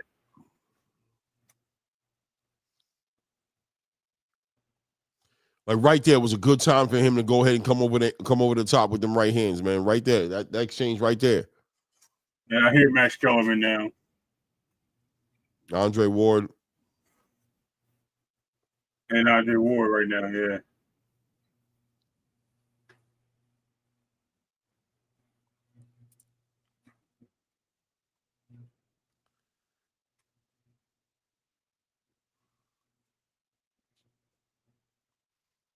Is that also what's the name?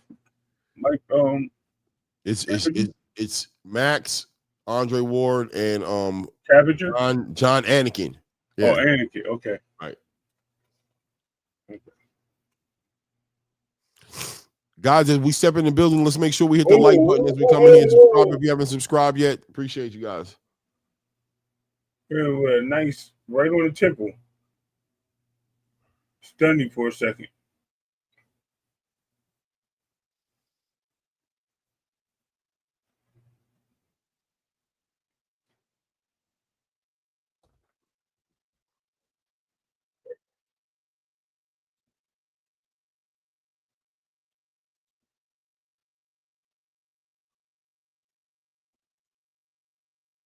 Okay.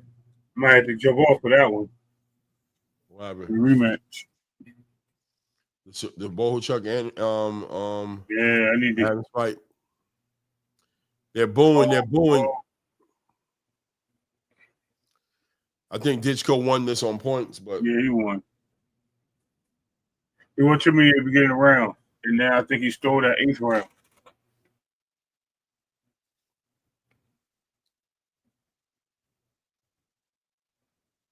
I will keep my screen on though. I'm just gonna go down. I have to go take care of some business. Are you about to step off right quick?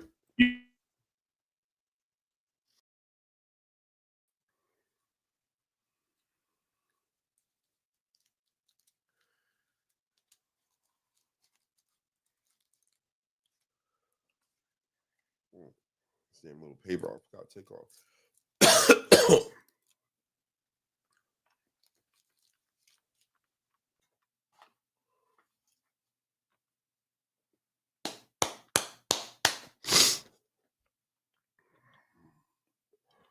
Yeah, they got Ditchko up there. Yeah.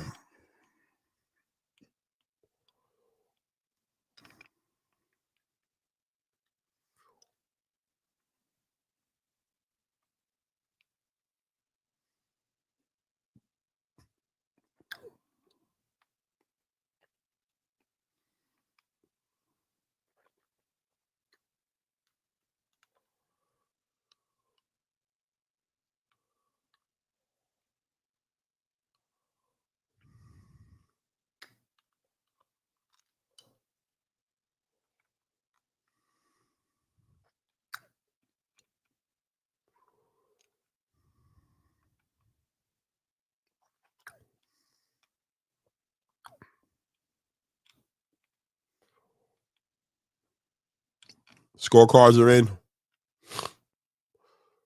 96, 93, 95, 94, 97, 92. Ditchko. Oh, they gave Jermaine Franklin the win. Jermaine Franklin with the win. Jermaine Franklin with the win. Wow. Jermaine Franklin wins with a unanimous decision. Wow. Hey, man. I'm happy for Jermaine, but I didn't see it that way. Wow.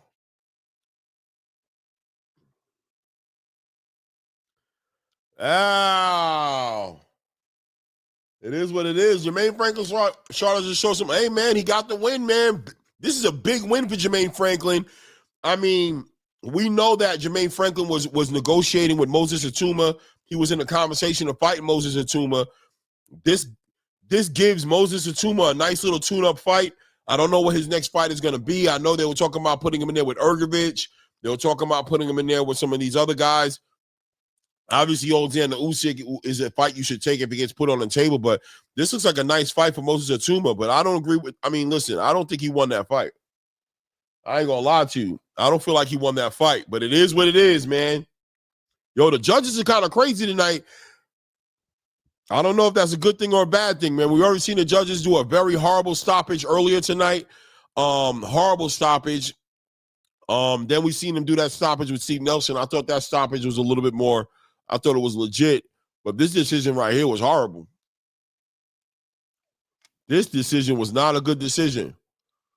Brandon Adams and Serhii Bochuk. This one right here should be a barn burner right here. This should be a really good fight right here.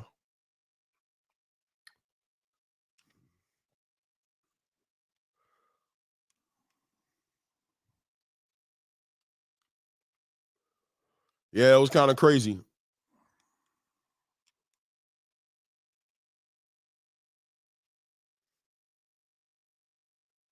Shout out to my guy, Mario Lopez, man. Mr. Saved by the Bell. Slater. If y'all wasn't watching Saved by the Bell, y'all some damn liars. Just because y'all don't want to keep it real, we was always watching Saved by the Bell, bro. Stop playing. Stop playing. We all know about Slater, bro. Everybody know about Slater. Stop playing. Stop playing with me. Stop playing with me.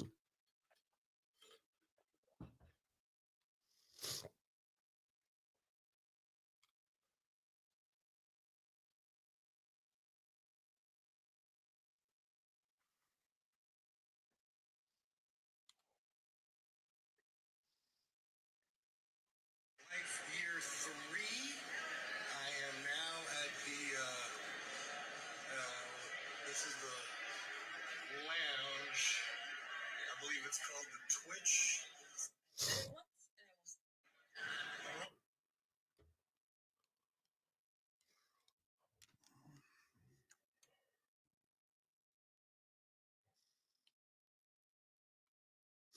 Yeah, Brian, without a doubt, I think the second half of the fight, Jermaine Franklin made a statement. The thing about the fight is that it wasn't a very exciting fight.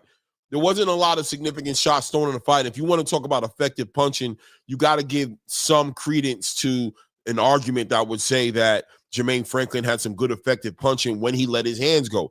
I mean, after all, I was screaming for those last championship rounds for him to stop getting in those clinches. We started seeing him and start having some success with those punches, and I believe he actually hurt their Ditchko, whatever his name is, respectfully, started to hurt him. So the second half of that fight, they gave a lot to Jermaine Franklin. I think it was a closer fight because of that. But the first half of that fight, just based off of inactivity of Jermaine Franklin and Ditchko seeming, in my opinion, to be effective with that jab, keeping him at bay, was able to deliver some straight right hands when he had those fresh legs under him and those fresh arms. He was able to let his hands go and connect with some things. But listen, man, it is what it is, right? That's why you don't let it go to the judges. That was crazy. You don't let it go to the judges. You want to win. Yeah, Angelo had to fight. Well, Jermaine Franklin, Moses Atama, what do you think? No. Well, I think so. I got a feeling. Yeah, oh, well, listen. Yeah. It may be the next fight, but I mean, I'm not saying like it'd be a good fight. What I'm saying is Jermaine Franklin is a legitimate fighter to put on Moses Atama's resume because he fought Anthony Joshua. He just got the win over the big guy right here. You know, he's on a win streak. He can go to rounds. At the end of the day, nobody's expecting Jermaine Franklin to win, but can Jermaine Franklin take Moses Atama into 6, 7, 8 rounds? You know what I'm saying? And right. make it interesting and get Moses Atama those rounds we need right now. Because look, you can go for the Alexander Usyk. Usyk right now, not really seeming like he wants to fight anytime soon. Moses Atama needs to get some rounds in, bro. He needs to find somebody who's going to box him and who can be defensively responsible and make it to the 5th, 6th, 7th, 8th round. Right now, he's just getting these dudes out of there. Dillian White dropped the ball majorly in that last fight. As much as we thought Dillian wasn't going to win that fight, we was upset. Like, damn, bro, come on, bro. Like, right? Like, Dillian, man. I ain't ask you to beat the dude, but you could have got him into the 4th, 5th round, bro. How you just let him clip you in the first round? I was like, man. I mean, it looked good for Moses because he's doing these dudes dirty, but it did nothing for. We still walked away. We walked in with questions and walked out with the same damn questions we walked in the room with no answer. Right. Let me ask you a question. Mm-hmm.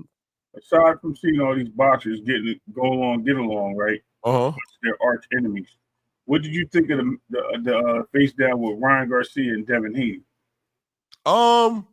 Listen, man, it goes down to what I say, right? That's why I don't get too much into the beefing with these fighters because the reality is they know each other. I mean, I saw Teofimo Lopez walk in there and make friends with Devin. You know what I'm saying? I've seen them all kind of getting in there, and it seems like they all do that when it comes to being at a Riyadh season event, right? When it comes to working with Turkey, it seems to be the prerequisite to like the understanding, right? Like, hey, y'all keep that nonsense out of here. You feel me? When y'all get up in here. I never took it as that. You know what I take it as in boxing?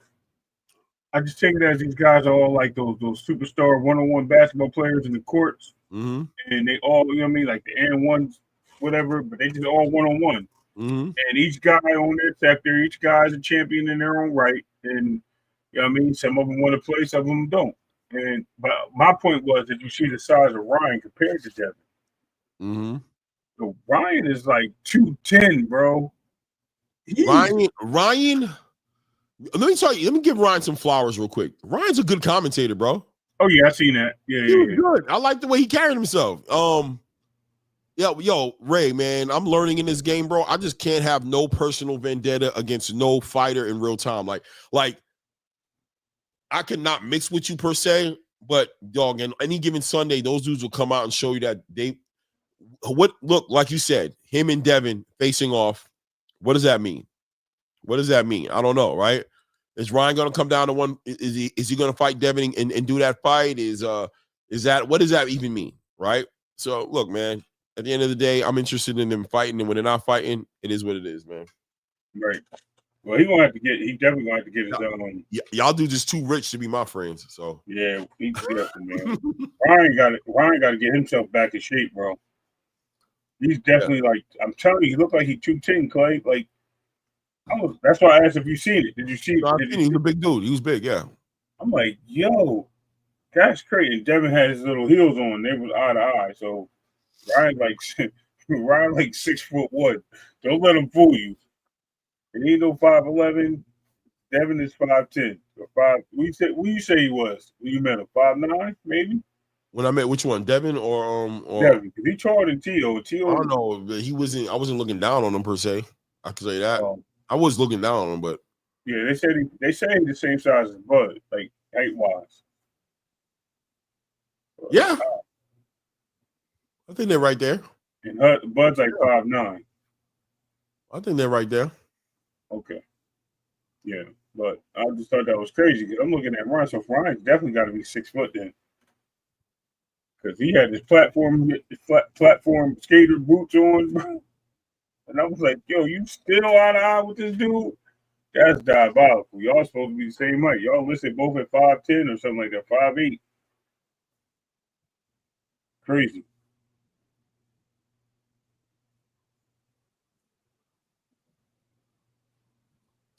Who you got in this fight right here? I don't know, man. I always want to give the rematch to the guy that lost when it was close. But then I also always think of like, because you got the loss, is that in your head and you go in there and you give the guy edge. Perfect example, Fundora and Tim Tszyu. Tim Tszyu finally got his rematch. Unfortunately, there's some fights in between, and he looked different. I think sure you get Ryan.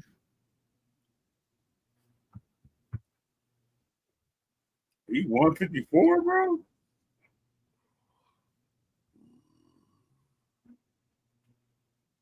Crazy work.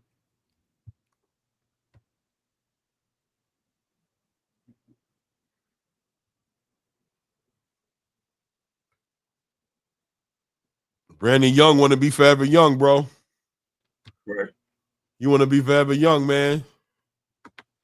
I can already picture the walkout with Terrence Crawford and Canelo Alvarez. It's a long walkout for these guys to get to that ring, bro.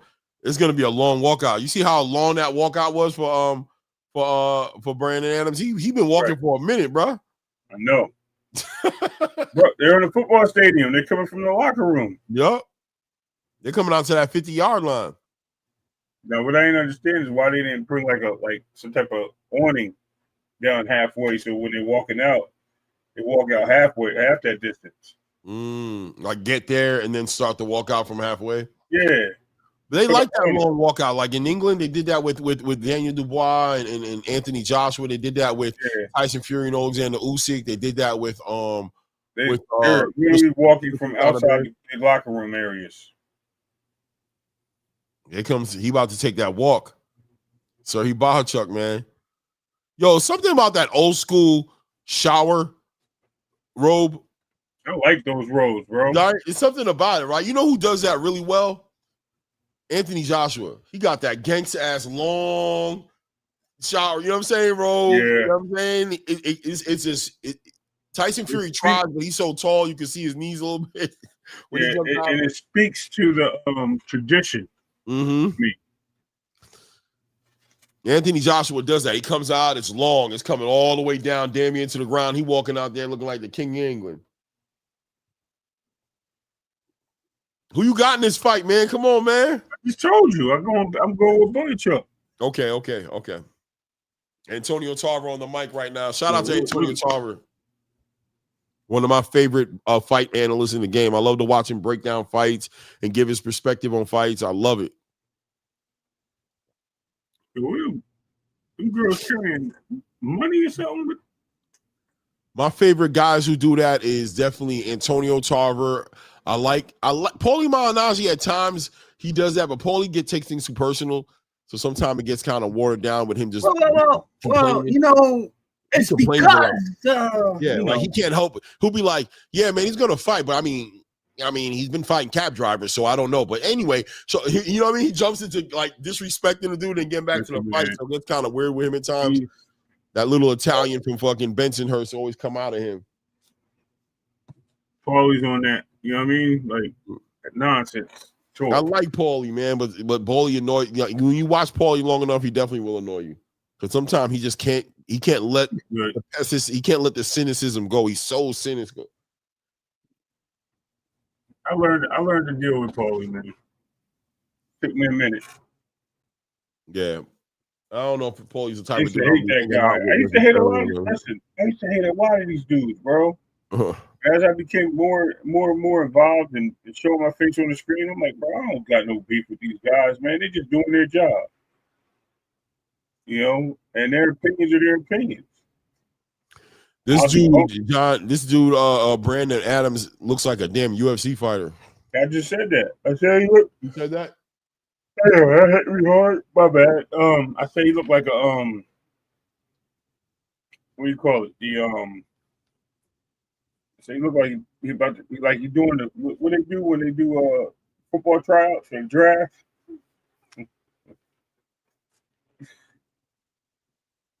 Like he about to go out there and run the 40-yard dash, bro. For the combine, for the NFL combine. That's Diego, the main card starts at 9:00 in about 30 minutes. It starts.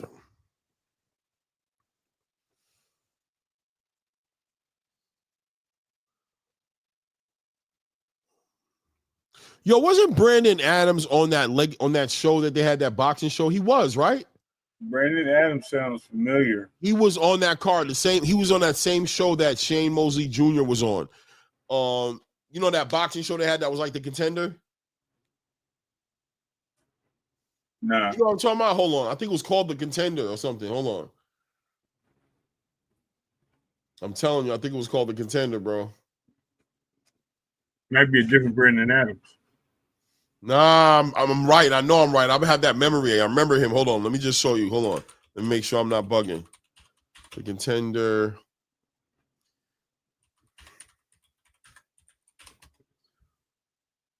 Yeah, with Sylvester Stallone and Sugar Ray Leonard. Hold on a second. Oh, I ain't really watched that. That was on Spike TV or something, right? Freddie Roach. Let me see if they show the fighters. It was fighters out of California, and I feel like Brandon Adams was there, bro. Good move. Okay.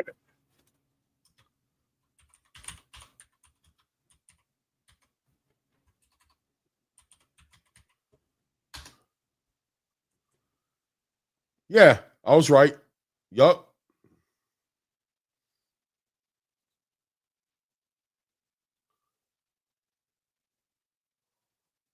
Anyway, let me just watch this fight right quick. Let's go. Both fighters meeting in the center of the ring. Brandon Adams on his jab right there in that high guard, punching Bochuk to the body right there. Let's off.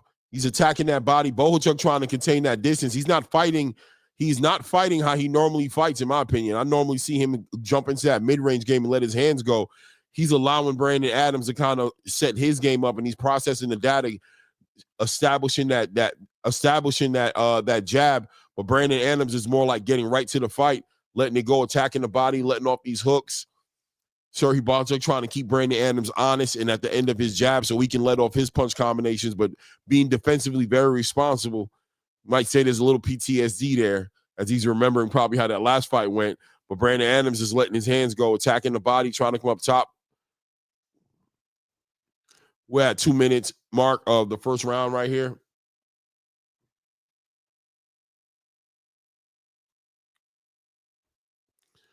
Here we go. Nice. Punched him to the liver right there. Got right up on his right arm right there. Good shot by Brandon Adams, stabbing him to the body. Prison rules. There he goes. There we go. Doubles up. Left hook to the top of the head, left hook to the body. And him attacking Serhii Bochuk. And Bochuk is going to have to take a chance at some point to try to punch while Brandon Adams is punching. Brandon Adams is really letting off on him, man. It looks like Serhii Bochuk wanted to slow this fight down, and Brandon Adams is not allowing him to slow this fight down. He's attacking the body. Serhii Bochuk is going to have to take some chances here if he wants to make something happen. He can mess around and lose this fight early, being a little too patient. There we go. Serhii Bochuk letting his hands go right there. There we go. There we go. Nice 1-2 by Bochuk. But Adams continues that pressure. We just hit the 1 minute mark right here, the first round. There we go. Serhii Bochuk starting to take the momentum a little bit. 1-2 right down the middle, back on that jab. Adams tries to get an uppercut between those guards. Bochuk does a good job of catching that on his gloves. High guard by Brandon Adams comes right over the top with a big, heavy right hand. And Serhii Bochuk doubling up, tripling up on that jab. There we go. 1-2 to the body, hooks to the body with an uppercut right up the middle of the guard. Bochuk still standing on that jab. Beautiful work by both these guys. Brandon Adams doing some great work here and being defensively responsible, keeping those hands up, catching a lot of those shots on the gloves right there, backing Bochuk up. Bochuk lets off a nice check left hook right there. Brandon responds with a straight left hand right down the middle. There we go. Nice uppercut right up the middle. Brandon Adams guard by Serhii Bochuk responds with a 1-2, ends it with a nice right hand right over Brandon Adams' left hand right there. There we go. Brandon with a nice body work. We're at 4 seconds. We're towards the end of that first round. A lot of work from these guys. Big time swing round. I don't know how you want to call it. Some people might want to give it to Brandon. He was pushing the pace. Serhii Bochuk would respond, though, from time to time. I think I'll give that first round to Brandon Adams. I'm not going to even lie to you. But Bochuk, both those guys did a lot of work in that round right there. Hey, let me ask you this, guys, right? Mm-hmm. Go for it. Is it just, it looks like Brandon Adams might just have his number. I said that in the beginning. It looks like it's a psychological thing too, though, right? Like it looks like Bochuk's not fighting how I normally see him fight. It looks like he changed up to fight Brandon Adams. He's like timid or like he I think it's like PTSD, like he's not comfortable or something. Like he changed. Let's see if he get back to it. But I think he wanted to slow this fight down and take his time and box Brandon Adams. And I think Brandon Adams was kind of able to like override that and be like, nah, bro, this is how we fighting. And he started catching up a little bit towards the end of the round, started to exchange a little bit more. Brandon Adams is not going to let him off the brakes. He's not going to allow Bochuk to slow him down. And for Brandon Adams, beautiful body work by Brandon Adams again, rips to the body, man. For Brandon Adams, this is his last chance, right? Bochuk, this is a big fight for him. He really wants to win this fight because in all reality, Bochuk is in every big conversation at 154.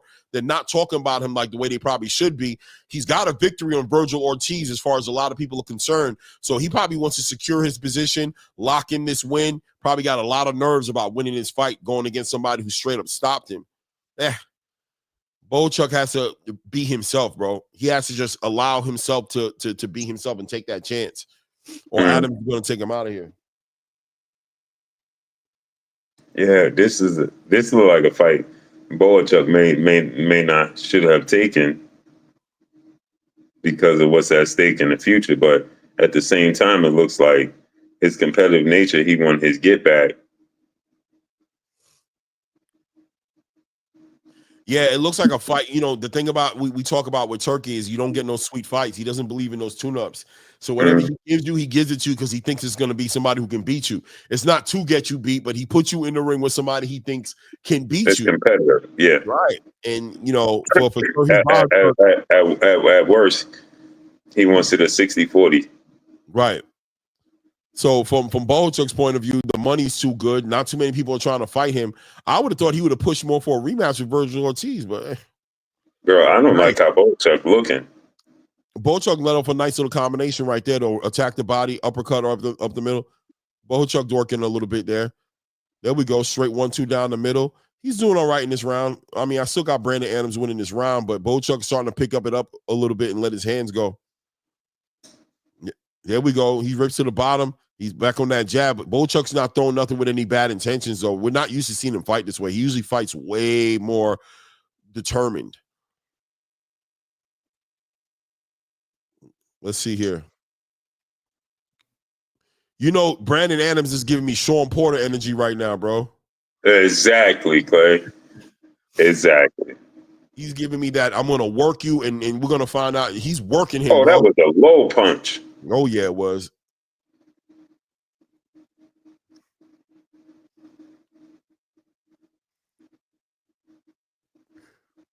Nice. Caught him with a nice check left hook right there. There we go. Brandon, that was nice. 1-2 up top with a body, with a left hook to the uppercut to the body, and back up into the middle. Bochuk catches him with a nice left hand right there. Woo, nice. 1-2, nice. Hey, bro, I don't know who you want to give that round to. I think I'm going to lean to Brandon Adams on that round. 2-0. Brandon Adams. Yeah, I gave both those rounds to Brandon Adams, Clay. And I don't like Bochuk's body language, Clay. Too much respect for Brandon? Yeah, he just looks like you know what he looks like? He looks like, you know how you lose at something, video games, football, whatever you did, and then you say to yourself, oh, I know why. It was because of X, Y, and Z. Mm-hmm. And then you run it back and it's starting to play out similar to it did the first time. Mm-hmm. And you thought you made the correction. But it wasn't that. That's not what needed to be corrected. Right. And it's like you still got hesitation. Now you start hesitating. That's how I'm looking at Bochuk right now. Yeah, he made some adjustments because I feel like we're used to seeing him fight a little bit more aggressive, a little more determined, a little bit more offensive. Yeah, he don't look confident in what he's doing.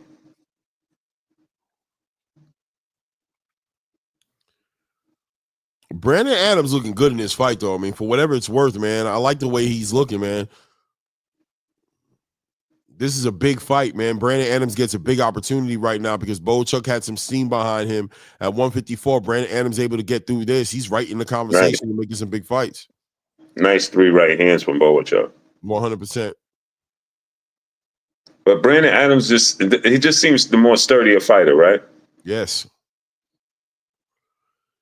Brandon Adams seems ready to do what he's doing, if that makes any sense. Right. He's going to do this for 12 rounds. It looks like Brandon Adams it's Brandon Adams' game that's being played right now. And Bochuk is trying to either discourage him or trying to change the momentum, but Brandon is not allowing that. He's giving me that Sean Porter energy, 100%, man. Mm-hmm. High and guard. it's only going to get worse as the fight plays out. Unless Bochuk can land something significant that could discourage this man and make him turn defensive a little bit.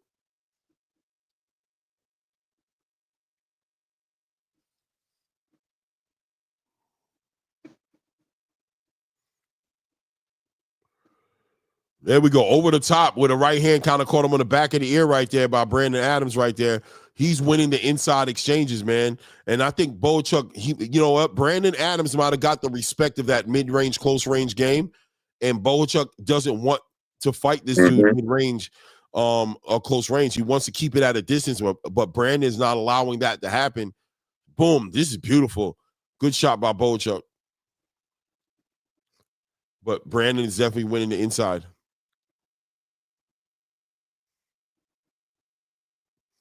Brandon up the middle with an uppercut. There we go. Two doubles up on a check left hook. Back down to the body with that left uppercut to the body, ripping these left hooks and connecting on Bochuk, to be honest with you. Great high guard. Boom, working on the body. Oh, nice overhand right by Brandon Adams. Nice body work by Brandon Adams. Uppercut by Bochuk. Doubles up on the jab behind that. There we go. Straight right hand by Bochuk. Doubles it up. Brandon Adams not discouraged, hurt at all. Catching a lot of those shots off of his gloves and turning his head. None of these shots are really catching Brandon Adams flush. Brandon's doing a great job on the inside, exchanging with him. This is an old school fight, Blue. This is old school right here. It's a beautiful fight. You know what, Clay?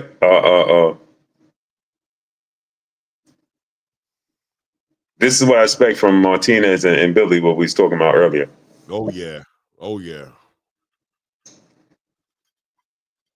But this is the type of fight that can take a lot out of you, right? Like Wilder and Fury.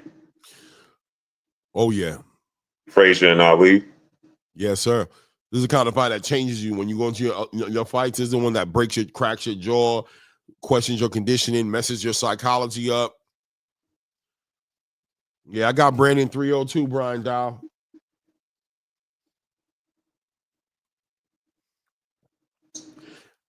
I like what Brandon Adams is doing, man. I'm liking his style.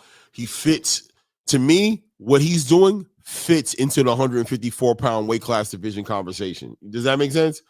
Yeah, he was at 160, so he came back down, right? Yeah. You know who I'd like to see him fight? Charles Conwell. I want to see Brandon. I want to see Brandon. Now you talk about a bone burner, baby. Yeah, baby. I think that. Now you talking about a bone burner, baby. Them two would give it up.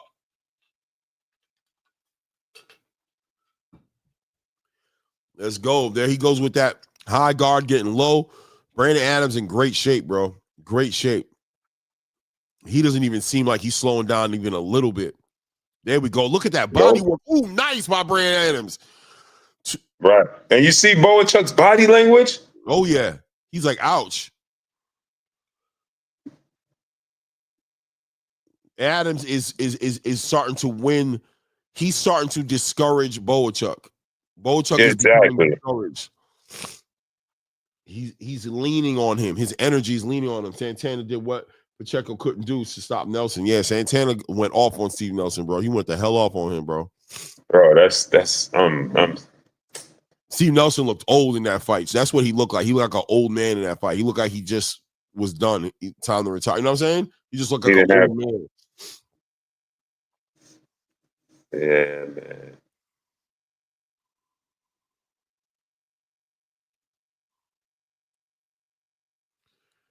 Is that Ryan Garcia talking?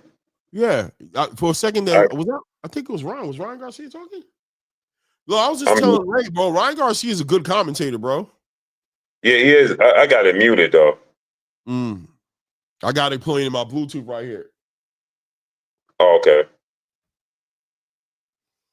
Shout out to Devontae Richardson who put me on. He's like, why don't you put your Bluetooth in here? I'm like, what? You know, I didn't even think about that. Connect my little beats right quick.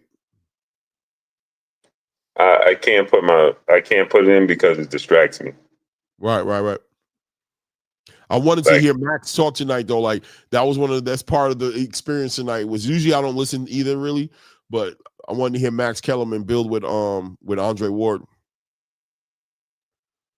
Yeah, if I'm listening, it's crazy, right, Clay? Because if I'm listening to it out loud, I'm good. But if I put it in my ear and try to comment, sorry, that boy landed 2 great body shots, and then Brandon Adams responded and punched him, gave him 2 hooks, and came right down to the body again.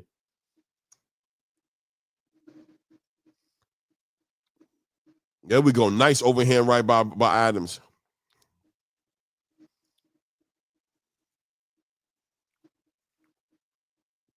There he goes. Back to the body, over the top, back over the top, running to the body, back up top, Brandon is just going up and down with his punches, and he's throwing them in twos and threes. Look at him. He's Sean Portering the living daylights out of Bochuk right now.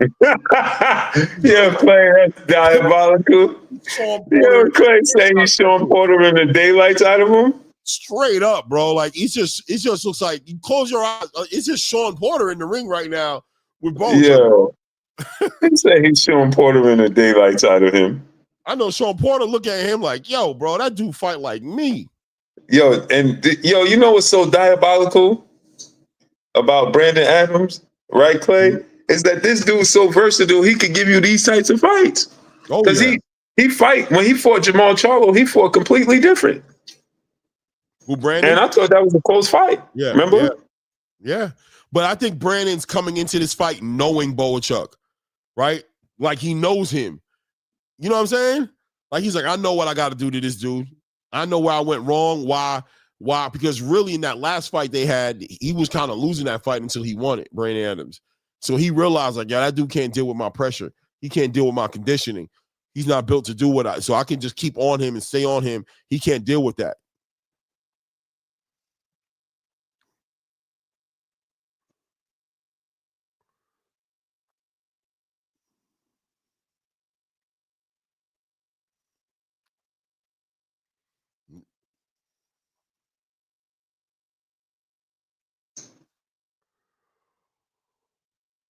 Bochuk is got to let his hands go, but I don't even know what to tell you, bro. Because I'm gonna tell you, whenever I watch people fight Sean Porter, I never had the answer on how to beat him, bro. Until he lost, you feel me? He's just a there's nothing to say. This is how you should fight him and beat him. Yeah, you just gotta beat him. You just gotta fight him and beat him and get the best of him. Like Keith Thurman showed you, that fight was close. And obviously we saw what happened with Terrence Crawford, but there's no, I mean, you just got to put him on his pockets or something. And obviously Errol Spence as well, right? So.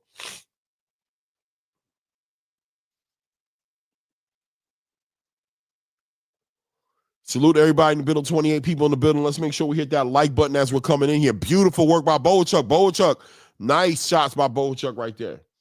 Hit the like button, sub to the channel if you haven't done so yet. Appreciate you guys.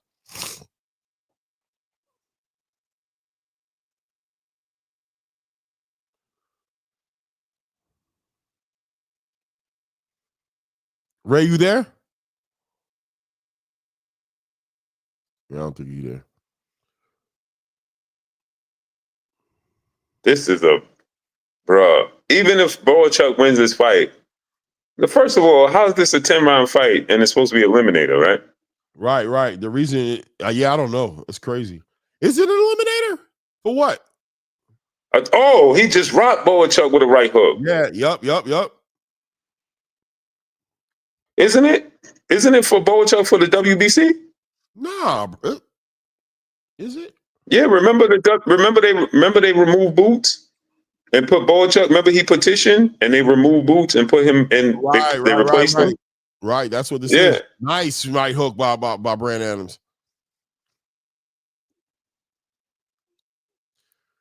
Brandon is lighting him up, bro. Bochuk is not competing. I want to see Brandon Adams fight Conwell. I don't mind seeing him fight Virgil either, bro. I ain't gonna lie to you. Those are some good fights, man.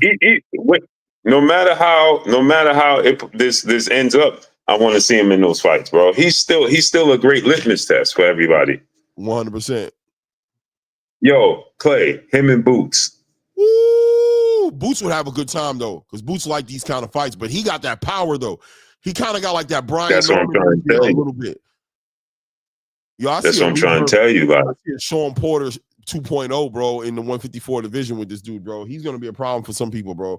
You either gonna be able to deal with him or you not. You know what I'm saying, Blue? Like you either gonna be able to deal with him or you not, because he keeps coming like this, and he got good defense. Them hands say hi. He's catching a lot of them shots on his gloves. And he moved down, remember? Yeah. He probably feels great, in great shape. Yeah, I want to see him in those fights, man. But I ain't gonna lie to you. Like Xander Zayas to get him out of there. Well, not stopping, but Xander. Certain styles, yeah, right. because we've seen what it takes to be Sean Porter right now. Right. So Xander Zayas would be that style, right? Yeah, I keep telling you, but I think Xander's the wild card in at 154. I think he's the I think he's a problem for anybody he fights at 154. I don't think he beats everybody necessarily, but I think he gives, because they all fight the same way at 154. They all like to fight this kind of fight right here. You know what I'm saying? They all get busy. They all throwing hands, and that's why we love the division, because the matchmaking there is nothing but fireworks. But you got somebody like Xander Zayas who gives me like a Devin Haney energy. He can slow the fight down with his jab and his footwork. And you know something, Clay? I actually think that Xander Zayas, I don't think he's the wild card. I think he's actually the best at 54 right now. Thank you. I said that. Watch his replays. I've been saying that. You know what I mean? Yeah. I say wild card because people keep talking about, obviously, he's growing. He doesn't seem to have that pop that people think you need to compete at 154. Well, he's on, what is he, 20? He's like 20, right? 20. Yeah, he's a young bull, bro. Oh, he didn't come into his man strength yet. Exactly. But my thing is, will he make it? Will he make it at 154? Will he end up having to go up to 160? Because 160. every time I see that dude, he look different. The mustache look different. Oh, he's 23 years old, boo. Is he? Yeah, 23. Well, he's still got time too, but he's going to be a problem even for 60 pounders. Yeah. He's very cerebral. He got a great IQ pedigree. Yeah, I think he's just going to be faster. Mm-hmm. Brandon Adams is winning this fight, Clay. Right here, and I said it. HL, didn't I say it? I told you, because HL, obviously supports Xander. I said I think Xander Zayas is the best 154 pounder. I think he's the best one, bro. Yeah, I think it's up to Booster to throw him that, but he's the best. Him and Bakram. Yeah. Oh, he just rocked him again, Clay. There we go. He just did the lean back. Yo, Clay, when did Turkey change? Oh, look at Turkey changes his clothes for real. He's getting ready for the main card. That's why he put his he put the throbes on.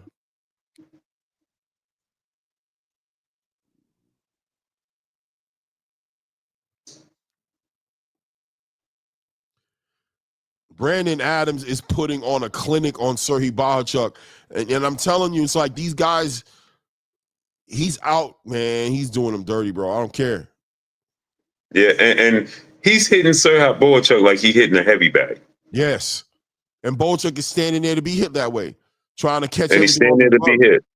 Yeah. He's trying to catch everything on his gloves, and it's not working. Brandon's doing a great job of getting around his elbows, getting around his guard, getting up in between his guard, you know what I mean? He's doing a good job. Look at it, right over there. Killed him right on that ear with that left hook. Right over the ear, right, but body shot, bang. He is connecting with hellish Brand. Yo, he is destroying him. Jesus, you see that big right hand by Brandon Adams, bro. Yo, you know who else he gives me the energy of a little bit, low key? Who's that? Kid Austin. Yeah. He give me Kid Austin vibes. More polished. Way more polished. That's what Kid want to do. He want to do what he's doing. That's what he wants to be. Yeah. Yeah. Kid's ceiling is higher, right? Because we watch Brandon Adams has maxed out, right? Mm-hmm. Kid can add more tools to it, right? But you're right. That's exactly. Ultimately, this is what he wants to look like. Yeah. And if Kid can get that together, I just watched Kid Austin working out on his Instagram. Yo, boy look nice in the gym, bro. Hands is nice, bro. Combinations is good. Great footwork, great his movements, his footwork and his movements. He looks good. The thing about Kid Austin is that I worry about is he staying at 135 too long? I'm wondering if that weight class, if the father got him there too long, trying to get him a belt so that he can leverage it at 140. I think Kid Austin's ready to go to 140. I think that's what the issues were. I'm speculating, but I feel like that's what the issues was in Riyadh. I think it was a weight cut. I think it was a bad weight cut. So remember I was saying, and I always call Turkey His Excellency, and everybody was getting on me. Mm-hmm. You see his name, right? H.E. Turkey al-Sheikh. His Excellency, Turkey al-Sheikh. Yeah, yeah. No, what people was gonna get at you is for calling him a prince because he wasn't a prince. The excellency is just people just. I was calling him Prince. Yeah, I Yeah. was calling him Prince, bro. That's remember I called you low key on the low, like yo. Yeah. That's right. Get you, bro. He's He not ain't a Prince, bro. You tweet. You was like, you tweeting. like, they're gonna get you, bro. I'm telling you, they want you. They looking for anything to talk about. Yo, what you say, Clay? Bro, you tweaking, bro. Tweaking, it ain't Prince. Trust me. Nah, what you say, Clay? You getting carried away with the accomplishment? With the... He ain't that, bro.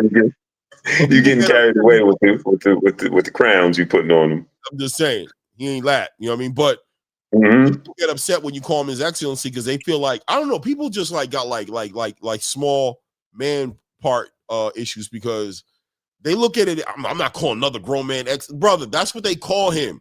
Where he's right. From. That's right. how I ain't call. Yeah. Who said that? I ain't calling another grown man His Excellency. Remember that? Like, bro, that's his title. What the hell I care? What do I care? It's like I ain't calling this another man president of the United States. Right. That's who he is. I'm not calling no other man Mr. President. What are you talking about? Right. That's the title they gave that man, bro. That's how they address that man, bro. Right. How does that affect you and take anything away from you? Why do you feel little calling him that? Why do you feel like, I don't know. It's hilarious.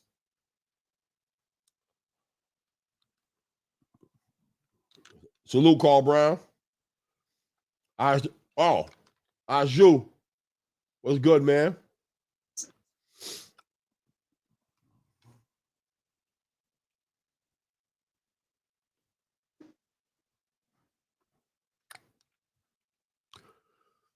$35 seconds left in the 7th round right now. There we go. Sir, Bochuk starting to let go on that jab. All right, Clay, I'm going to jump off and go start the other. Yep, as soon as this fight's over, I'm coming over. Yep, take your time. No doubt. Who's Aju? We bringing baggy clothes back. Brian Dow says, Clay, you got a troll in the chat. Aju. I think it's a troll. School out forever. Just make sure. Hey, Clay, how did we miss? Why is it? How did we get here? Because we should have been on time for both. Did they start late? They got to start late. Well, they're waiting for this fight to end. Let me see what's going on here. I got my Netflix. Because New York time, it's 9:00, and the main card didn't start. Right. It's supposed to start right now. Well, it's 1 minute till 9. Watch live. That's what I'm saying. But we still got 3 rounds. I think the fight just went longer. They just mistimed it. Yeah. Because it should be on Netflix now, right? Mm-hmm. Yeah, I got it going right now. It's on Netflix? Yeah, no, the fight ain't on Netflix. But that's what I'm saying. It can't be because it would be a conflict to what they're doing here. Yeah, what they're doing on the Netflix right now is they got the camera panoramic through the lobby of the Legion Stadium. They're talking. They got commercials coming up. They got the graphics. You know what I mean? They don't got the fight going up. All right. So I'll meet you over there. Oh, I'll be over there soon, boo.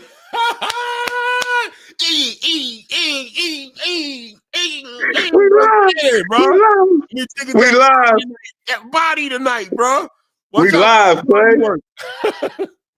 Yo, Sirha is getting worked, Clay. Yeah, he is. Babe, you gonna watch Terry?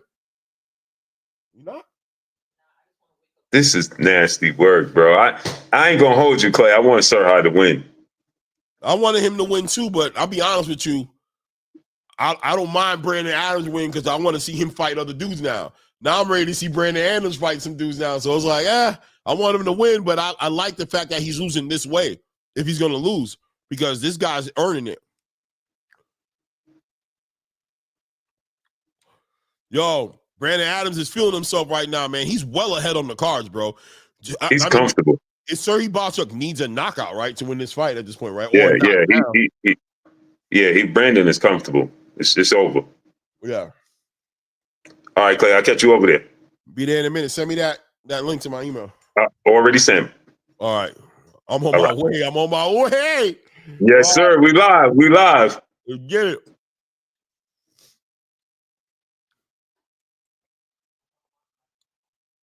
Huh? You gotta watch, baby. You gotta watch. Don't stop it. You get with that nervous energy. Stop it with that nervous energy, man.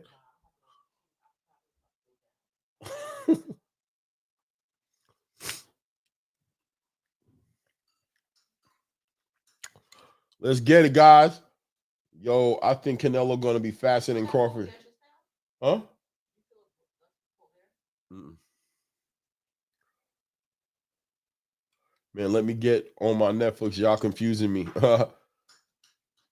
Brandon proving Bochuk and Virgil Ortiz overrated. Just excited to watch. Yeah, I don't know if he's proving all that, but HLD, HLD, you like a pit bull. Once you lock on somebody, you can't let them go. So now you brought this conversation back to Virgil Ortiz. You don't want to hear nothing about Virgil Ortiz. That boy said, as long as Xander's eyes is in the same division of Virgil Ortiz, you ain't trying to hear nothing from that dude. That boy done said, see, now Brandon done showed that Virgil and Serhii Bochuk is a hype job. I ain't even mad at you, brother. I ain't even mad at you. Shout out Ryan Fraser. Said, nah, HLD 154 is just that deep. Yeah, we about to move over there right after this fight, Brian. We're going from here over the Blues. Just waiting on this fight to be done. We're in 15 seconds left in the 8th round here out of 10 rounds. Nice overhand right by Brandon Adams. Nice left hook to the body. Nice overhand right by Brian Adams again. Straight to the body. Beautiful body work by Brian. Oh! Big left hook by Brian Adams. By Brandon Adams. Saved by the bell as far as I'm concerned. Brandon Adams doing the walk. He's strutting back to the corner as he just put Serhii Bochuk on alert that you better keep your hands up for these last 2 rounds. You better keep them hands up. Woo! Brandon Adams just put work on that boy right there. Look at this shot right. Look at Brandon Adams. Bang! Get up out of here, boy. Man, Bluetooth phones fell out my ear. I'm screaming so loud. Bluetooth done fell out my damn ear. Oh, yeah. Serhii Bochuk done lost his fight. If he don't realize what he need to do, boxing don't know, and Fox whooped Bochuk easy in his last fight.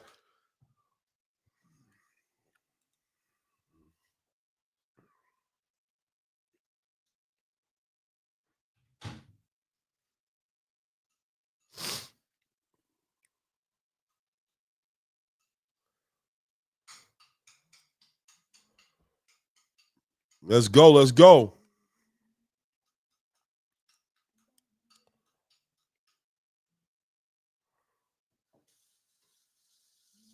Beautiful. Oh, man. Brandon Adams is letting off. Shots is super accurate. Great movement. The conditioning is A1 by Brandon Adams. Serhii Bochuk feeling the pressure now, trying to make something happen as he's trying to walk down Brandon Adams. But Brandon Adams has the footwork to deal with all of that, and he definitely has the consequences to give Serhii Bochuk as he's walking Serhii Bochuk into bad situations, walking him into body work, walking him into hooks, walking him into straight shots. The defense is nice, man. Look at the work. Look how Brandon is working this kid tonight.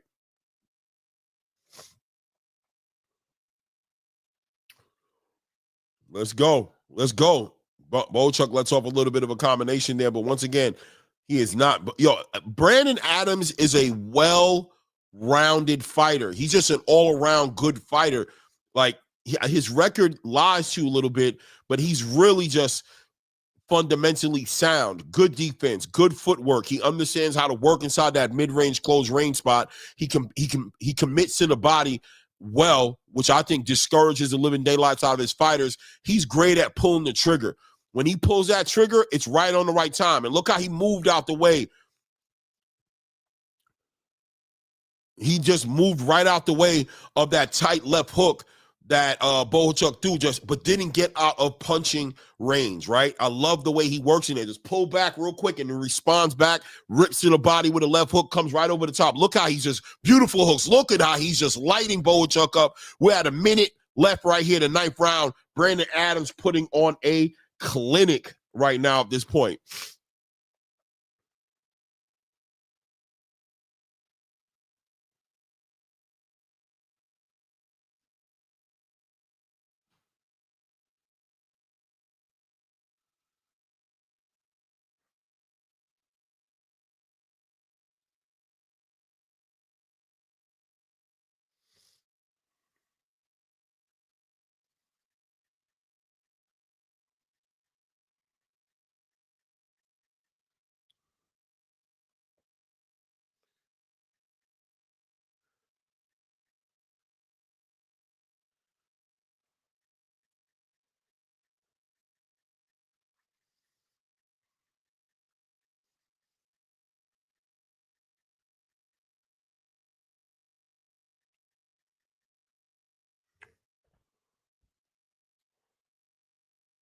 Yeah, 100%.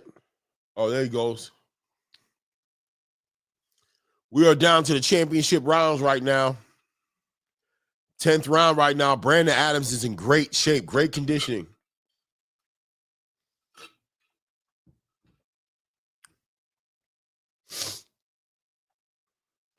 Are you guys talking UFC? No chase? Nah, not tonight. I am going to start covering MMA though, because I love that sport, and I don't care what anybody. I don't even understand how people try to play like they don't. That shit is. I love the UFC.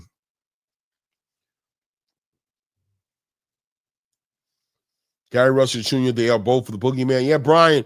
I'm telling you, I've been saying it all night, but I think that he gives me Sean Porter energy, and he's giving me a little bit of Kid Austin energy. Like, that's what I'm seeing in this guy. It's definitely what I'm seeing in this guy. Brandon Adams look good, man. Great timing on his shots, pulling that trigger. That's what's important about it. He understands. He's confident, and he pulls. He stays in that range, so he's able to let those hands go. He's always in punching range, and he's got great conditioning and a great pace about himself. Anybody's going to have issues with this guy. I'm not saying he beats everybody, but he's a great dancing partner, and he'll beat some of your favorite fighters up.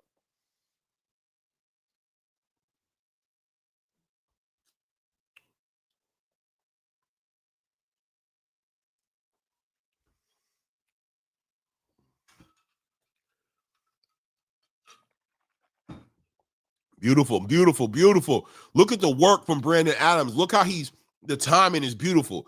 Look at that hook, throws that jab just to keep him honest. Boom, back on that hook, doubled up on that right, on that left check hook. Look at that left hook to the body, back over the top with a right hand. He's doing beautiful work on Serhii Bochuk. He's putting on a clinic. Look at that body work. Look at him, look at him. You gonna stand there? I'm gonna chop the tree. I'm gonna chop at the tree. Keep telling everybody you gangster. Keep acting like these don't hurt. Hold that. Keep acting like that don't hurt. Beautiful. Boom, ripping to the body, ripping up top. Bochuk got no answers for these shots. And without a doubt, Brandon Adams has gotten the respect of Serhii Bochuk, because rather than Bochuk throwing punches with Brandon Adams and land his own offense, he's shelled up because he doesn't want to get hit with one of these haymakers. And the hooks are tight. He's not swinging wide, real tight. Right up in there. Beautiful work by Brandon Adams, man. We down to 1 minute and 35 seconds left right now in the 10th round, man. Brandon Adams, in my opinion, coasting off into an easy win here. Unanimous decision, in my opinion. I don't see where Serhii Bochuk won not a round in this fight.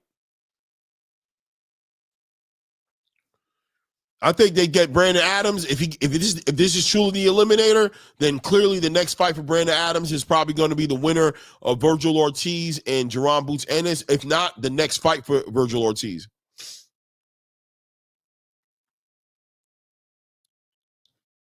And he's having such a good time and such great conditioning. Less than a minute left in the 10th round. Bochuk trying to get an offense going, but keeping that guard up there. Does not want to repeat what happened to him in that last fight when Brandon stopped him. Beautiful. Brandon is doing the work. Look at that body work. Look at that hook to the top. Woo! My goodness.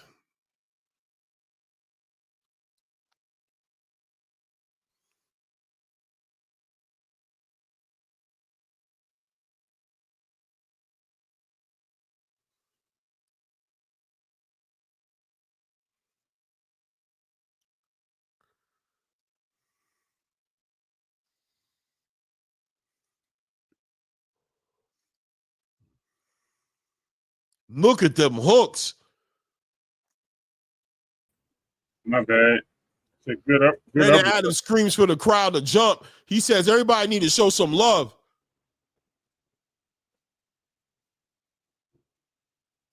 Oh, yeah. What'd you say, Ray? I said you had a good uppercut. Brandon. I didn't know I was on mute. The whole time I was on mute. Oh, you were talking? Yeah.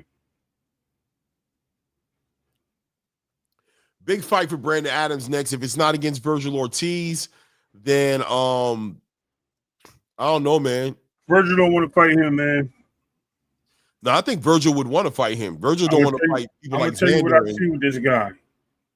That style, like this style that Bochuk and Virgil has, is what this guy is made for. Like, right. He's a pocket a pocket puncher, but he's not putting his high guard up like they are and just putting his head down. He's smaller than them, so he can keep his eyes above water. You know what I mean? So yeah. He looks like he gonna give your favorite fighter great spar work. You know what I'm saying? like you bring him to the gym, he's just gonna make you tough. And he's entertaining in that ring. A lot of energy, a lot of personality, bro. They need to put him in a big fight, man. I'll be real. I think it would be kind of like a disservice to him, but I'd love to see him fight at Charles Conwell. Conwell? I think we passed that. I mean, it was a good fight. Yeah, Brandon. Yeah, HLD said Brandon Styles. Ortiz wants that guy, man. Easy, unanimous decision.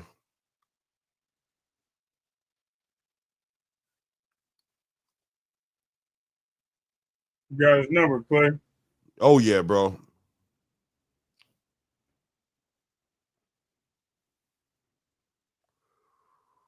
$154. He is in the conversation. Brandon Adams has a breakout night performance. He is in the conversation of 154 right now in a real way. And he's earned it, man. Dominating Sirhi Bochuk in this fight, man. Guys, it's been a great night, man. Scorecards are right and fair. Yeah, no doubt. Shout out to all you guys. Please hit the like button on this video right here. Let's get in the algorithm. If you haven't subscribed to the channel, make sure you do that. I'm going over to Blue Blood. We're calling the main card over there. Also, tomorrow morning, I'll be up and at it, having a recap for we got Anyway coming on in the morning. Yeah, I'll be up covering the fight and doing the recap. You know what I'm saying? Got to get some rest tonight. We got a lot of boxing to cover, man. Listen, man, shout out to you, man. Thank you for having me. I had to run and go grab some whatever milk, evaporated milk real quick for the wife. So I'm sitting here putting you on hold, and I ran right out, man. I was like, dang. Yeah, I figured you stepped away or something. That's why I just kind of pulled you down. Shoot. All right, guys. It's your boy Rain. It's that boy Ray. It is what it is. Go see me over there with Blue. You know we about to cook on these fights on this card, man. I appreciate everybody, man. Until the next one. At this point, we out. Yeah. Peace out.